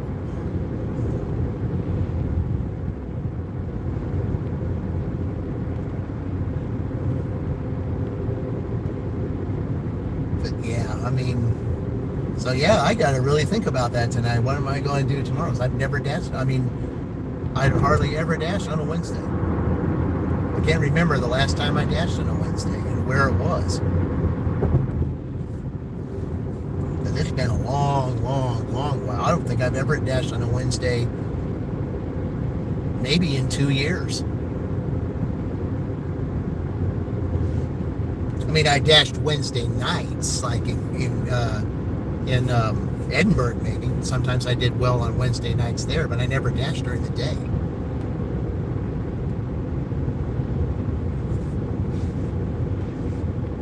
Yeah, this ought to be interesting. I'm wondering maybe if with it being a day that I've never dashed before, maybe I ought to go to a town that I've never been to before. That's a thought. Yeah, I'll have to think about that. I'll definitely have to think about that.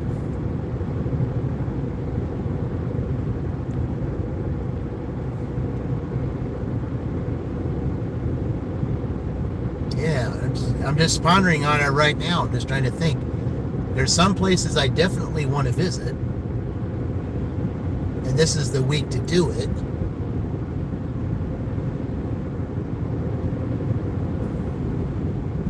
Yeah, I gotta really sit and think about that one. I really do.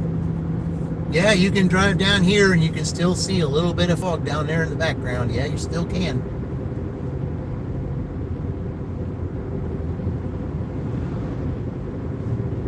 But at least it's a lot better than it was earlier when I started. Because, coming down from Shelbyville to Franklin, when I was driving down there, you could just hardly see anything.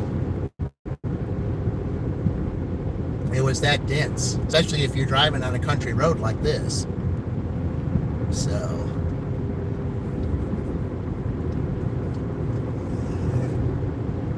let's see, what do you think here? People who flip me off coming into a school zone, I'm going 25, then you're not passing me when I'm in a Tesla, and I can make a yellow light and leave you there. Yeah.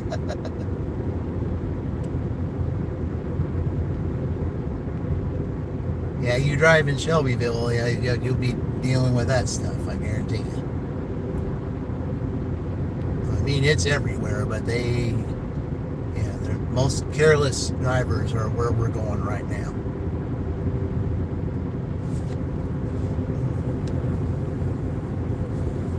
So we're about to cross the line here, so Uber, if you're going to give me something, now's the time.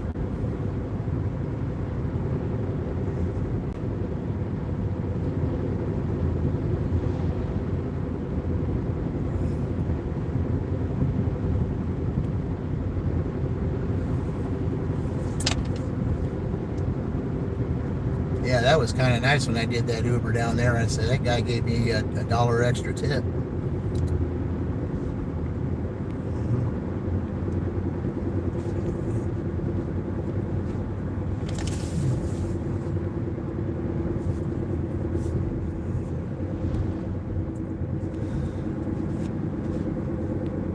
Okay.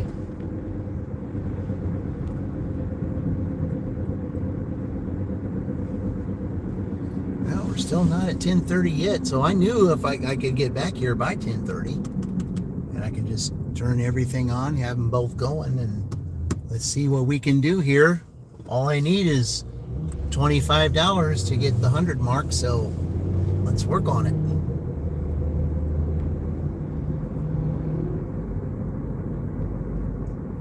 And for a Tuesday to make $100, you're really accomplishing something.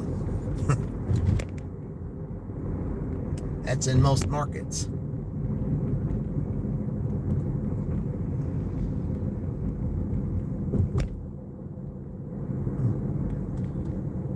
I probably should have turned there because because since Sheila was on here, there's a street over there that's Cypress. That would have been cool to show her that. There's also a Cypress in Franklin too.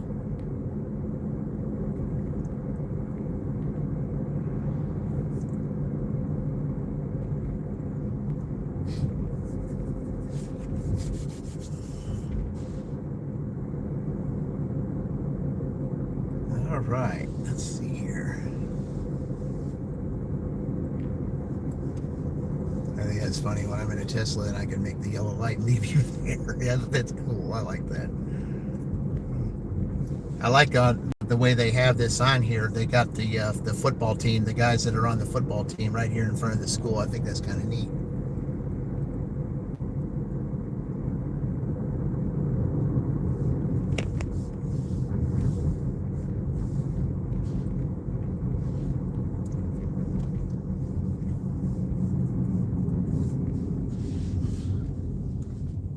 Yeah, it's been a lot nicer since they put this, since they took the time to put this roundabout here.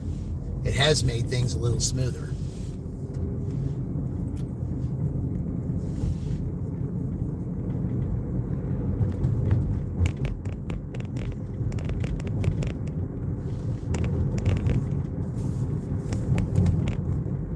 Okay, well, let's go ahead and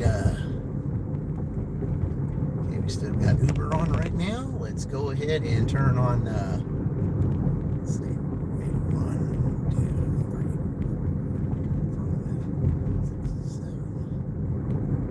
Okay.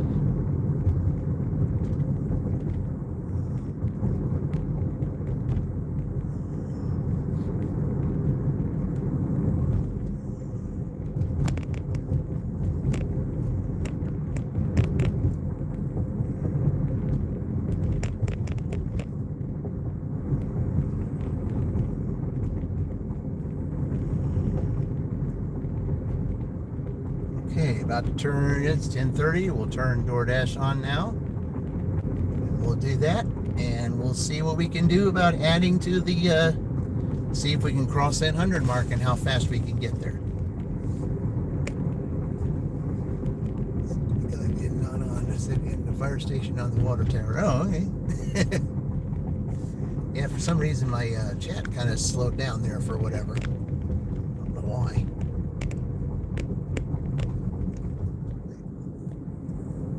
A street named after you. Yeah. Yeah, there's two of them. There's one over there's one over on the east side of Franklin, and it's in this little area that's right across from McDonald's and Taco Bell. It's in that area that's over there on the east side of Franklin, and then I just passed over there right across from the high school there. Inside that there's a little area, and then it's the turn on one street, and then on the left that's yours. Yeah.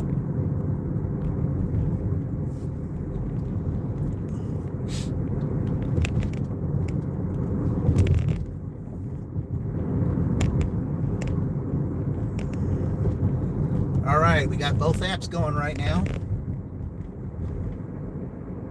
So let's see what happens.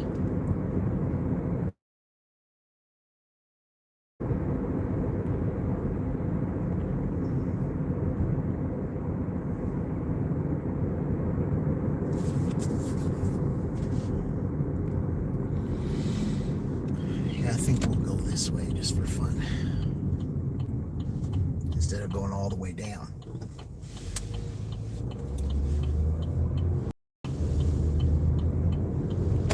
Do some road rage. Let's see. Sorry, Haystack Hunter, we don't do that in this town. Nope. This is not the town to do that. Absolutely not. So we can't do that, man. Can't do that. Not in this town. It will not end well. So, nope. This is not the town to do that. You stick with me for a little bit, you'll see why.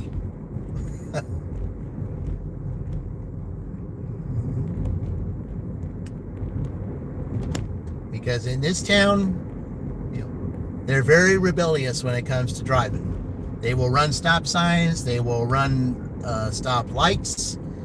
They will, tailgate you and get as close as they can until they get a chance to pass you.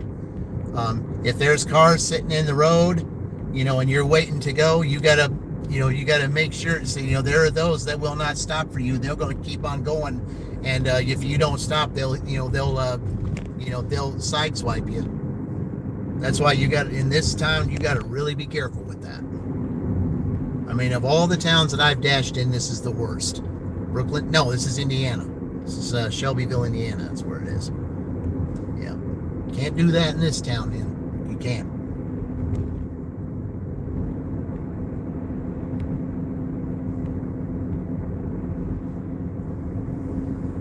And I'm sure if you see some of the orders that I might end up getting here, you'll see why. And you plus, Haystaker, if I of all the dashes that I did in my Big 10 dashes last year, most of my dashes were here in this town. And you will see for yourself how many of those, how of all those dashes that I did, how many red lights were run by people. How many red lights were run, how many stop signs were run. You will see that for yourself. And I know that if I was to, take all that footage to the Shelbyville Police Department, they'd have a field day.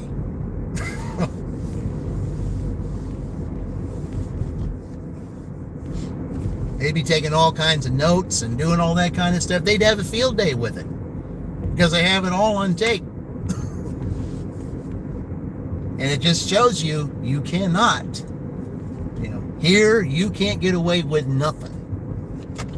Not with the drivers here.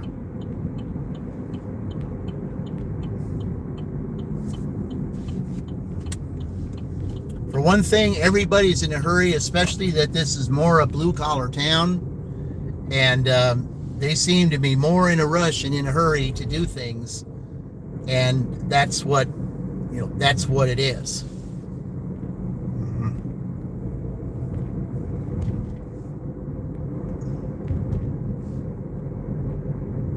Because here in this town, with it being a blue-collar town that it is, a lot of these factories and businesses that are here, they're, I said, you're basically, you go to bed with the chickens and you get up with the chickens.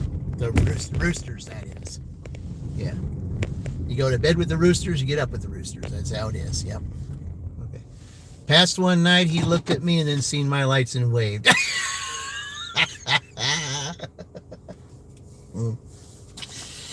Yeah. Okay, well, we'll just sit here for a minute since we got both of them on. It is kind of early. It just passed 10:30, so we shall see.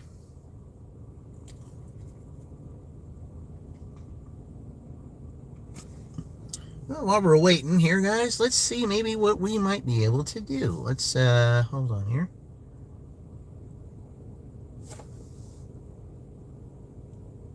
All right.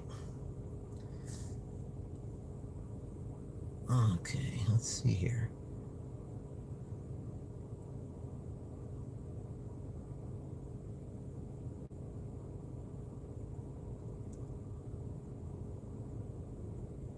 Well, that's going to be good. DoorDash at night, I try not to do that. So, yeah. So I have to watch that. That's Kim's side money plans. I'll definitely have to watch that. Well, what we can watch right now, guys. Here we go. We're going to put on. Oh, Joey's back. Welcome in. Yep. All right. The same thing for other people too, you know. Yeah. Sally was going through her issues that she was going through, you know, Kaylee, you know, whatever she, you know, even though she's not been around, she's been popping in and out of people's and stuff, you know, I still think about her and hope things are going, you know, well with her and stuff, and, you know, and then Borderline now's, you know, got the flu, she's down and out, you know, Yvonne's got her sciatica and her issues going on and stuff. Then you have everybody else in their other situations going on, you know. Don't have to be physical. It can be mental or psychological. Yeah, Gindy, I seem to be getting a lot of offers from the Jimmy John's down here in Shelbyville. I get a lot more of those than I do any other Ubers. You know what I mean? So I'm just on YouTube here. I'm just on YouTube, talking on YouTube. Mm-hmm. Oh, you simulcasting me, DJ? Yeah, I got you. Yeah. I got you playing too. You doing anything? Look like you're sitting in the parking lot like me. You're just sitting here. Yeah, I am sitting here, but the thing is, you know, I did well in Franklin, but everything slowed down. My mom went to her physical therapy yesterday because then I could have freed myself up a day or two to battle DJ. I was trying to think of what college I was going to use. I was going to use some college to take on IU. Yeah, there's going to be that this week, Fran Dash Phoenix. I'm going to try to get in touch with her tonight and see if we're still on for tomorrow night. Where it looks like no DJ, 56 thumbs up. That's what I see. Heck yeah. Also, I got 23. I mean, that's not bad for me. I have a 23. Anytime I can get over 20 on my live streams, that's good. We definitely need the positive caring. Yeah, exactly, nieces. Yeah, everybody does. Everybody does. $7. Yeah, tell him what I got on Uber.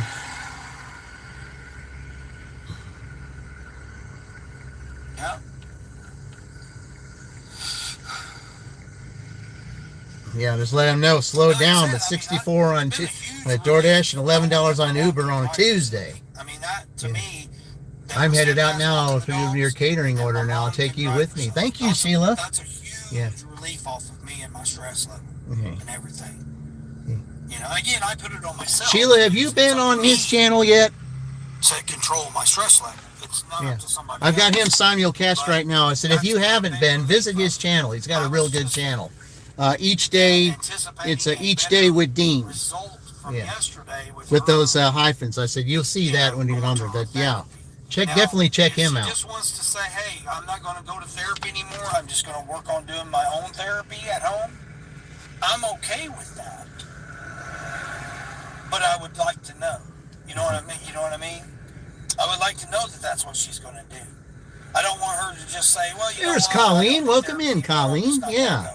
And then, you know, just waiting on orders here. I switched zones and I've come back here to town, so I'm just waiting in the parking lot for now.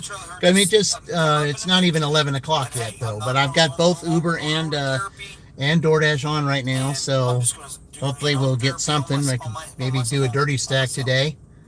And I'm fine with that. I'm fine with her doing it, but I would like to know so that I can get that relief off of me too.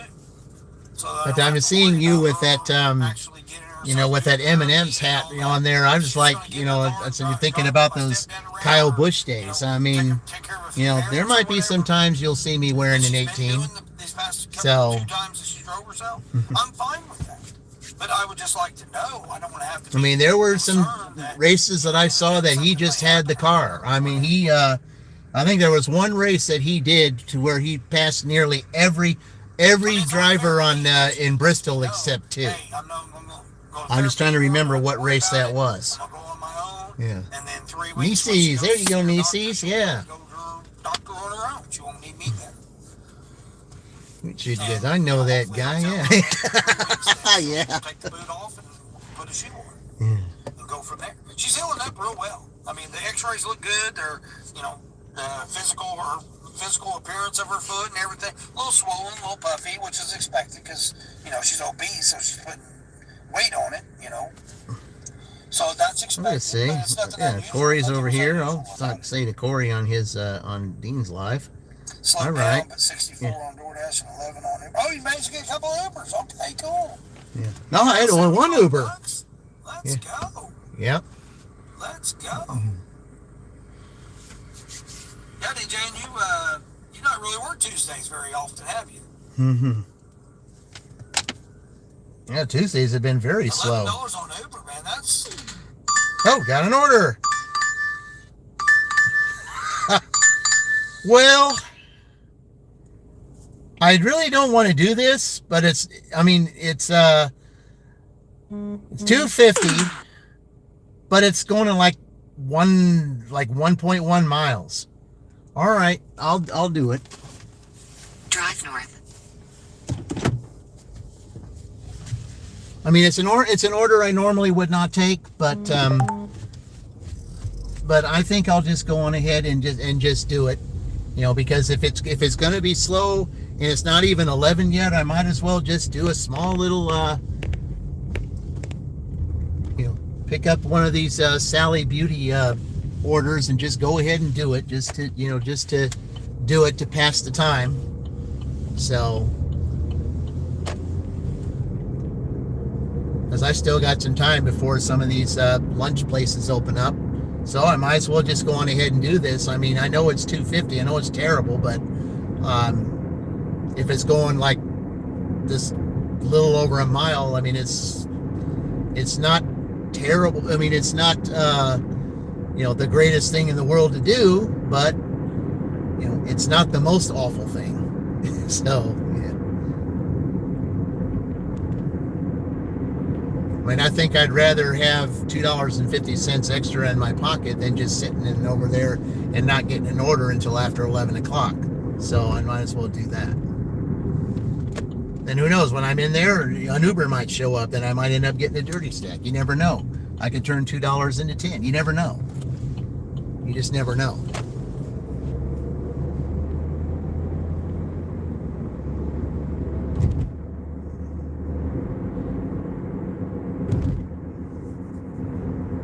I mean, maybe this will get the DoorDash algorithm in and saying, okay, well, if he took this order, then, maybe we'll give him a better order later on because, he decided he went ahead and took this order. I've seen them do that before. So,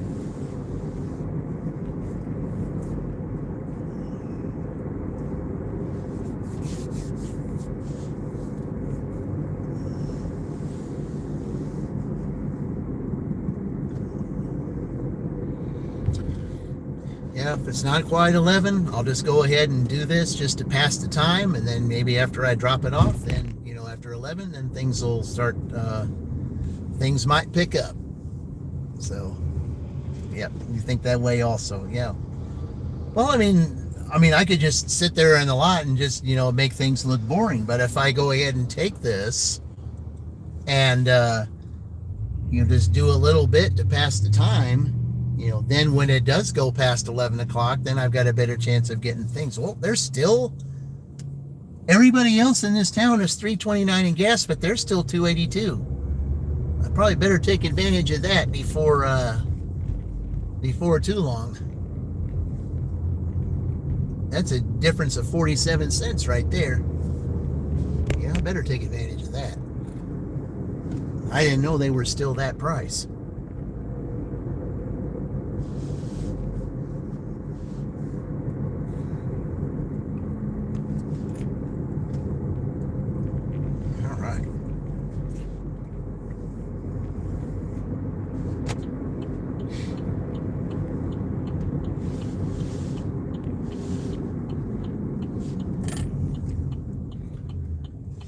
Okay, it's probably best to go in this way because Sally's is right over here. So, at this parking lot, oh, I can just park over here, I guess. That wouldn't be that bad. What would be nice is if I go ahead and get this and then I'm sitting over here by Starbucks, it would be nice if Uber would send me a Starbucks order. That'd be good. Maybe if I park over here, that might give them to say, hey, give them a Starbucks order. All right, I'll be right back.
That was real easy.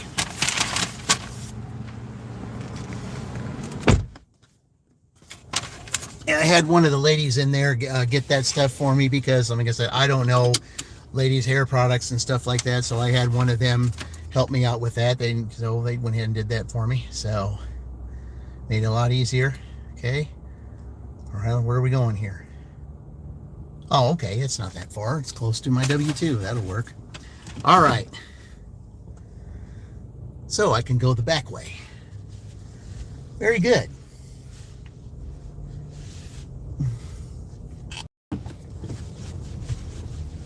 So I'm putting in the mailbox. You gave me permission to see. Oops, I accidentally blocked the mail, lady. Ooh, that's what you can do. Oh, man. So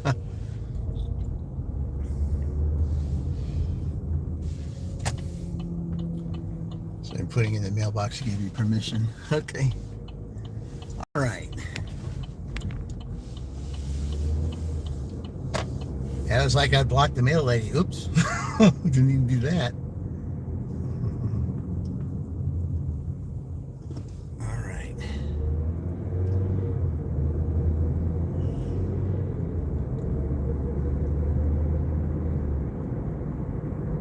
Yeah, it's a real easy drive over there, guys. Just a little, not a little bit less than about just a little over a mile. Not bad at all. And I can take the back way too without having to go all the way out there, so that just makes it easier. For $2.50, I guess you could say it might be worth it. I mean, 50-cent tip. Okay, well, okay, well, whatever. Huh.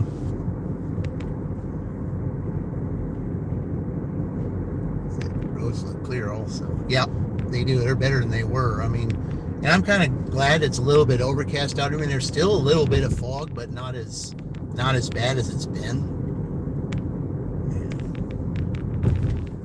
All right, we'll go ahead and as I get up here, we'll go get this. Drive northwest on Lee Boulevard. Then, in a quarter mile, turn left onto Rushville Road. Okay. So catering order picked up 12 minutes early. Loving it. Yep.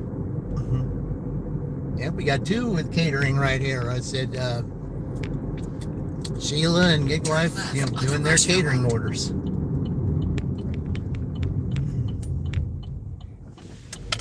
All right. So I'll be doing caterings again once I get back up to 96%.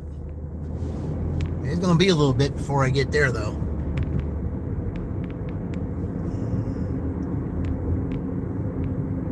Last time I checked, I think I went back to 92% last night. So with what I took today, I don't know if that went up or not. I haven't checked. In a quarter mile, turn left.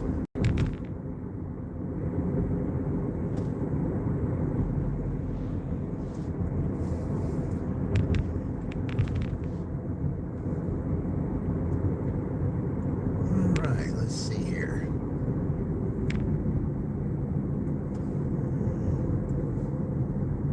Turn left. Yep. This is the way to get to that street. Okay. In 400 feet, turn right onto James Street. Turn right onto James Street. Then 923 James Street, Shelbyville, Indiana 46176. USA will be on the left. Okay. That was really, it's not bad for $2.50, even though it was not a good offer. 923 James Street, Shelbyville, Indiana 46176. USA The is on the customer left. requested you leave the order at their door. They added the following instructions. Leave at my door. Don't knock, please. I don't knock or ring doorbells unless I'm asked to. So, okay. All right, guys, I shall return here in just a second. 50-cent tip, but it's 50 cents I didn't have.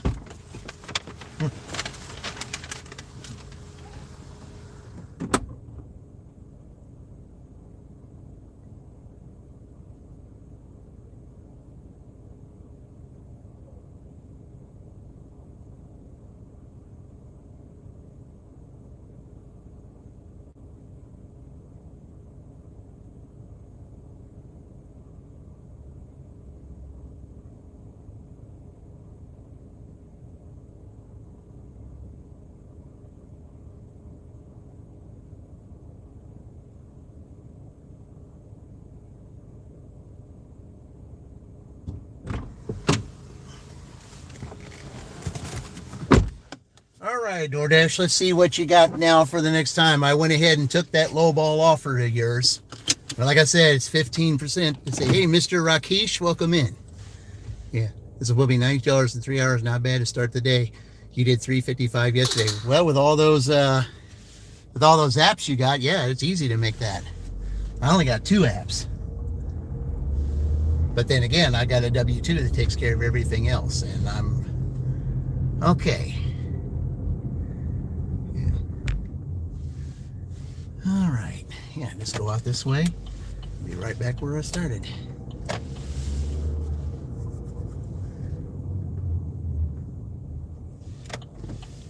Okay, and it's still not 11 o'clock yet.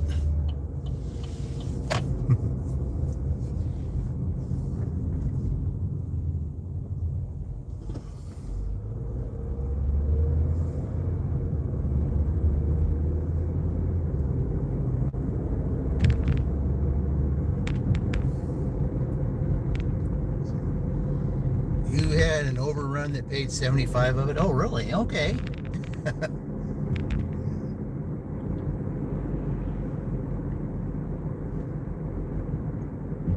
Yeah, I just couldn't do that many apps. There's just no way I could do that many apps. I'm just happy to do the 2 that I do.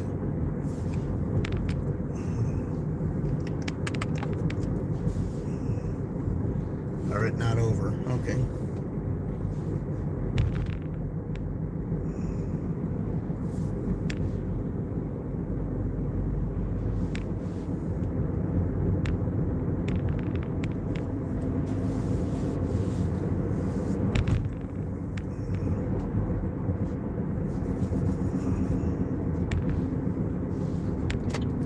Okay, we'll go over here in a little area. We'll sit over here for a few minutes. And if we don't see anything, then we'll move to another area. That's how we do things here.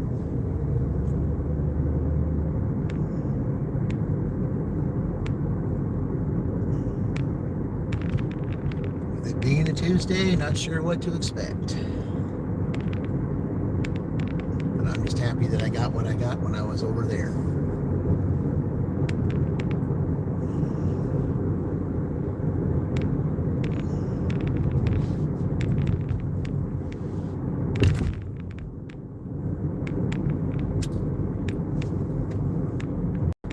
Somebody's moving a house over there. That's why they got it. I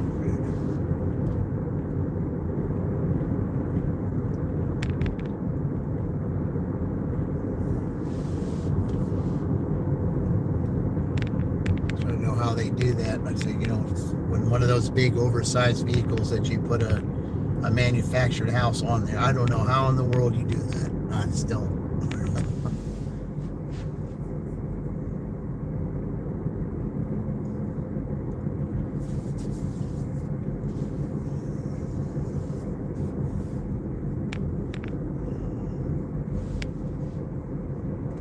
So you got $20 shipped, or let's see, you're charging the car Target. Oh, okay. Yeah, I don't have shipped. I said there's no Targets around. The only Target that I know of is the one in Columbus. That's they don't have a Target here. They don't have a Target in Franklin. I don't think they have a Target in Greenfield either. Okay, we'll just sit here for a few minutes. See if we get anything.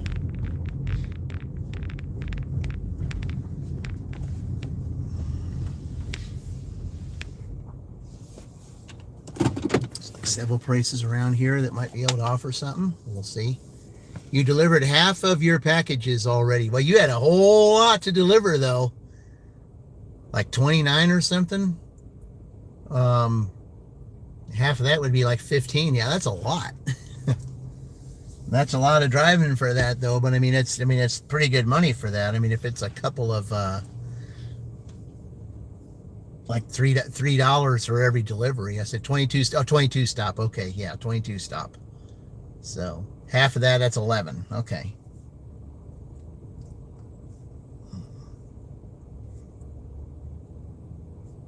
Let's see here.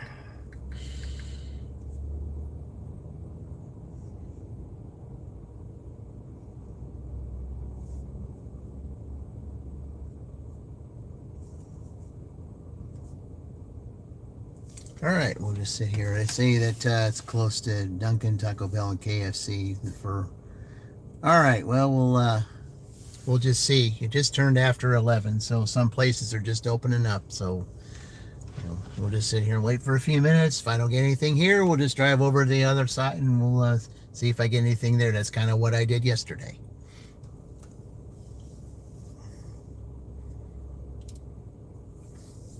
Most of your orders, if you're going to get any, are going to start around 11:30.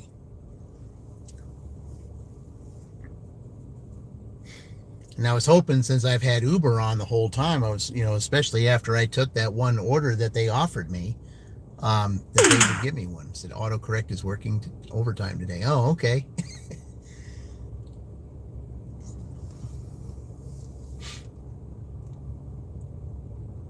I would think that Uber would send me a little bit more offers, because I did take that one. The very first offer they gave me, I went ahead and took. So they should give me some more.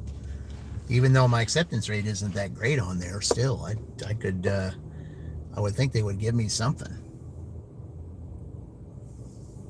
Because I really need to do 3, even though it's a small incentive, I really need to do 3 orders to get that. You don't spend that dollar all in one place. I know that, but still. A dollar is a dollar. It's a dollar you didn't have. And also, if it's one step to get a bigger incentive later on down the road, I'm going to do it.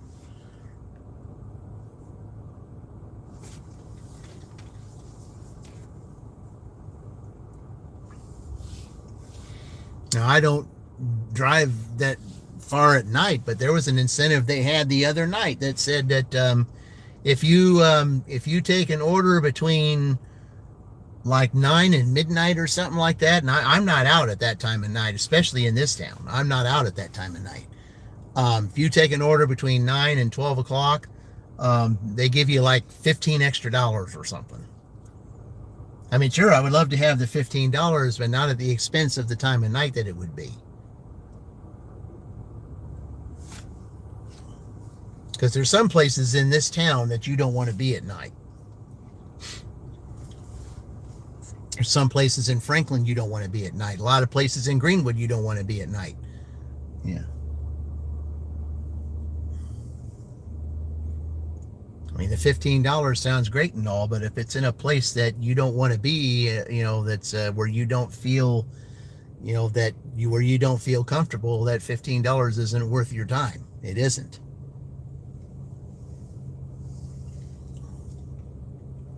I mean, I'd rather take the challenge for the dollar and get something better later on down the road than do that.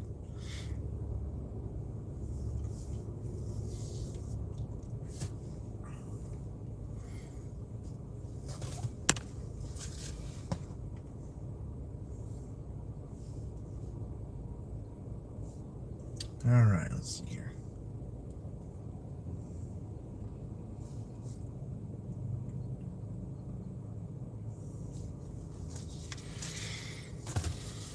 But again, guys, it's Tuesday. You don't know what to expect. You just don't.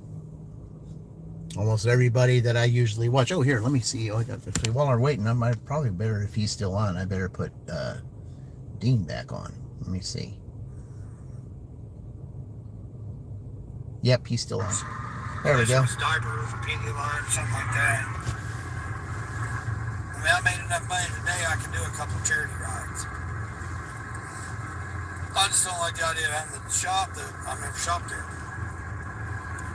I mean, I'll get there and I'll be like, oh man, this was easy. I'll be one of them things where. Hey, Falcon, welcome in. Easy, and I'll be like, oh man, I was all stressed about it. Yeah, we're just sitting here waiting on an order. I got both platforms going, DoorDash and Uber Eats. I have a hard time doing it for less than double digits. I got $67 so far on DoorDash and $11 on Uber Eats, so I got $78 going right now. So it's all going all crazy. Just need $22 to get over 100 using both platforms. It's just past 11 o'clock, so it is a Tuesday. It's a slow Tuesday, but I had a slow Monday yesterday, but I still ended up getting my my average, which was, well, not quite, but close. All because I had decent offers then, and my acceptance rate's been a little bit better, but Anyway, we're just waiting to see. One of the places they say is a hot spot, which I don't really pay too much attention to. It's just right to my right over there. And I took one of DoorDash's lowball offers of $2.50 going like 1 point some odd miles. So hopefully seeing that, maybe that'll give them the incentive to give me some more orders. So, because sometimes they'll do that. They'll give you one of those orders that, that don't make sense, in hopes that you might take it, and then they'll give you something better later on. So. That's the old Amazon. Hopefully it ain't gonna stop in the middle of the road and have to make a delivery. Yep, I used to work there at Amazon. I did that like almost 8 years ago. No more stoplights, Yep. just straight driving now. Yeah, that's what I like. Yeah, No I don't know what's going stoplights. on with, Grubhub app. I even updated it too, so I know it's updated. Maybe I got another update still on it. Check. Maybe they do an update in on me today. Yeah, there's not too much with Grubhub around here. I mean, there's a couple places here that do Grubhub, but they're more ubereats or DoorDash here, and not so much Very Grubhub. weak this week. No other updates on it. What's going on with it? Maybe it's not a busy time for Grubhub right now. Oh, it's full. It's too full right now. Too many drivers. Yep, too many drivers. All right, Grubhub. Well, yeah, there's too many drivers. They keep advertising with Couple of red zones. neighbor's dogs with man. He got the customer's dogs going. Yeah. All right, okay. All right, I'm Let's see. gonna wait on you Well, I had an order the other night to where they said don't ring the doorbell or something like that, because the dogs will bark. And the thing is, they didn't know that the dog was looking in the window. I mean, and the dog did not say anything at all. Didn't bark or nothing. It just looked at me because I smiled at it in a way to which that I have my way with animals. And if you smile at it or talk to it in a way to which they can understand, because I own dogs before and own cats now, if you see cats and dogs can understand a language, with you if you can figure out how to do it. And this dog just did nothing. I mean, I just smiled at it, and it just turned its head like some dogs do, and and then finally when I took the food out of the bag, then it started barking. And I didn't ring the doorbell or nothing. And the the customer came out, and I said, I didn't mean to get. I didn't knock. I didn't mean to get your dog rolled up. He said, it's not your fault. I said, I forgot that I said I can smell that food right here, and that dog. Well, look at this. Don't like the 7 miles, but I do like the 1125. Drive north, then turn right. All right, right over here, guys. Yeah, right over here. That $11. That definitely works. Yeah. But anyway, that guy said that I forgot that my dog can smell food, a mile away. He said I can even smell it now since you took it out of the bag. So if I can smell it, I know my dog can smell it. So yeah, you're fine. If dogs smelled the food, not you. All right, guys, I'm gonna go pick this Applebee's up, and I shall return.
Okay.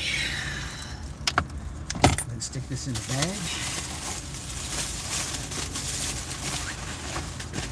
All right.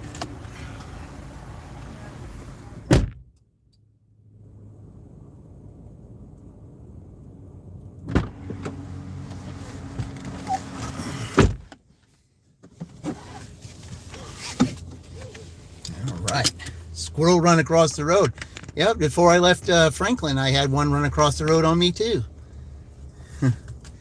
Okay.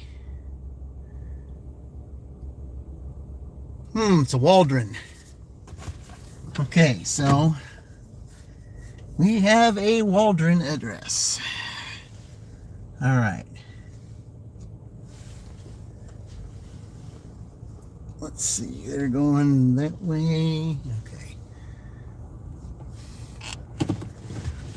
All right. So I'm going to take the Progress Parkway way instead of the way they want me to go. So we'll do it like that.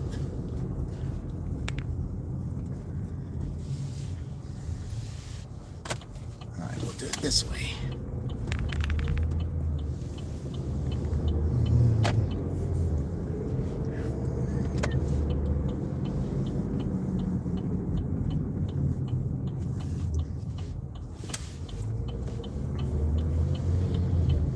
Okay, let's see what the instructions they say to do. It says to come inside and put at the front desk. Okay.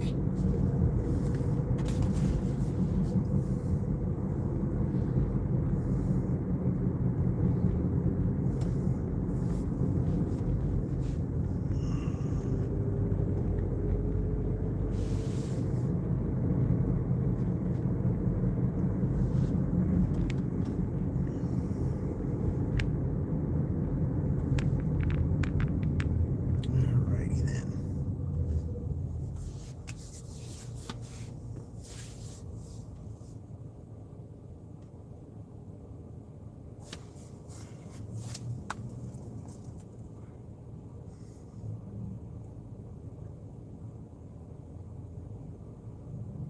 Yeah, I am supposed to go. Well, it's telling me you should go 74. I don't really want to go 74. I can go this other way without having to go 74.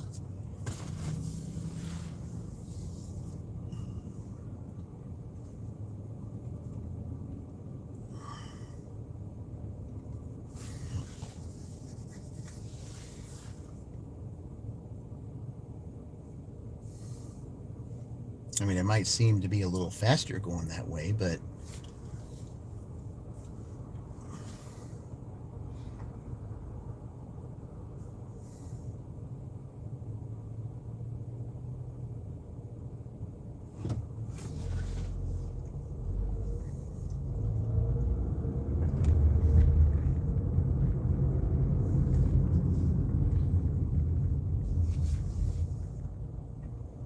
pretty short light. Very short light. Oh well.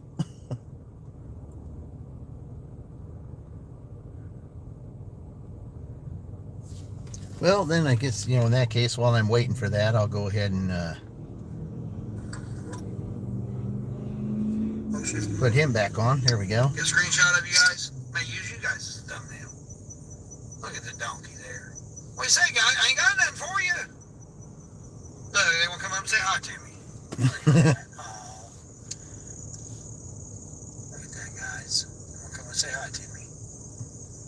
Look, but move out of the way. Hey, don't be bullying him. He's in there trying to bully him. Say, get out of my way here. I'm gonna see what this guy's up to. It's fun that you guys been having animals on there. I like animals, especially there was a place where I lived when I lived in Fortville. There was horses, just a couple of houses down from me, and I loved visiting that little area. They're just walking up down the road, and those horses being there. I've always loved horses. Apple juice, some youngsters' clothes, All right. 11 gallons of distilled water. Yeah, that's it. We're not doing that order. Joe, how's Joe doing? I just had a darn red-tailed squirrel run across the road. Oh, shoot. Paige. Yeah, I had one. Hey, Paige, what's going on? That's your favorite part of delivering, is seeing the animal, right? And I mean, how often do you see little miniature donkeys and little miniature ponies there? Horses. Those Yeah, you full-grown know. horses, but they were miniature ones. Well, when I've done through Greenfield, I'm seeing goats, You don't see miniature goat farms. mules very often. They're very friendly to me too. I was like, man. One time I had a little grain or something, little apple or something. If I had an apple, they would definitely like the apple. All right. They're going up to $25 on that one. It says it'll take an hour to do it because that one customer's 19 miles away. Yeah, that's an order I would not take. If it's going to take you an hour to do, it doesn't sound like it's worth it. Not at all. Oh, Paige, you coming in from Australia? Oh man, about time. I figured people coming now. Is Australia or Austria? Which is it? Is Australia? I had one from Australia earlier today. I think you came in before from Australia. I think I had two actually. Trying to see if this is I something. think one of them was named Modsa, if I remember correctly. Yeah. Talking about Well, Joe, I mean, stick around. the Follow all these channels here. All the channel do, like Big 3 Dash in there. You get over and check his channel out. Nothing over there. He does just a few days. Now, he's off this week, but he generally just does a couple of days and does it part time. I mean, pretty much all make about the same amount. I mean, yeah, and we do, and it's just like here, man, leaves are starting to fall off already. He gets out, he does it. It's about $15. First day of autumn, it was first day of autumn was yesterday, and it looks like it's already getting started. There's leaves falling off already. $19. Not wasting any time, doesn't look like. And again, that don't include taxes, wear and tear, and all that stuff. Exactly. That's why I have that W-2. I'm not going to do this full time. There's no way. My W-2 is going to take care of all my other stuff. I just do this to supplement my income, the same what I need to do to do my next vacation in November. All this money's going to do is help with that. And cars and all, so I don't have a car payment. So, basically a car payment would be what my insurance difference is. So if I had a car payment, then I'm paying basically that much on my insurance. So you have to think about that. What type of car? Where's the dealership at? Right. Where's the mechanic at? Exactly. Or you have to have it towed somewhere to get it fixed. Yeah. If something were to happen to it. Where's the nearest tire shop? What kind of warranty you got on your tire? I mean, there's a lot of things a lot of people don't consider. Exactly. And no matter what zone you're in, you got to know that too. If you're in a zone, you got to know where those things are. You got to know who to call. You got to know where to take it. Depending on what that situation is. There's, everybody thinks this is just something that you do, but you got to have all that stuff in the back of your mind. Things happen, and when they do, you got to know what step to take, whatever zone you're in. That's why you got to know your areas, know your zones, know your whole area, so that you're prepared when that time comes. Away to a different town that's got more market, have more restaurants, more places to shop, more things like that. Okay, I'm going to the directions here and see what it tells me. Drive southeast on East Michigan Road for 3 miles. Yeah.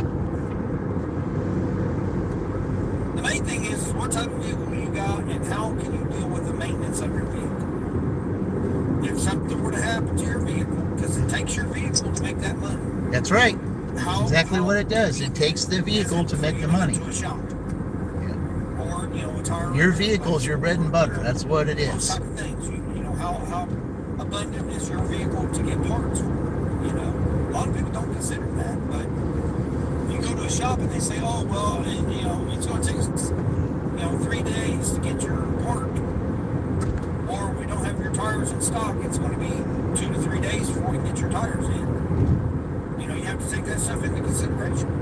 Yep. I know some people don't. They just fly to see their pants. But I do. I mean, I have to because I'm not near facilities like that. Like people say get a Prius, but you've just seen I go out here in the countryside. That's not good for Priuses. Nope. You get off on off roads and that's one of the reasons why I've got an all-wheel drive. I have an all-wheel drive for that purpose. An all-wheel drive can take care of whatever weather conditions there is, especially if there's snow. You need all-wheel drive. And if I'm driving on country roads or living in a rural area, an all-wheel drive is something that you definitely need. GrabHub works better for farther out, so you're going to have some miles, but the pay is pretty decent. Yep. So you want Uber Eats. I've been doing some fantastic Uber Eats orders. Yeah, I mean, I'll get more orders once I get my acceptance rate back up again. You have those three apps in a small area. You can potentially do. Alaric Ramadan, you declare with your mouth. But your main thing is Yes, sir. Absolutely. Absolutely. Absolutely.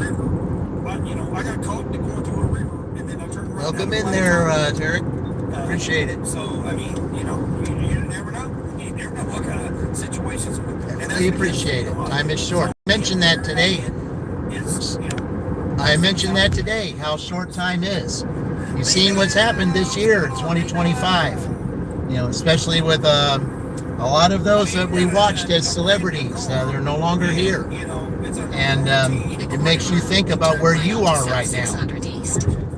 And if you have dreams and things that you need to do, you don't know how much longer you're going to have to fulfill that.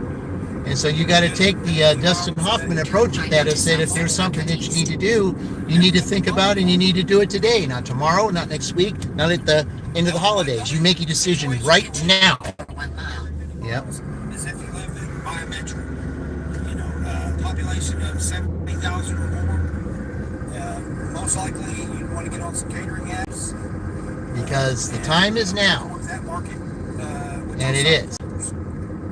Okay, I hope that I don't, but there's a possibility that the signal could, we might have a little signal issue up here, so I'm just letting you guys know ahead of time. That could be the potential there too. People do that. They live in a small town, they'll go take the 20-minute drive, 30-minute drive to go to a bigger town, and then work that town and make the money that way. Dashing Across America does that. He's from Folkston, Georgia. He'll drive 25, 30 minutes to Kingsland because that's where the money is. The money's not in Folkston, it's in Kingsland. Tomorrow's Wednesday, so maybe Wednesday's shopping orders in the Tesla. I never did any curbside. The customer requested you leave the order at their door. Additional instructions are provided in the Dasher app. Okay. Well, I shouldn't be here, but I got to do something. Especially with GrabHub, I was doing 400 to 500 a week. Okay, I got to leave inside, come inside the door, put it at the front desk. Okay. All right. I'm going to go take this in there, guys, and I shall return.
got a couple extra for that. The only problem was they wanted me to take it inside and put it at the door, but I could not because I had to, because you have to have a code to enter the door, and they did not give me the code to enter. So, and there's nobody around, so I had to do it. There's nothing I could do. If you don't give me the code to enter the door, I can't take it to the desk. You have to give me the code. And since you didn't, there's nothing I can do. So, I apologize for that, but I told him, I said, you did not give me the code. So that 11 turned into 13. That was nice. It's Rami. This USA? Yes, it is. This is the United States. This is India.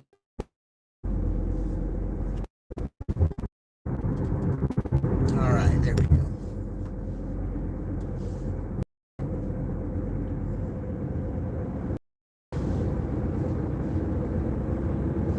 So we're going to take the time to get back to town. Ronald, you said, welcome in. So you're back now, picked up your catering order, on your way to the delivery. Oh, awesome. Very good.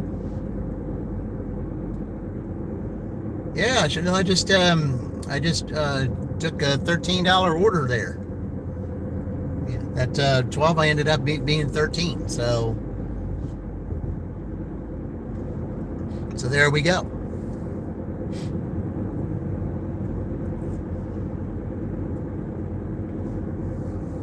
So 64, 77, we're at 84. Only need $16 in the next around the next 2 hours to get to get the 100 mark. So using both platforms. So I'm sure combining both of them, or maybe just one of them, will help me do that. So you do the same job. Congrats. Yep, you love the countryside. Yep, country. Well, I like to live in the countryside. It's just like Millenkamp said in his song. I don't have anything against a big town, but it seems like the small town is where it's at, because you get around a lot better.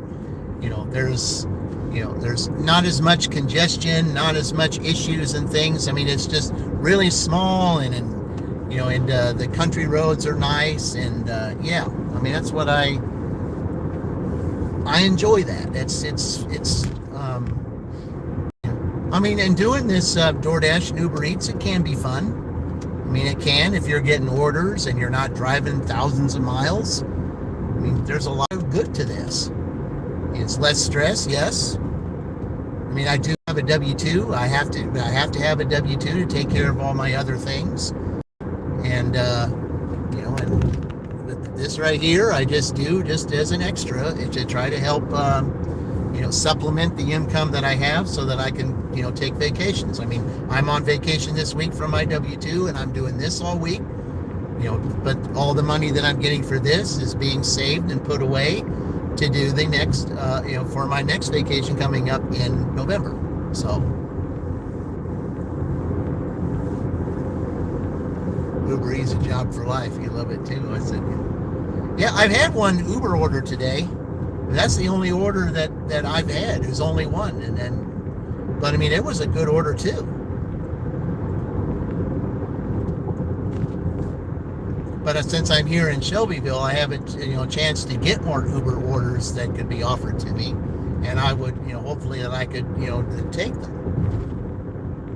because there's an incentive today, and I guess it's really showing. I guess everybody got the incentive that I got, that if you do 3 trips, they give you an extra $1. And I know there will be those that'll say, well, don't spend that $1 all in one place. Well, let's say if I do end up doing that, it's $1 that I didn't have. So, anything you earn, it doesn't matter what it is. You didn't have it before you earned it. Yeah. You pick more jobs, right?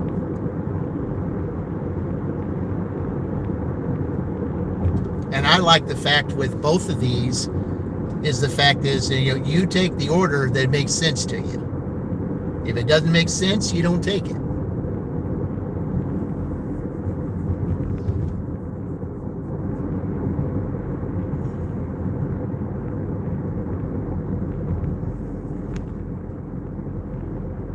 I like the fact that you're in control of that. And with DoorDash, though, see, the thing with DoorDash, though, compared to Uber Eats, I mean, Uber Eats has their own thing, too, but I'm not so worried about Uber Eats as I am DoorDash, because I do more with DoorDash than I do with Uber Eats. But I have to try to stay within my, to stay platinum, I have to make sure that my acceptance rate is at is above where the, where the minimum is, so that I don't have to schedule. I cannot schedule. McDonald's is a busy place. There's some McDonald's that I deliver at that are good, and some McDonald's I deliver at that are not.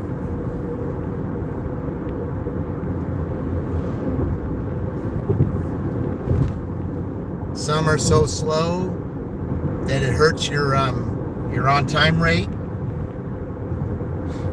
and some are, they have like 2 or 3 people putting one order together, and a lot of stuff ends up missing, all because nobody's on the same page.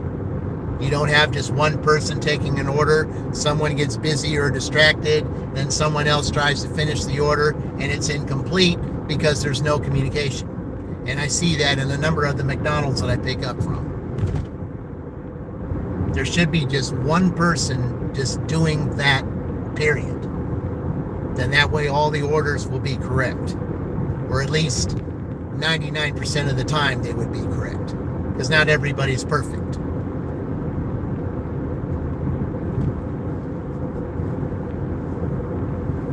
But if you have 2 or 3 people that are putting one order together, you know they're going to make mistakes. You just know they are.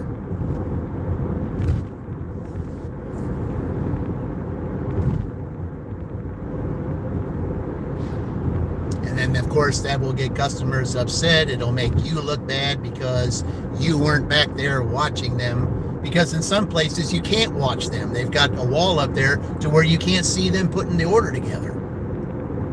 So, I mean, if you can't see what they're putting together, how can that be your fault? It isn't. I mean, the only thing that you can do is ask, is such and such there? Is such and such there? Is such and such there? And sometimes they'll answer you and sometimes they won't, because they don't want to take accountability.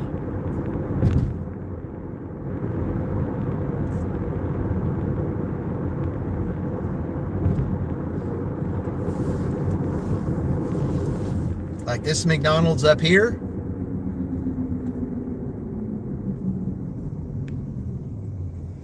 Dinner rush. And I've noticed it several times. The McDonald's up here, dinner rush, very slow. Very slow. For Dashers anyway. But very slow. Lunch rush, they try to, get it done as fast as they can. They got more people at that time, though. They don't have as much during the dinner shift.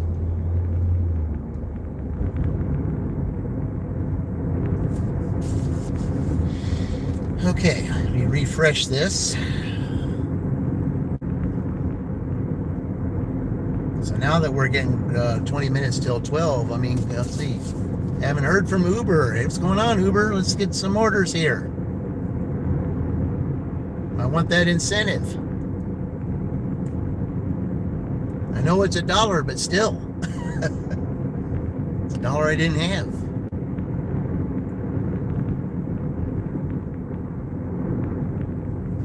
See, it's just like with Peak Pay on DoorDash.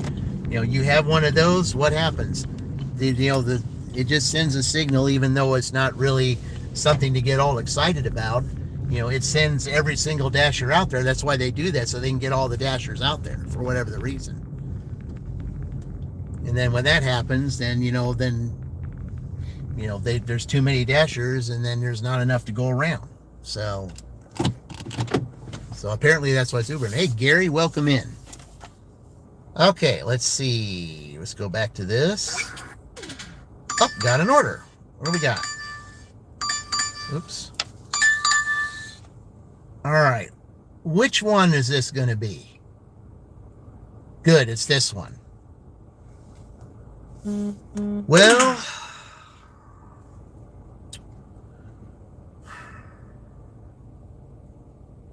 it's $5 for 2 miles, but you're shopping for 18 items. Oh, I guess. Drive south. Then turn right onto East Michigan Road. Yeah, peak pay. Yeah, you're right. Exactly, Sheila.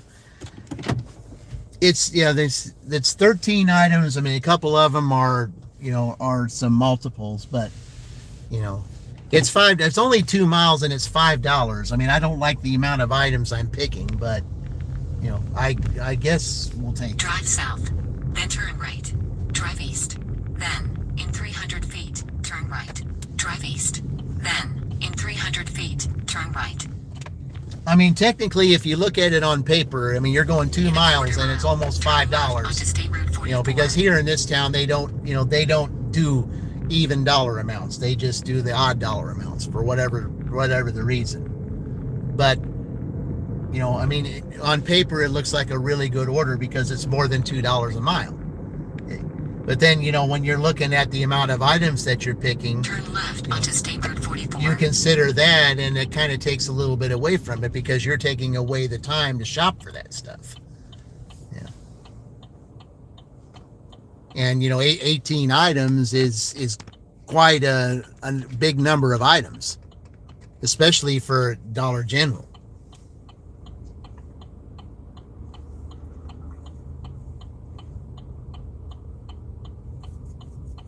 Let's see, which country? This is the States, United States. That's where we're at. It's getting late to lunchtime. I said, yeah, don't dig that as too much work for $5. It's getting close to lunchtime. Yeah, well, it's already lunchtime here. Where you're an hour behind me, so it's 10:45 your time. It's 11:45 my time. So, yeah, you're an hour behind. So, yeah, I got Dollar General. No way. You wouldn't take You wouldn't take any Dollar General? I mean, it's only 2 miles away. I saw where the street is. It's really less than 2 miles actually with the way that I'm going to go. So I clicked on the house and I saw what the house number was. So yeah, it's not that bad.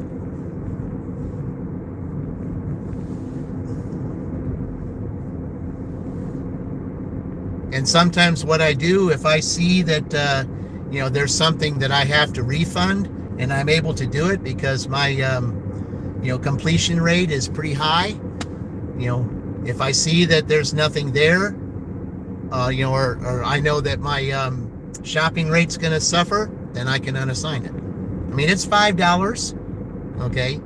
I can part ways with $5 if I see that if I shop up here and they're missing a couple of things. I've done that before. Yeah, DoorDash gets upset with you if you do that. But the thing is, 315 East Broadway Street, Shelbyville, Indiana. I'm not going to mess up my shopping rate because there's things missing, and they do a refund. We're not doing that. So, if I have to do a refund, I will unassign it immediately. 315 East Broadway because Street, $5 I can part ways with. If it was like 10 or more, then that would be a little bit tougher call to make. But since it's only $5, I mean, and I can. So if I go in here and I see that it's that I can't get what I need, that if there's something that I can't get, then I will not stop, to unassign it. So, all right, I'll be back in a few.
Yep, I think I'm not the only one who want to sign that order, because one of the items that I saw, there was only one left or something, and they decided that, and they just looked like that last person put that one item back. I looked for this one item, that was empty. There was another item the customer said that shelf was empty too. I said, nope, we're not doing this. I'm just going to go ahead and unassign it. That's why you got to keep your completion rate as high as you can, because if stuff like this, I'm not wasting my time. My time is too valuable. I'm not spending all day looking for stuff and asking for all that. Hey, what's up, Eric? Welcome in. Yeah, Eric, we were talking about you earlier. Say this is challenge week. Is there any day is there any day within the next couple of days that we could do like a little 3-hour challenge between us? Be kind of nice.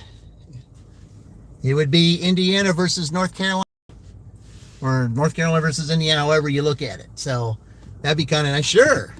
Let's see, what day is best for you? Because Fran Dash Phoenix and I are going to have a battle. I think tomorrow night. Yeah, I have to get with her to make sure. So yeah, but we'd do that. I said, yeah, that'd be so nice. Yeah. That'll get you some traffic, Eric, because the people that know that the people that watch me, that come on mine all the time, that don't know you, you'll get my people, and the same thing, that don't know me from your channel, I'll get theirs. So we'll both win. But yeah, I had to unassign that, because I could tell. I think I'm not the only one who did, because no dasher is going to ruin their shopping rate by trying to find something that isn't there. 2 shelves I saw where something wasn't there. I said, nope, we're not doing that. So I'm just unassigning it. If it's something not there, I'm not ruining my shopping rate. So forget it. Yeah. And pretty soon, DoorDash is going to catch on to that. If everybody starts doing that kind of thing, then DoorDash is going to catch on, and they're going to say, wait a minute now, why is everybody unassigning their stuff? Because of your shopping rate. Your shopping rate stuff is not what nobody's on the same page when it comes to that. It's not fair when something isn't there that you want to penalize the dasher. It's not the dasher's problem. Okay. Sold out is sold out. That customer is not the only one that's entitled to that product. You got to teach your AI to understand that. Or at least program it to understand, if it's sold out, it's sold out. That's not the only customer that's entitled to that product. You can't help it if that's the case, especially if there's big games or something, and it's like taking potato chips, for example. If there's a big game going on, like the Super Bowl or something, I said, are you going to sell out of potato chips? Absolutely. That one customer that ordered, they're not the only one that's entitled to those potato chips. Everybody in the city is entitled to that. You don't punish the dasher because they don't have it. That's not right. All you're saying is, well, say that dasher is a really bad shopper because, that item wasn't on the shelf. It's not a bad shopper. It's the fact that they needed to order more. That's what that was. Or they just couldn't help the number of people, they came in that store that night. You gotta understand that. So all I can say is good luck to that. Join our Discord so we can talk to you, Jay. All right. Let's see. Do you have a link to your Discord on your channel, Eric? I'll check that out. Okay. Made some short periods for gig work. Check them out, DJ. Okay, I'll definitely do that. Yes. Okay. I will. I'll visit your channel here soon. Wait a minute. Let me see here while I'm waiting. Let me see. See that top one there? You missed a delivery opportunity, which will now be offered to the next best available dasher. Well, good. I hope that next dasher, when they see that half that stuff is missing, they'll unassign it too. And then maybe you guys will get the message that maybe you either need to drop this program or at least stop blaming the dasher for stuff that's not there. You need to change that program or just drop it entirely. Because that's what happened to me the other day when I was over at Aldi. I had there was a customer had ordered a gigantic piece of meat, and they had to be within a certain poundage. Well, the poundage that I picked up was, and you'll see it on that dash because at the very end, the meat was, I think they needed it to be $3.79 or something like that. Well, the poundage I picked up, and that was the lowest they had, was 4 pounds and 19 ounces, and 4.19 pounds. And so I clicked on there. The scanner says, "Oh, that's too high." Well, that was the lowest they had. So I contacted the customer and I said, the lowest they have is 4.19. They said, "That's fine. We'll take it." Okay, we will take it. So I tried it again, and the scanner said it's too high. And I got the message that said, "If you accept this, you risk deactivation." So I called support. I told them that. Told them with all that stuff, and they said, "Well, in a case like that, if the scanner won't take it, yes, you do risk deactivation. So in this case, you have to issue a refund." And I said, "Great, then that ruins my acceptance rate." I said, "That's not fair." And so then the guy, we go back and forth talking about it, and it's like, I said, "How is that not fair?" I said, "What you're going to say is that if a refund is issued, that goes against my shopping rate. I'm going to go from 99% to 98% on account of that not being there, because you're going to blame me for that not being on there." And he gets on there and say, "Well, I'm sorry you feel that way." He said, "We do have experts in our field that can deal with that." And I told him, I said, "I did that once before. And you guys did nothing. You just left it the way it was. And I had to do like 40 more shopping orders just to get back up to 99% because of that same issue." And it was just, we just went back and forth on it.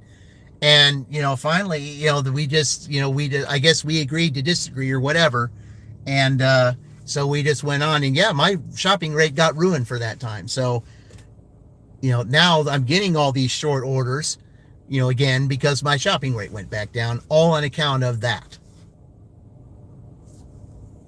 And that's why I said, just drop the program entirely, because you're not only ruining it for me, but I know that next dasher is going to see that, and they're probably going to do the same thing.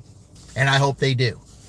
We need to send a message that says, you either make this program better and not make the dasher responsible for items that are on the shelf, or just drop the program. If you can't do that, then just drop the program. Nobody's going to miss it.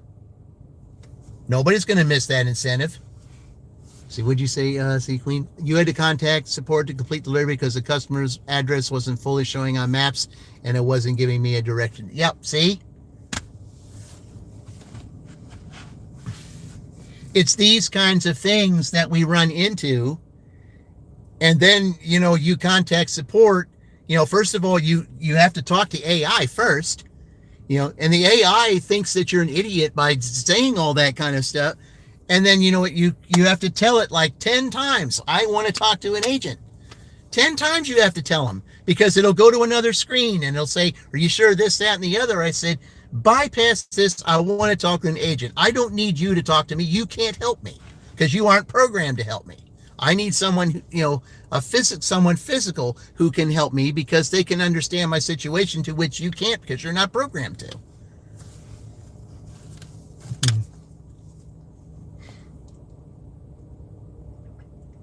But I'm sorry. I said, I missed a delivery opportunity. Well,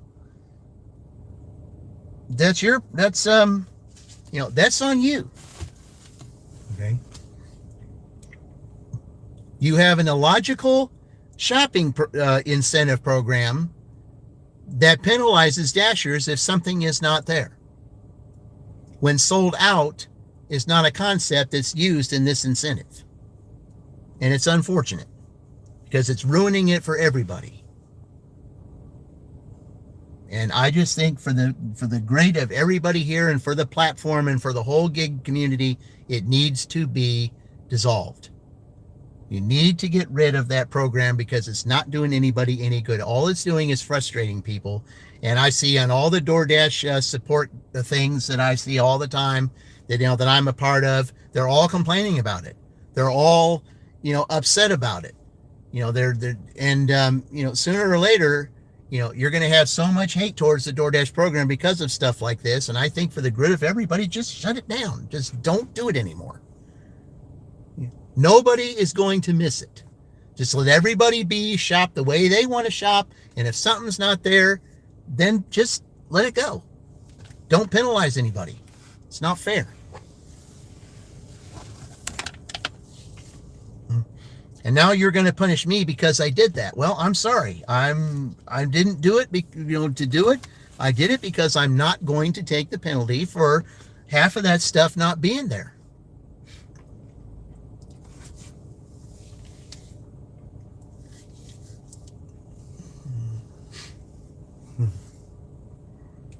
I mean, it's not like I'm really wanting to rant on that kinds of things, but you got to understand that there are just some programs and some things that are going on right now that just don't make sense.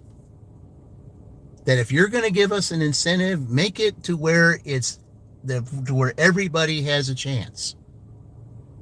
You just don't penalize people for things that are beyond their control, because that's not fair.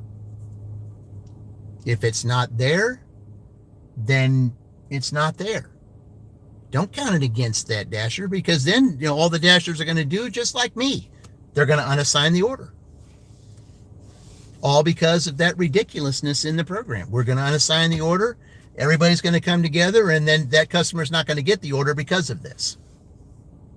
And then maybe everybody will stop and think, you know what, maybe we need to reconsider some parts of this program. Yes, you do. Yes, you do. Uber. Yes, sir. We'll take it. That's 2. Head to your pickup at Jimmy John's number 3008. Okay, we're going to pause DoorDash right now, and we'll go take care of this Uber. Going to Jimmy John's. Let's go. I got my $5 back. Just Uber, Uber probably heard me and say, you lost $5. Okay, we'll give it to you. Yeah, we'll let you, we'll give you the $5 they took from you. That's fine. Yeah. I'll be glad, Uber. You'd give me an extra $1 if you give me another one. Turn right. Turn left on East Michigan Road. Yeah, I get to show you guys an Uber. I like that. Yeah.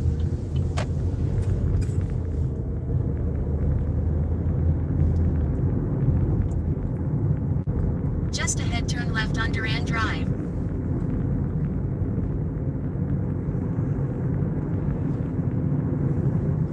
Turn left on Duran Drive. Actually, it's Marketplace Boulevard. I think you're a little ahead of yourself.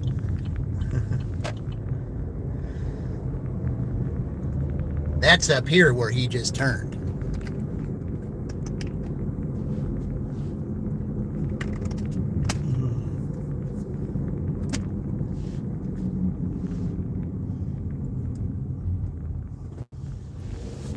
That's nice to get that Uber order to make up for that. That's cool. In a quarter-mile, turn left. Yeah, Charles, keeping it real life one. You're right. There will be times that you do appreciate Uber, and I'm certainly appreciating it now because of I lost $5 at DoorDash due to to some stupidity, and I'm getting it back with this order. I like that.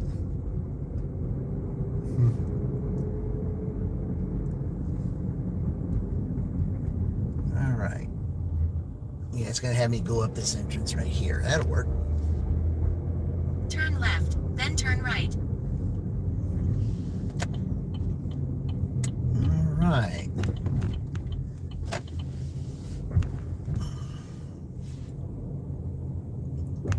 park back here, but that's where the employees park, so I'm not doing that.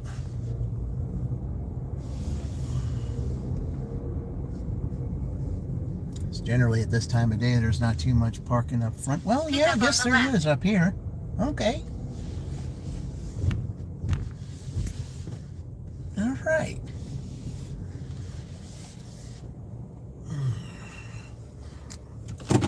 Okay. Here we are at Jimmy John's and we'll go get it. All right. All right, guys, I'll be right back.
Big letters, it says, extra napkins, please. There you go. Okay.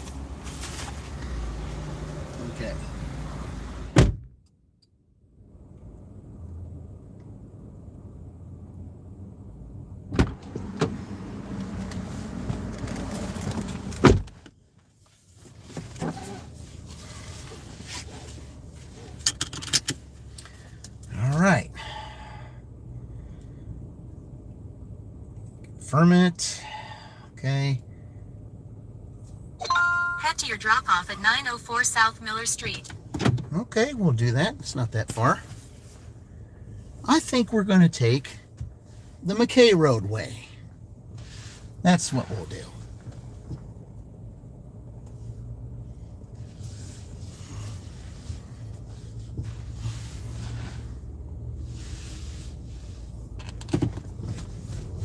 Yeah, we'll do it that way. Because I think I can get there faster. Maybe the GPS won't agree with me, but I think we'll get there faster if we go that way. Turn right on Marketplace Boulevard. Hey, Lawrence, welcome in. And it's a dash and two. They keep messing up with your ratings. Yeah, and the thing is, Lawrence, you know, it's the programs that they do, the on-time rate and all this stuff. I mean, sure, you know, they want things done in a timely manner, and I understand that. Okay, I mean, that is an understandable concept. Okay, you want it on time. You want to make sure you get more customers, and you want to, yeah, I understand that. You know, I don't have a problem with that. But what I do have a problem with is some of the illogicalness of it, to which you're sitting there in a restaurant. And an example right away, someone that will definitely tell you about this is at Mary's Gigs. If you go to her channel, and she will tell you, in many ways about how they've messed her up on her ratings. It's the fact that you go to a restaurant and you're sitting there waiting for it. The restaurant tells you have to pick it up by a certain time. Okay, or at least that's what DoorDash's expectation is. You have to pick it up by a certain time. Well, there's sometimes that you have to wait a few extra minutes because, there's other customers there that are getting their orders before then, or your order is in a queue waiting to be made. Well, the DoorDash AI does not understand that. So you're penalized for that time that you're waiting. And, then by the time you get there, even if you're, even if, like you say, they give you, I think, 10 minutes to be late. At least that's the way they used to. But anymore, so if you're 10 minutes late and it's not your fault, it's on account that you're waiting for the, to get the order picked up, they still count that 10 minutes against you. So then when you get there, then you get the contract violation. Then you got to go through all the loopholes to try to get out of that, all because, of something that was beyond your control. So again, that's another program that needs, to be erased too. I mean, there's just a lot of illogical stuff that's going on with this platform. I do not have a problem with them saying we got to do a better job on getting stuff on time. Yes, I agree with that. I totally agree with that. But if there is something that's beyond your control, that is not your fault. And you cannot be penalized for something that is not your fault. Same way with the shopping. You cannot be penalized because something is not on the shelf. That is not the dasher's problem. If it's not there, it's not there. You do not tell the dasher that they're incompetent. You do not tell the dasher that they are, that they're a bad shopper because something's not there. That is not the way to handle it. And if that's the way you're gonna treat your people who are serving you, then you just need to drop that program entirely so that everybody can be on the same page again and everybody can do their own thing. That's just, it's just how it should be. And now I go down here and I do this. I said, nobody get cold food, at least not when I was helping. Turn right on East McKay Road. She waited at Taco Bell for at least a half hour. Yeah, well, most people that I know that I follow here on the thing, and most of the dashers that I know here, they will not wait any longer than 10 minutes. They will unassign it. But again, you got to be careful with that too, because you only get 4 unassigns, because that 5th one will get you deactivated. So you got to be careful with that. So that's why I do what I do, is that, just like that Dollar General, I unassigned. I had a 99% completion rate. So even though I lost that, I went down to 98%, but at least I had that cushion to where I could do that, because I'm not going to ruin my shopping rate on account of things that aren't on the shelf. So I'll just go ahead and unassign it, let that next dasher get it, and if they go through the same thing and they unassign it too, then they'll know that, hey, we got an issue here. I said, this customer is getting the shaft because dashers are turning it down because of stuff that aren't on the shelf. Maybe it's something that we need to look at. See, here's a dasher right here that just pulled up. I see him every day. He's gone through that stuff. He said he's unassigned orders, on account of stuff like that. Yeah, it looks bad, but at the same time, you got to be ethical about this. That's what you got to be. It's all about ethics. I'm big on ethics. Really big on ethics. In a quarter-mile, turn right on South Riley Highway. I mean, you can't please everybody, but at least be ethical with what you do. You just have to be.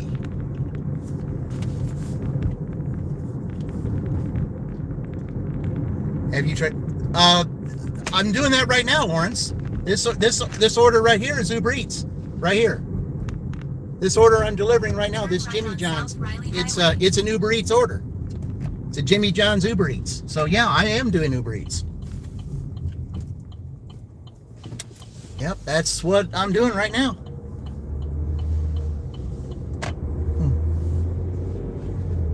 The $5 I lost on that DoorDash order, I got back with this, with Uber Eats. So, yeah.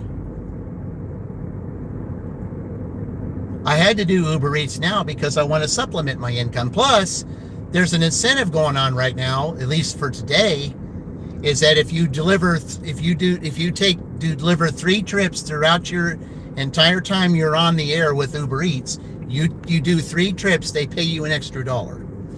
And it's like, okay, I said it's $1 that you didn't have. Yeah, don't spend the $1 all in one place, but at least it's an incentive. And I think the more incentives you complete or something like this is what I heard. I don't know if it's true or not, but this is what I heard. If you do more than one, the more incentives that you complete, I think the higher the incentives get. I mean, I don't know. It's what I heard. I don't know if that's true or not. So I can't say. I can't say because I don't know. I mean, anybody will say anything anymore, so I don't know.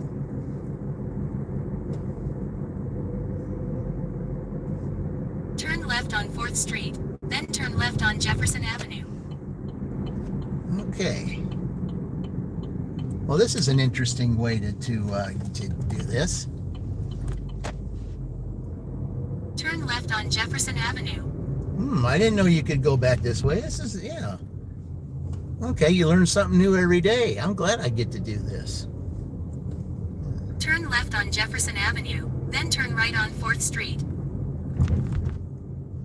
Okay, here. Let me see what you have here just a minute. Okay.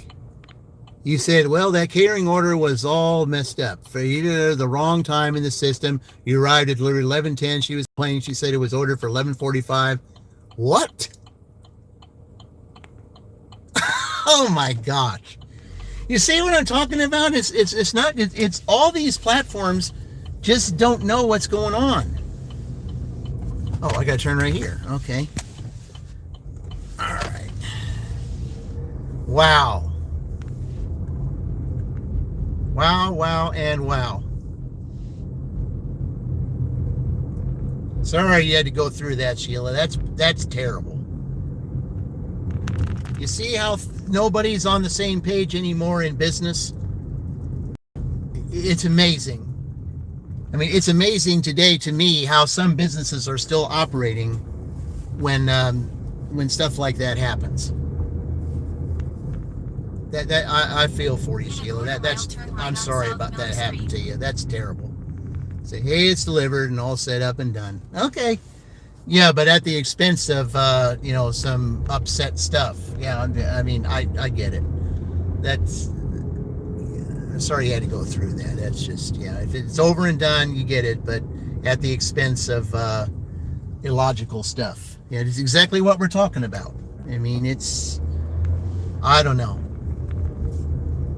Nobody can get things figured out and do it right. It doesn't make any sense to me.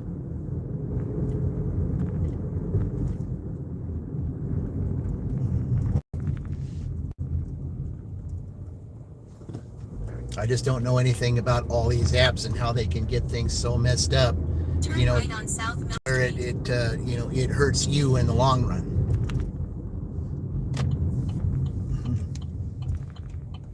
I mean, that's a big discrepancy of what, 11:10 and 11:45. Yeah, that's a big discrepancy. I don't know how they got that messed up. I mean, somebody got it wrong, whether it was the platform or whatever. Yes, they delivered a fajitas pizza for the heads up. Okay. Okay, let's see. just ahead, drop off. Okay, I cannot park on that side. I can't park on any side. Okay, well.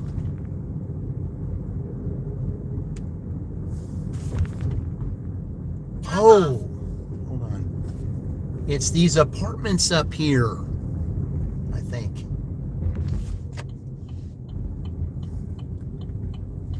Is it up here? 904. Okay.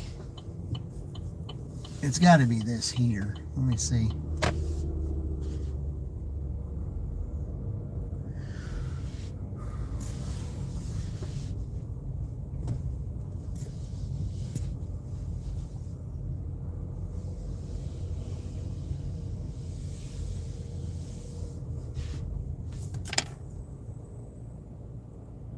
$904 or more. Oh, okay. Well, wait a minute. It had me go up too far.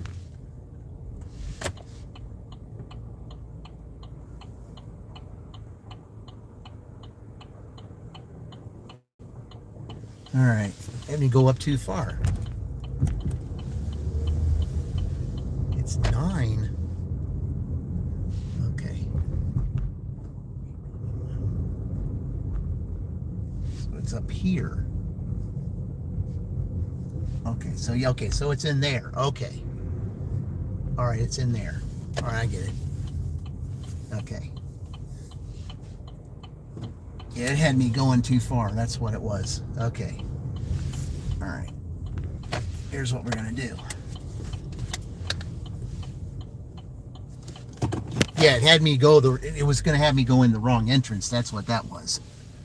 See, none of these GPSs know what they're doing. It was going to have me go in the wrong entrance. That's what that was. Okay. I needed to go in this entrance right here. Not that one down there where they told me. Yeah. This entrance. All right. I shall return.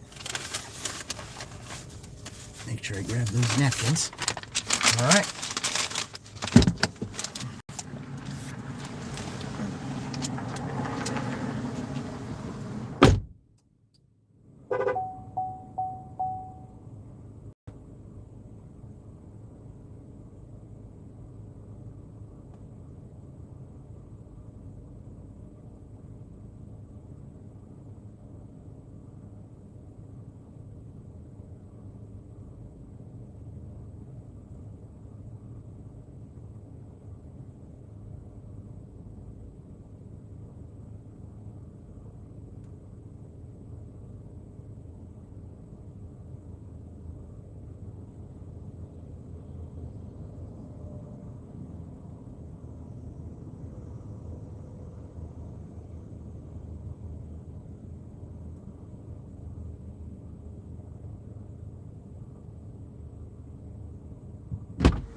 All right, that's two.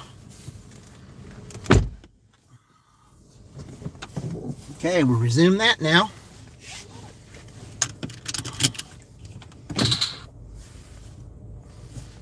Okay, that's two Ubers. All I need is one more, and I got my extra $1. There was 10 stairs to get up at the door of the building and no ramp, so you had to carry the food up 10 stairs and then get your cart. Oh, wow. Sounds like it just keeps getting better by the minute. Yeah, that's rough. That really is. That's rough. You know, Sheila, what you ought to do is you ought to make a short out of it or something like that. I said the catering order from hell. Just like my Aldi shopping order the other day. It was the Aldi shopping order from hell, because it was. You know, I wasn't lying when I said that. It was. You ought to do that, Sheila. And I think some people will grab the concept and say, okay, what happened here? Or I say, where was the miscommunication?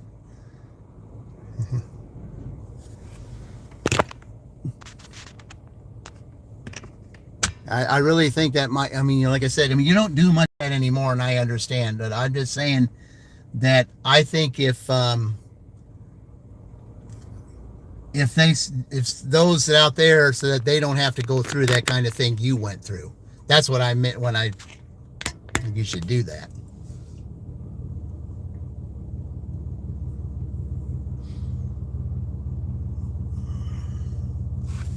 All right, I'm going to take this out of here. Put it in here.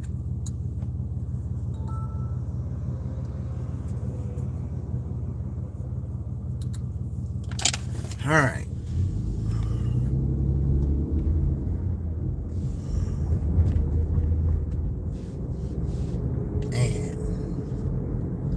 I'll tell you what, though, that that's the one thing I like about doing all these different channels and stuff. When they go through things like this, we all can learn from one another. Something like this, it can happen to anyone at any time.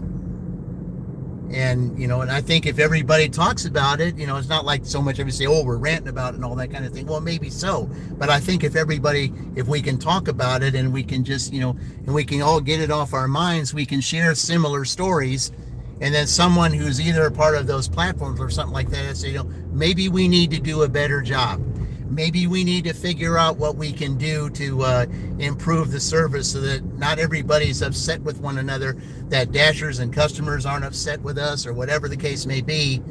whatever it is that we can do to improve the service, that's what we're out to do. I say what I say because I want to see the service improved. I want to see everybody getting along, customers, merchants, the platform, everybody on the same page. That's all we're doing. Everybody needs to be on the same page. When everybody's on the same page, just like an orchestra, then it flows smoothly. But if someone, in an orchestra is, misses a note, then it ruins everything. The reason why I know, I was in I was in the band in high school. I know all about that. I said, my band instructor, he could tell. I mean, not everybody in the room could tell, but he could tell when somebody was missing a note. And he would say, I said, you got to get the notes right, because if one note is too high or too low and it's not in sync, then the whole song is ruined. And it's the same way with this. Everybody's got to be in sync. Everybody's got to be on the same page.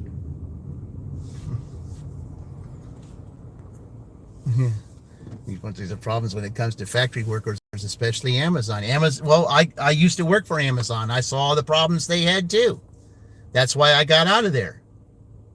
I worked 5 peak seasons. So when I worked 5 peak seasons, I took the incentive, incentive bonus. You get 1,000 for every season that you did, and minus your taxes.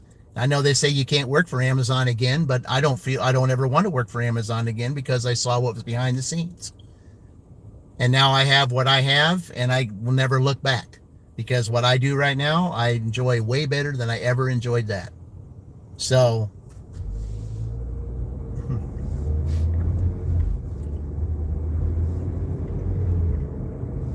but in business, with everything, everybody's got to be on the same page. Because it's just like I said, a band or orchestra. All it takes is one wrong note to ruin the whole song. And I had a good band instructor too. I mean, and the thing about it was, like, especially when you were just learning the song, he didn't really reprimand you or anything like that. I mean, sure, he would show his displeasure, but at the same time, he would say, okay, what can we do here to get you to make sure that you get on that note? What can we do? Okay. How can we work as a group to get everybody in sync? And he would take days to do it. Even if it was off schedule, he would take it. He wanted the song to be exact. He wanted it to be flowing. He wanted to be, exactly the way it was supposed to sound. And he would take days. If you needed an extra day, it didn't matter to him. He wanted it done. Especially when we were performing for the parents and stuff like that. He wanted it done. And then when we did those kinds of things, because everybody listened to him, we had flawless performances. And why? Because everybody worked together. Even if you had to take the time to do it, everybody worked together. And that made the beautiful song. Because everybody practiced, everybody did what they were supposed to do. Nobody was trying to move in back and forth. One person had one assignment, they completed it, and it was all together. It was all in harmony, and that's the way business should be. So those of you managers that are listening to this right now, I'm not trying to complain or make you look bad or anything, but what we need to do today is get businesses back to playing like orchestras or bands or something like that, to where everybody's in sync, that the employees are happy, the management's happy, the customers are happy, merchants or whatever the case may be. And if we can do that, we're going to have much better businesses, and it's going to increase the money flow, because people are going to be happy, and that's what you want. You want the customers to come back, make your orchestra play. Like a garage band, you had to practice. I said, I had some friends that were a garage band. They were constantly practicing. And one of the guys that was in the garage band, I said, he was the same way. If he knew his guitar, if somebody's guitar was off, he'd say, hey guys, we got to stop. I said, what happened here? I said, why was that tune off? You know, but you had to keep practicing and practicing and practicing and practicing, you know, and then finally you get it right. Hey, we got another Uber. Is that going to work? Yes, sir, it is. There's my dollar. Head to your pickup at Jimmy John's number 3. Okay, hold on. I'll get there. I'm going to pause the orders on DoorDash again. So, all right, let's go and pick up. There's my dollar, guys. There's my dollar. Don't spend it all in one place. I won't.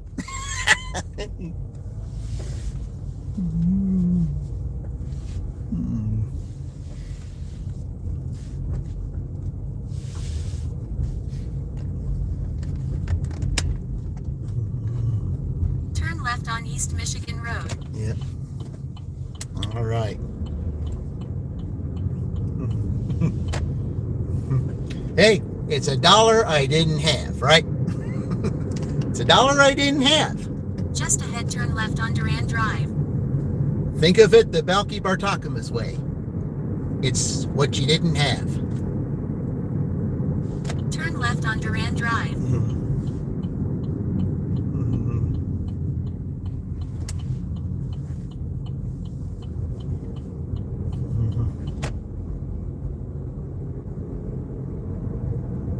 Uber's probably shocked. It's like, what? He took 3 orders in a row? What? 3 orders in a row? That's not like him. He's supposed to turn down like 7 or 8 orders. Well, you gave me good offers. That's why. Yeah. If you give me offers like this, I'm not going to turn it down. But if you give me stupid ones like you did on Sunday, yeah, I'm going to turn those down. Mile, turn left.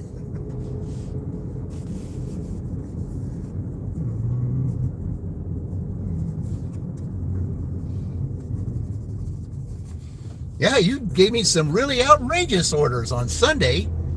You know, single-digit numbers for, single-digit money offers for double-digit miles. $7 for like 16 miles, or $11 for 19 miles, stuff like that. No one's in their right mind's going to take that.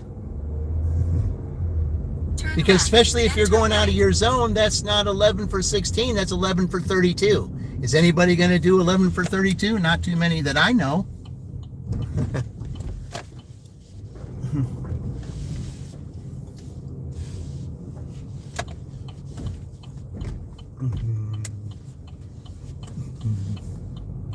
Yeah, I'll definitely take this for that $5. That $5 for 25 miles. Yeah, I know. So Charles, keeping it real. If you here, there's parked up there, so I'll just park here. That's fine. Say, you're right, Charles. You're absolutely right. If you're lurking on here, you're absolutely right, Charles. Yeah, and guys, that's keeping it real life. Keeping it real life 1. In case you wanted to know. He said I would appreciate Uber, and today I am. So, all right, guys, I'm going to go pick this up, and I shall return.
Okay, let's see here.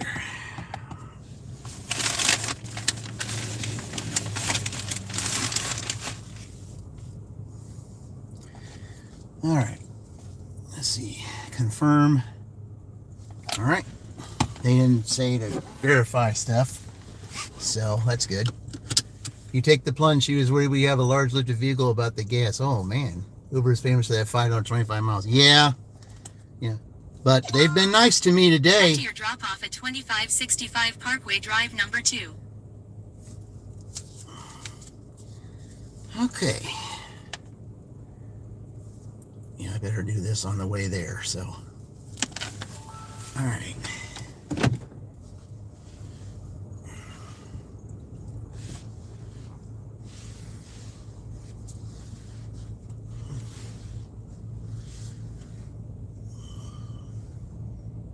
Yeah, you guys will have to give me a second. I gotta move up here. There wasn't any place to park up there before, so I had to come out this way. I apologize for that, but yeah.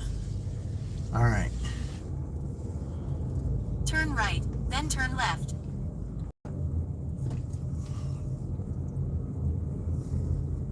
Turn left on Marketplace Boulevard, then turn right on Progress Parkway.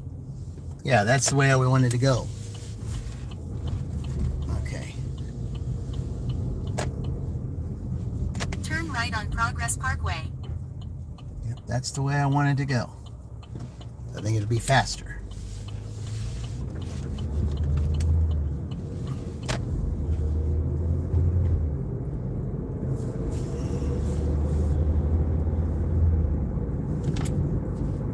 In a quarter mile, turn left on Parkway Drive.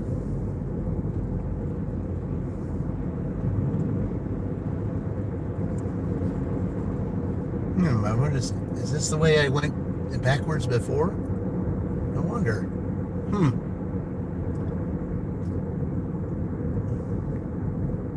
Turn left on Parkway Drive, then drop off. Okay, right in here. All right.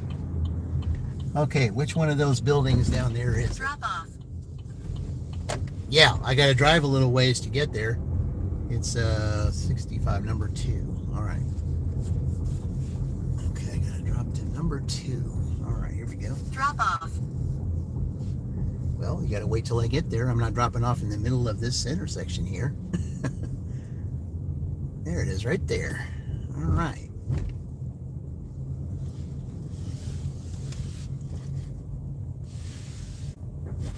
Okay.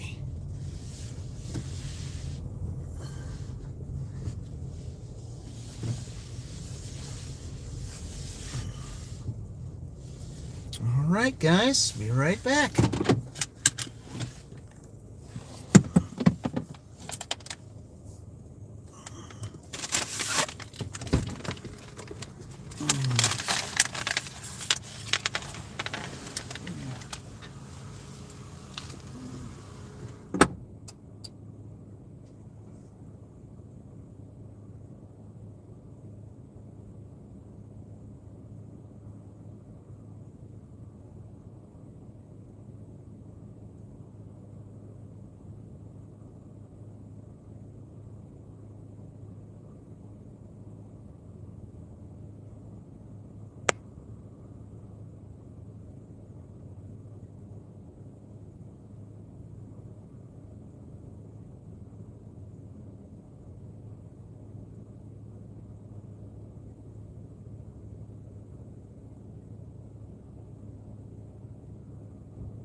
All right.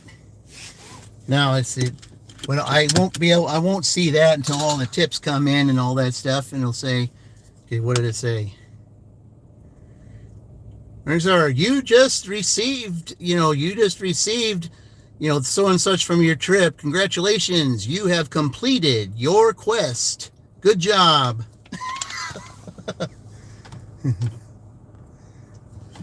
Well, you gave me some decent orders for a change. About time. All right, resume the dash now. Here we go. Now let's add to that. Okay.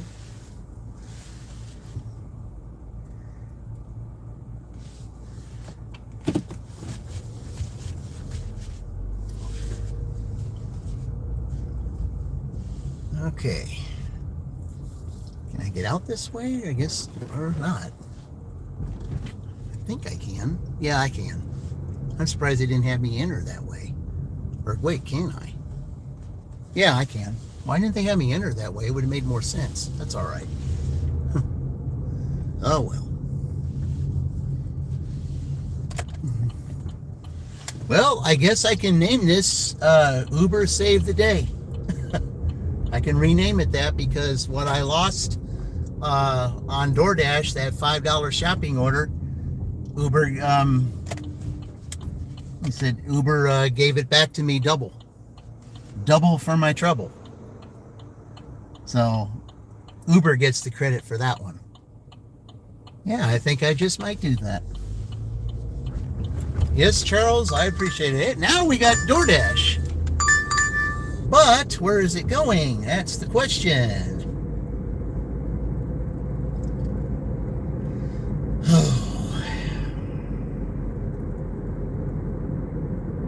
$7 for 8.5. I don't know. I want to turn it down, but I don't know. I guess I'll take it. Whatever.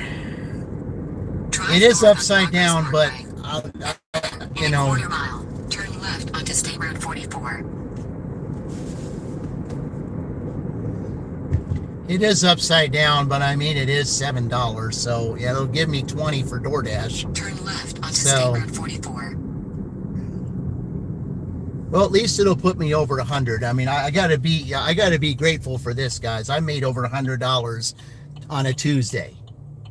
You know, 3 Uber orders and DoorDash right now. See, that would put me at 20, and I had what 60.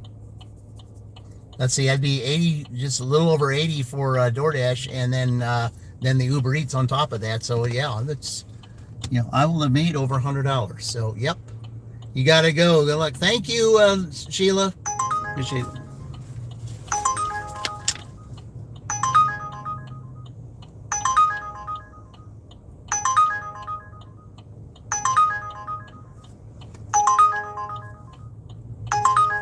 Old US Highway 421. Oh man, can I do it? I'm gonna try it. We're gonna do it. This order I'm doing is going down that way, and I can do the Uber. You know, because I have to go to because it wants me to pick up at the McDonald's over there. Yeah, I think we're gonna do a dirty stack, guys. Since I have to go that way anyway. Turn right.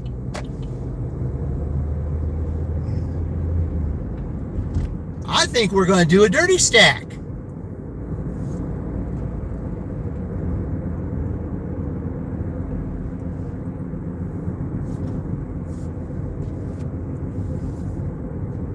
Turn right. Then turn left.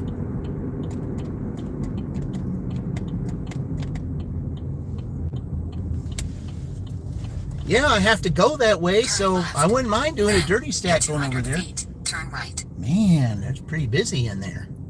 Drive south. Then, in 300 feet, turn right.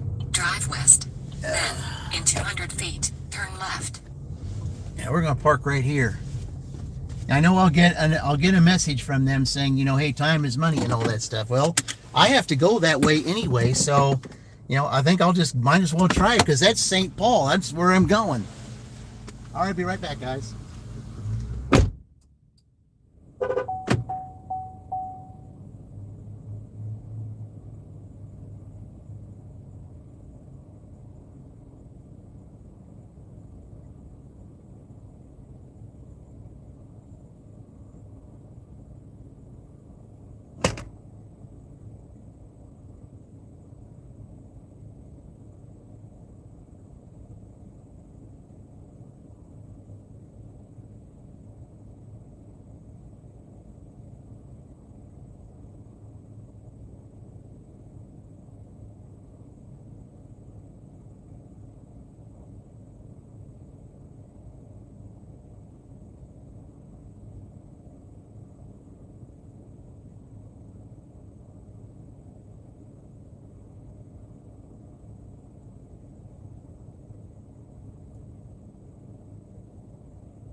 All right. Well, Uber already sent me the first caution.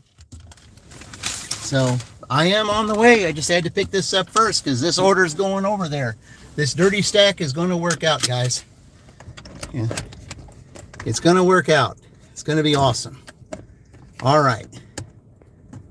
All right, let's go. Oh, I got to confirm the pickup first. Okay. Confirmed. All right, let's go. Okay, Pearl Street is in Waldron, so I have to pass Waldron to get to I have to pass Waldron to get there. So if Uber sees that I'm going in that direction, they're not gonna say nothing. So, all right, because I have to pass Waldron to get to St. Paul. So I had to come back to you. This I turned Uber and I received my first order, $8, 24 miles. Hell no, that's Uber for you. Yep. Okay. Yeah, I know exactly where I'm going here. Let me just see what Uber is going to tell me to do.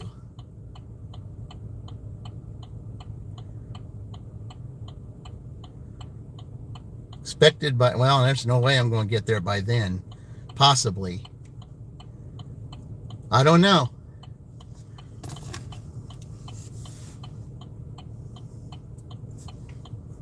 But I have to pass Waldron first to get there though. So, but if Uber sees that I'm doing this, then they'll know I'm on my way. Okay. Because I have to go to St. Paul. Turn right on East State Road 44, then turn left on Durand Drive. Yeah. Okay. Let me see if it's telling me I got to do the right thing. Okay, so it's telling me to go on the highway. I'm not going to do that. So I'm going to go this other way because I have to get to Waldron first. So, yeah. Don't worry, Uber. I'm going to be going in the same direction. So I'm just going to be taking a different way because I got to pass Waldron first. Turn on I-74 East using the right lane. Nope. We're going this way. It's going to get done. Don't worry. Turn right on Marketplace Boulevard. Nope. Then turn right on Depelia Drive. Nope. We're going down here. We're taking this way.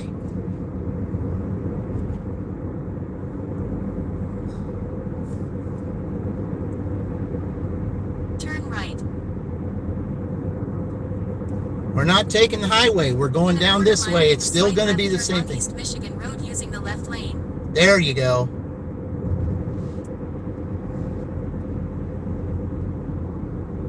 Now we're on the same page. I have to go that way. Make a slight left turn on East Michigan Road.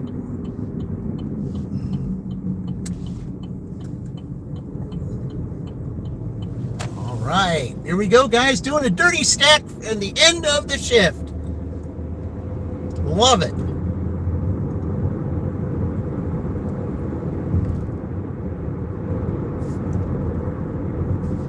Hello, Jaul from Brazil. Thank you. Welcome in. Yeah. We are on our way doing a dirty stack.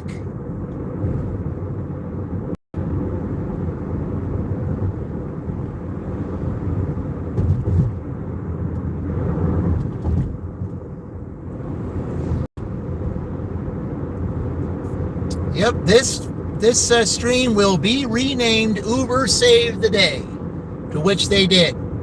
4 Uber orders I've taken in a row. I said, I lost a DoorDash earlier on account of they didn't have the items that I needed over at Dollar General, so I had to unassign that.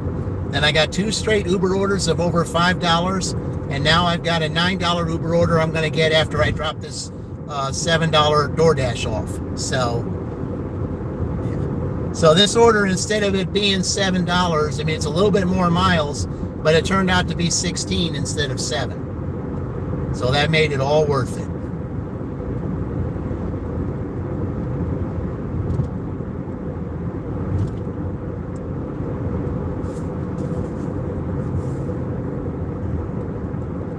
It's not 30 miles, it's 30.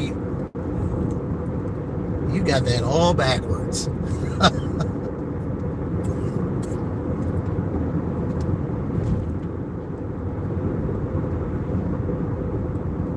said, hanging out here a little bit, I can see if I can get a decent Uber since I can't get on DoorDash right now. I said, man, I love this, and I'm going to be ending this thing on a dirty stack. That's awesome.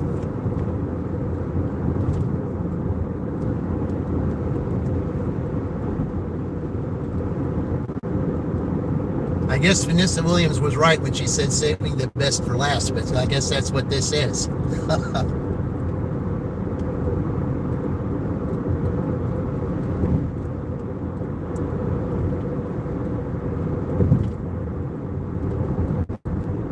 But as long as Uber knows you're going in the right direction, they ain't going to say nothing. Like if I was going way out of the way or something, then they would have probably taken it from me.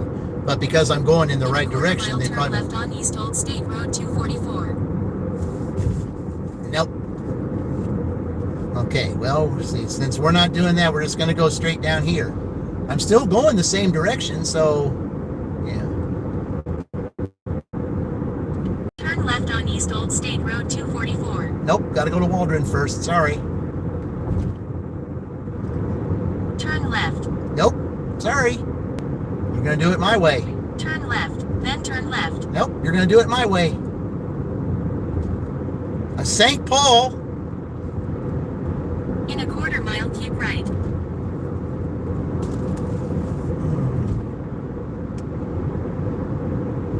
Yeah, 3 per car, number 3 after my name, because I like the color pink. That's awesome, yeah. Keep right, then make a slight left turn on East Michigan Road. Make a slight left turn on East Michigan Road. No, I don't know why you're telling me that. It's the same way to get to St. Paul going where I'm going than it is for you to tell me. It may take a little extra time, but I'm still going the same direction.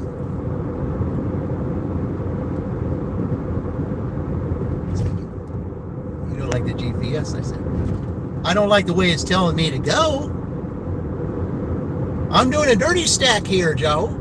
That's what I'm doing. I'm doing a dirty stack here. Dirty stack is I've got a DoorDash in my in my bag right here that I'm taking. That I got to drop off at Waldron first, and then it's not going to like me. So I'm going to take it off of that right now and put it on and go ahead and put it on the DoorDash here, so I don't have to hear it. But I'm going the same way that I'm supposed to go. You can either get to St. Paul off the highway, or you can get to St. Paul going where I'm going. You get dropped off on the highway on the same street that I'm on right now. There's no reason to go off the path and go on the highway and come down. It may seem like it's faster, but at the same time, I'm going the same direction, so it does not matter. It may take a little bit longer, but I'll still get there.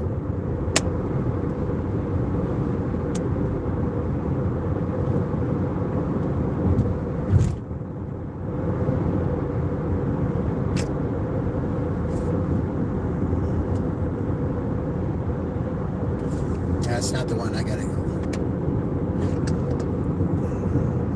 So I turn right here. Sorry, Uber. I know that I'm going to be going off the path a little bit, but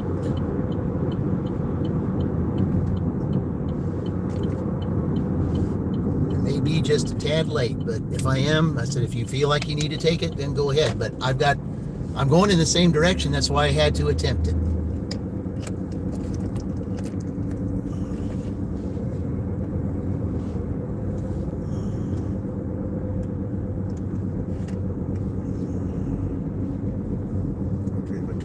Nope. Yep, you're going to get those. That's all I got on Sunday. That kind of stuff. That's exactly what I got Sunday, was that kind of stuff. Okay, here. Drive south on South 600 East for 1 mile.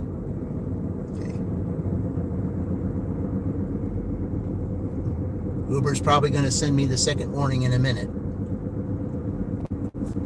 I will get there, though. I promise I'll get there.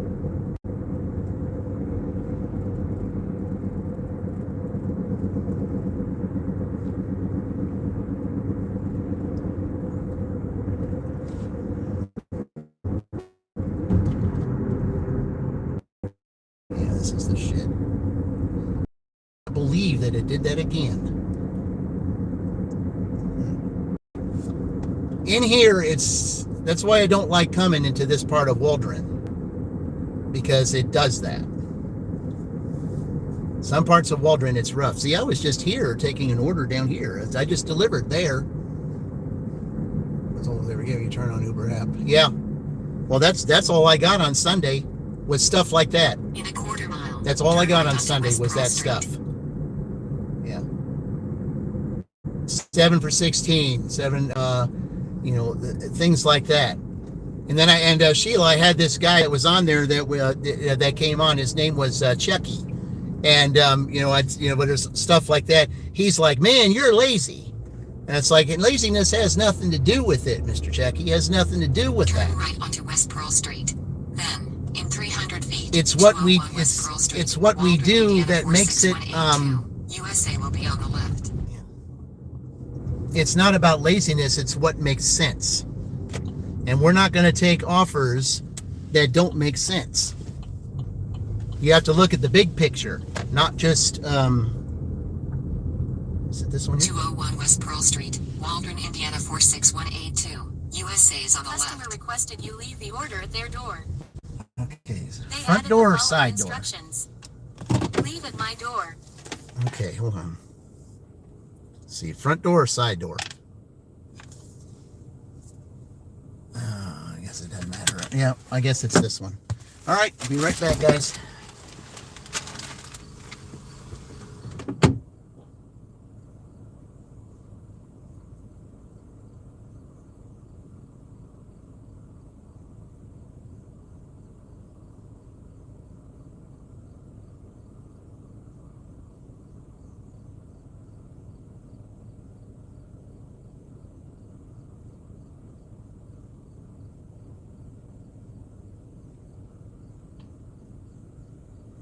All right.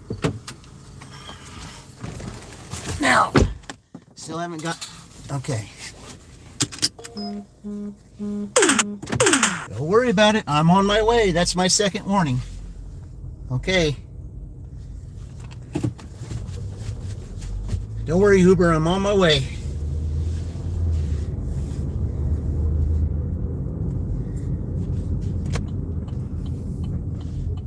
Yeah, that's the second warning they gave me, so I'm heading there now.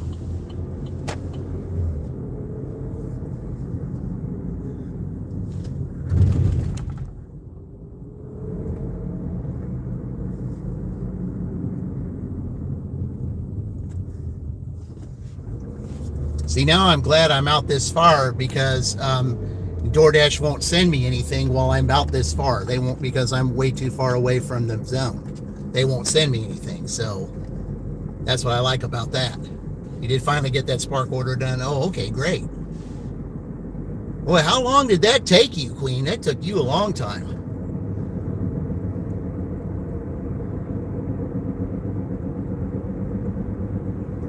Yeah, right now I'm trying to, to complete this dirty stack. I mean, I know I'm a little bit later than I need to be, and I understand that, but I'm at least, I wasn't going in the same way. All I got to do is just pick up that McDonald's, but I am on the way. I mean, Uber has already sent me to, hey there, Melissa, welcome in. Doing a dirty stack, Melissa. I'm trying to go pick up the second part of the dirty stack over here at the McDonald's up here going towards St. Paul.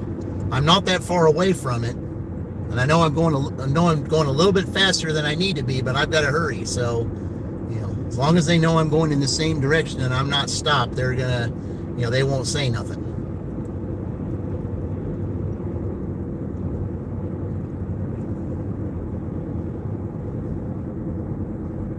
But I have to drive through Waldron, and I got to. If I make it, I make it. If I don't, I'm not going to worry about it. But at least, I had to make the attempt because I was going in the same direction.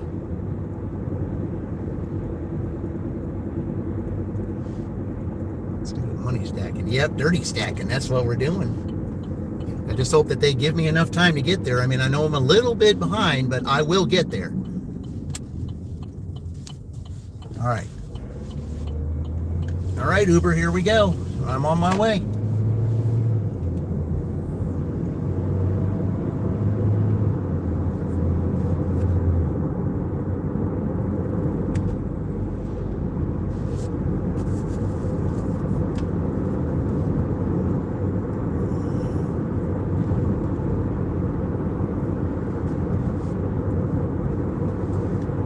In 2 miles, I'll be there.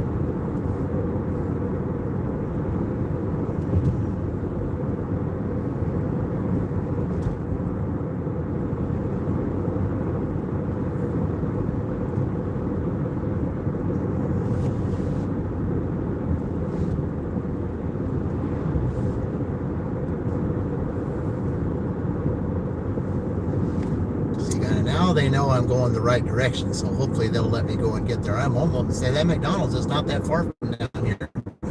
Once you get past this curve, you're basically just a mile and a half away, and that's right there.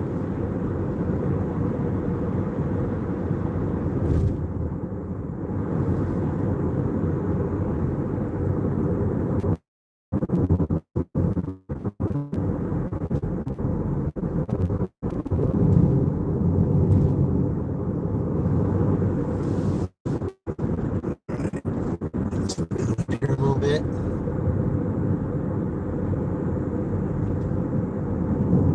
We got a decent Uber, almost 11 over 6 miles. I'm going to take it. The only thing I think is torches. It's really slow there. Well, I'll tell you what, something's better than nothing.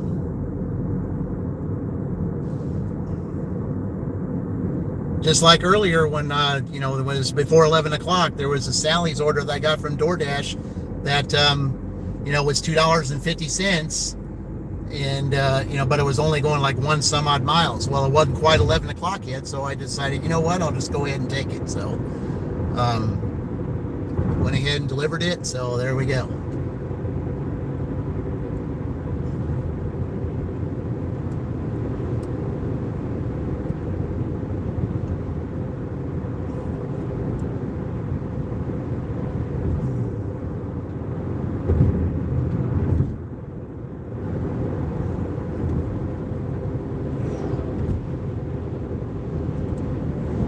Torches is slow. What was that?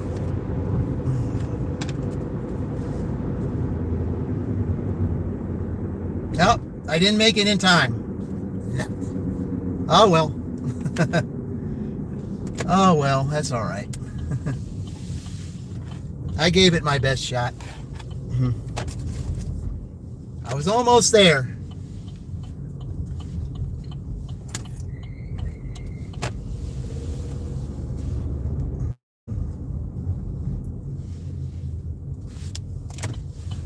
There'll be other opportunities, but man, that would have been perfect. That would have been, yeah, I know it. That's all right, though. It's just that, it was going in the right direction. And I think the big problem was that the GPS was trying to tell me to go off in different places. And because I kept veering off the path that they wanted me to go, that's why it ended up being that way. But it was the perfect position because I was already going to Waldron to deliver that DoorDash. So, yeah.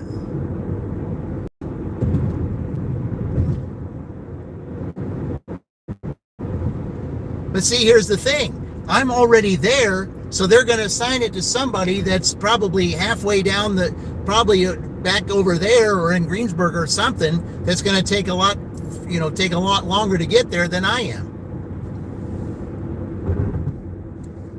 So the customer's waiting even longer when I was almost there. Well, that's Uber's loss, so.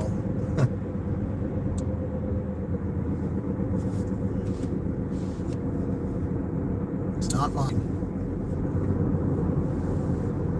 Hey, Mark, welcome in. Appreciate you joining, man. Yeah, we were just like, what? Maybe a minute or something, maybe less than a minute away from getting there.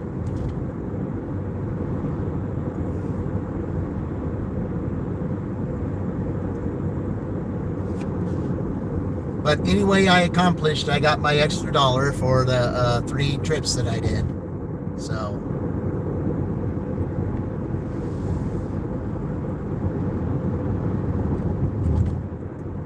man, I said that was so close. All I needed was just like 1 more minute. That was all I needed. 1 more minute.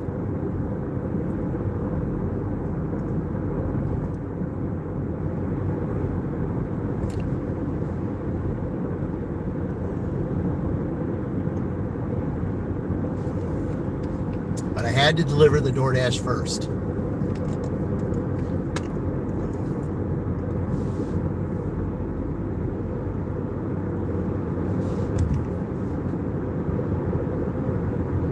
But even without that order, I still got over 100, so.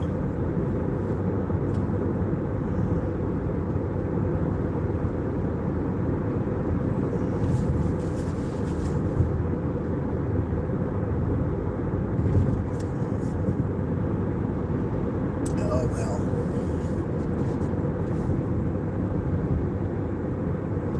I think had that customer not been in Waldron and been in St. Paul, it would have been a little bit different. But you gotta do what you gotta do.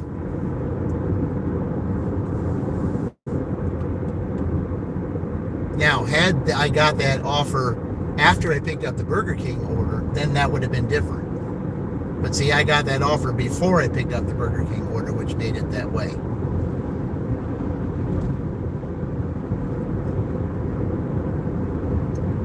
But I would rather that Uber take the order away and give it to someone else than to have be late on DoorDash.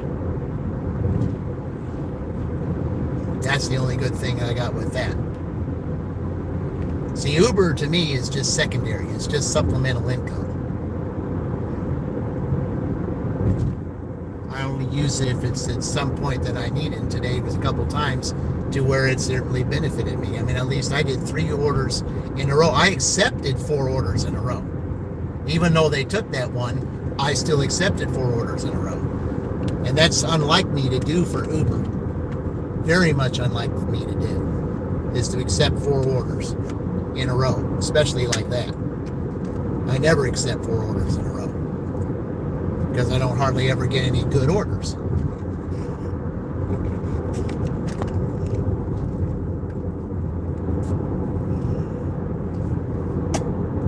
All right.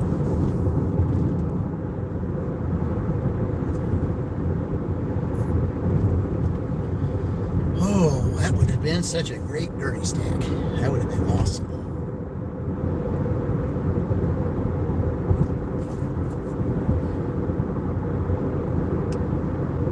Well, my dash ends in 15 minutes, so I'm just wondering if we might be able to pick up something here in 15 minutes from either platform.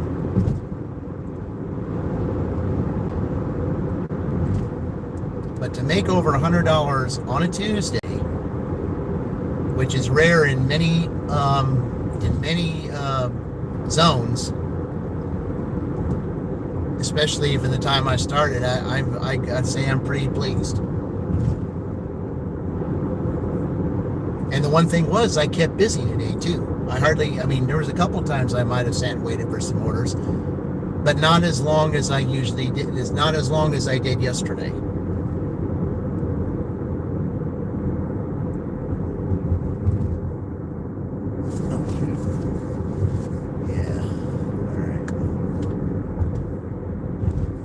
Hoping we can make at least 100 in your area too. I'm gonna say, well, I mean, I just don't know why Tuesday is so bad in some places and good in others. Good in others. I mean, I don't understand that. I mean, is it just a day that maybe it's like 2 or 3 days before they get paid and they just really can't do anything that day or something? I mean, that could possibly be.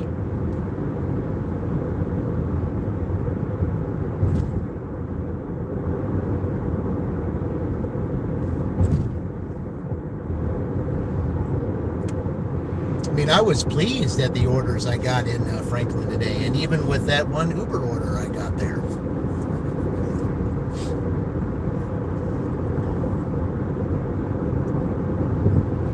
was sitting there waiting on DoorDash for a while, and then that Uber popped up, and yeah, I turned, shut DoorDash down, and then I was able to take that. So.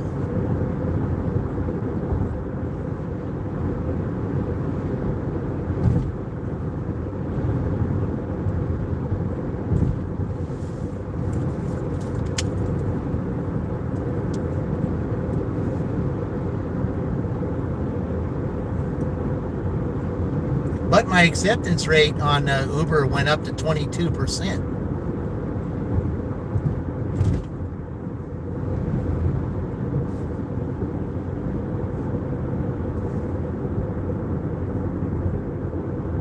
Requires, yeah, to get gold, you got to be 30%. Satisfaction rate, cancellation rate. Oh, I don't have cancellation rate. I don't know why they said I had that.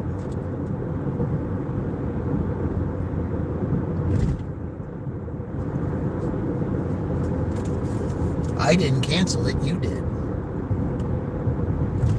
Torch's order isn't ready. Oh.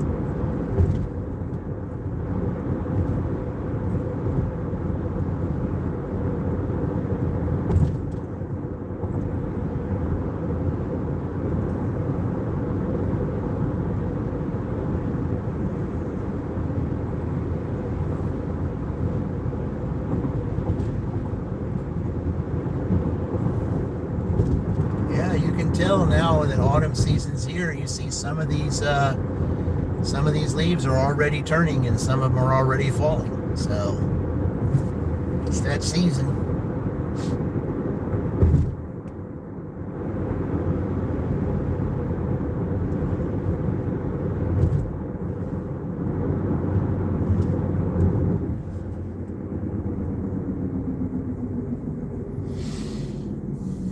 Well, to make up for that, Uber, you could give me another Jimmy John's right now. That'd be nice. You can make up for that.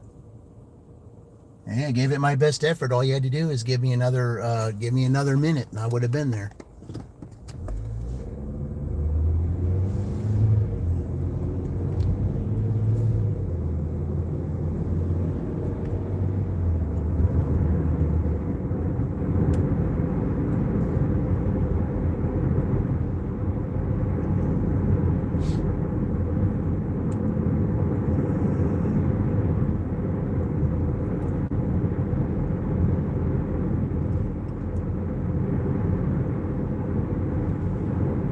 Predicted Torchy's order isn't ready. I said, there's just some places where it's ready and some it isn't.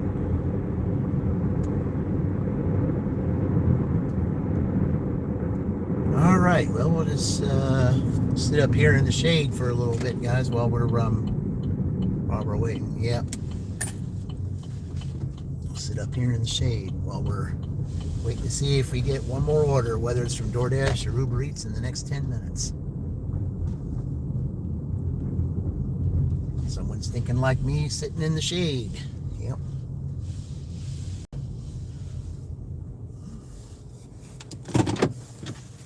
All right.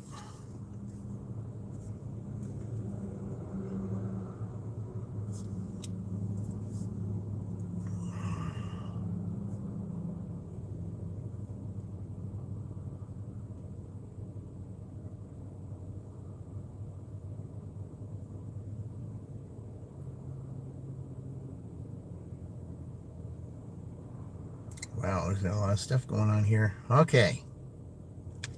All right, so $20 here, and then another $11 for Uber Eats. I said, how do they get the cars on the grass? Well, I mean, it's one of those places. I don't know. It's one of those places that does that, I guess. I have no idea.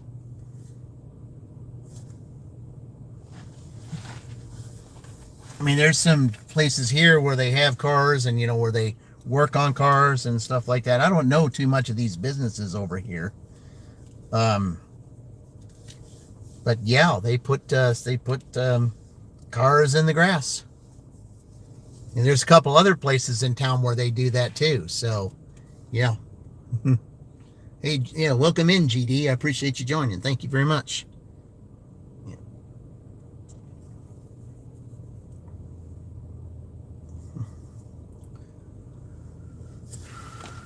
Well, let's let's see here, guys. Where are we at here on this? All right, yeah. Better here than on my dashing phone. My dashing phone, I'm saying 56 here on this one. I'm on dashing phone, I'm at 26. So, but I only have a few minutes left of the dash, so.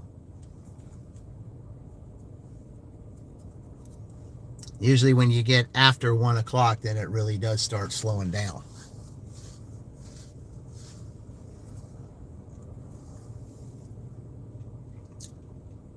I say, watch out, you might get stuck in the grass like those guys, you know.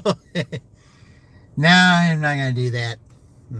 I don't drive on the grass. I'm not one of those that do that. So, yeah, they just do that, I guess, because that's for business purposes or whatever. I mean, that one guy over there is parked in the grass so he can be in the shade under the tree. So. The only place that I know that you really drive on the grass, and there's a couple of them, sometimes you got to drive in the grass when you're in, at fairs like state fair or the county fairs or whatever. You got to drive in grass on that. So I guess sometimes for like concerts or certain things, you might have to drive in grass for. Yeah, I mean, and there's some places that I've delivered at to where they don't have a driveway or anything. Like they had like a small little driveway or something, and they let grass grow on it. So I've seen that too. So yeah, I don't know.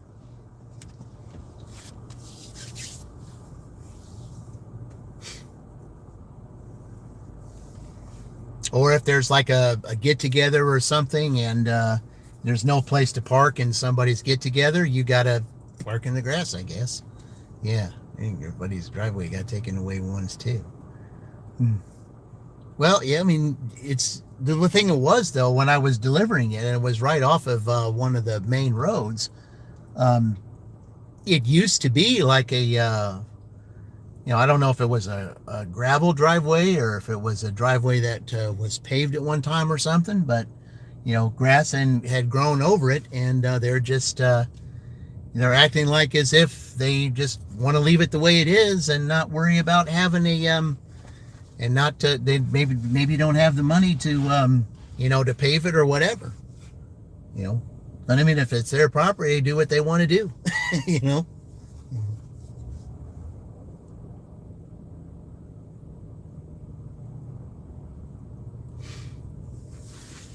Yep.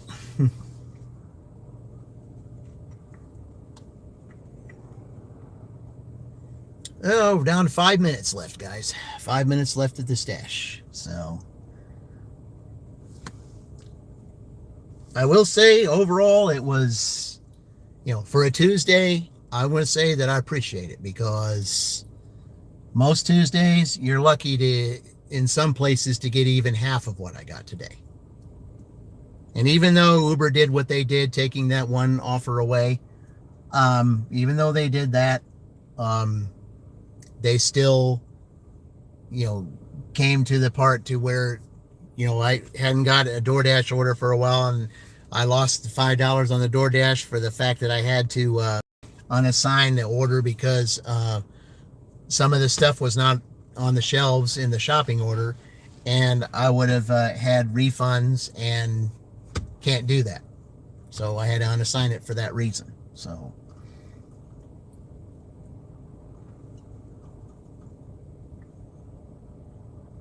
and it's all because they have a program that says, well, if you have to refund something, that means that it wasn't on the shelf and it's the dasher's fault.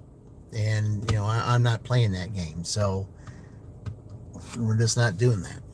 I'll go ahead and unassign it, let the next dasher go in there, and if they see the same thing, they'll do what I did, and pretty soon, I don't know if that customer is going to get their order or not, because of some program that I think needs improvement or just needs to be dropped.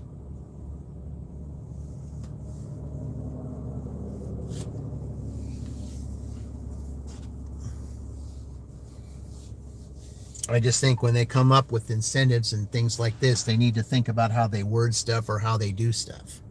See, they have machines that cut that stuff. Yep.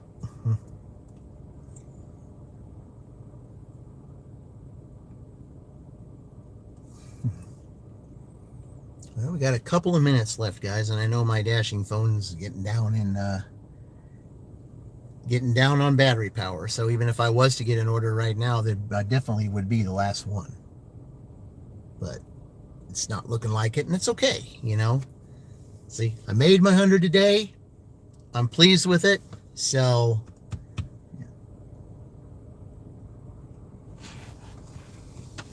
I mean, it takes a lot on a Tuesday to get 100. And, you know, I had a good day in Franklin. You know, I made like just in DoorDash today, period, I ended up making $84. And then I had, I had $20 in Uber. So that's $104. So that's the exact reason you don't do shopping orders. Yep. Well, Sheila, you got to look at that that I did, the shopping order that I did on Sunday. You know, that one. Yeah, you'll see that was the shopping order from Hill from Aldi. Yeah, you definitely have to check that one out. That was at the very end. Took forever to do that. And then finally it just drained my battery. You know, it just drained my battery when I was when I was filming. And then once my battery drained, then then it stopped the stream. So yeah. Because I wanted to show you, so I'm going to tell you about what when I was on the phone with when I was texting support, what they said and stuff. And I said a little bit of that today, but yeah. Exactly. Yeah, shopping orders, they have their things. But the thing about it was, the reason why I took that shopping order was $50. You don't do too many shopping orders that are $50, and there really wasn't that many items. It just, the way they had the items was, the only thing that really hurt that was the fact, that the customer wanted this meat. They had to be a certain poundage. And if it was over the poundage, then if it was over the poundage, I couldn't take it.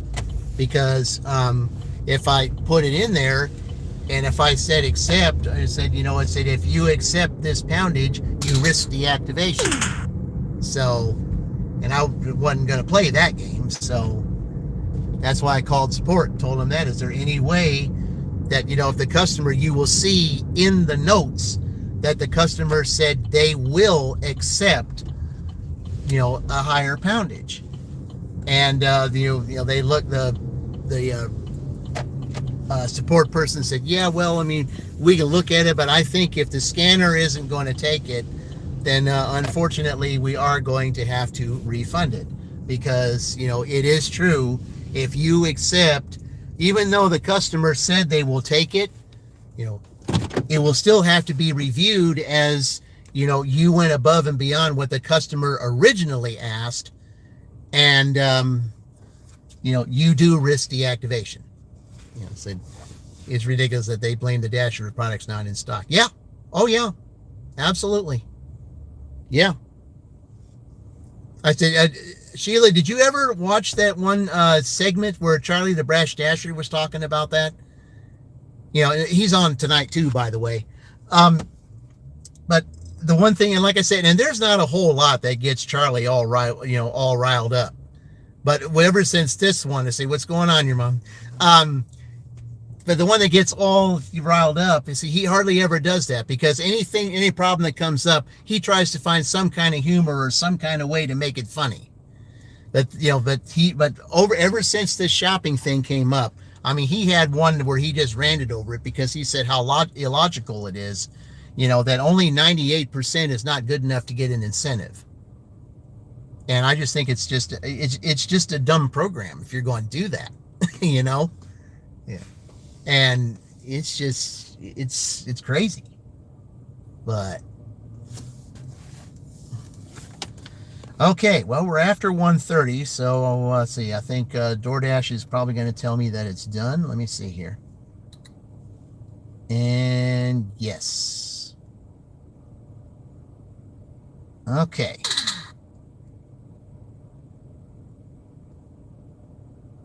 All right, let me take a look. Let me see what my ratings are on that here. Yeah. Oh, my acceptance rate is at 94. I only need a couple more. How did my completion rate go from 100 back to 90? I don't know. Huh. Wonder how that is. Oh, my customer rating went up, guys. I'm at 4.98 now. I was 4.94. My on time rate 79. Well, that's not terrible, but yeah.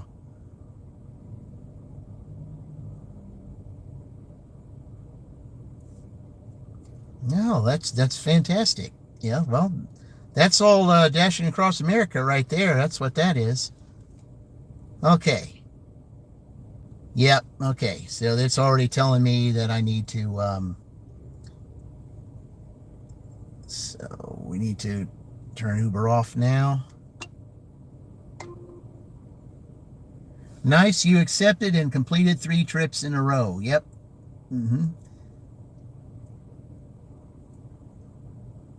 Yeah, I had $10.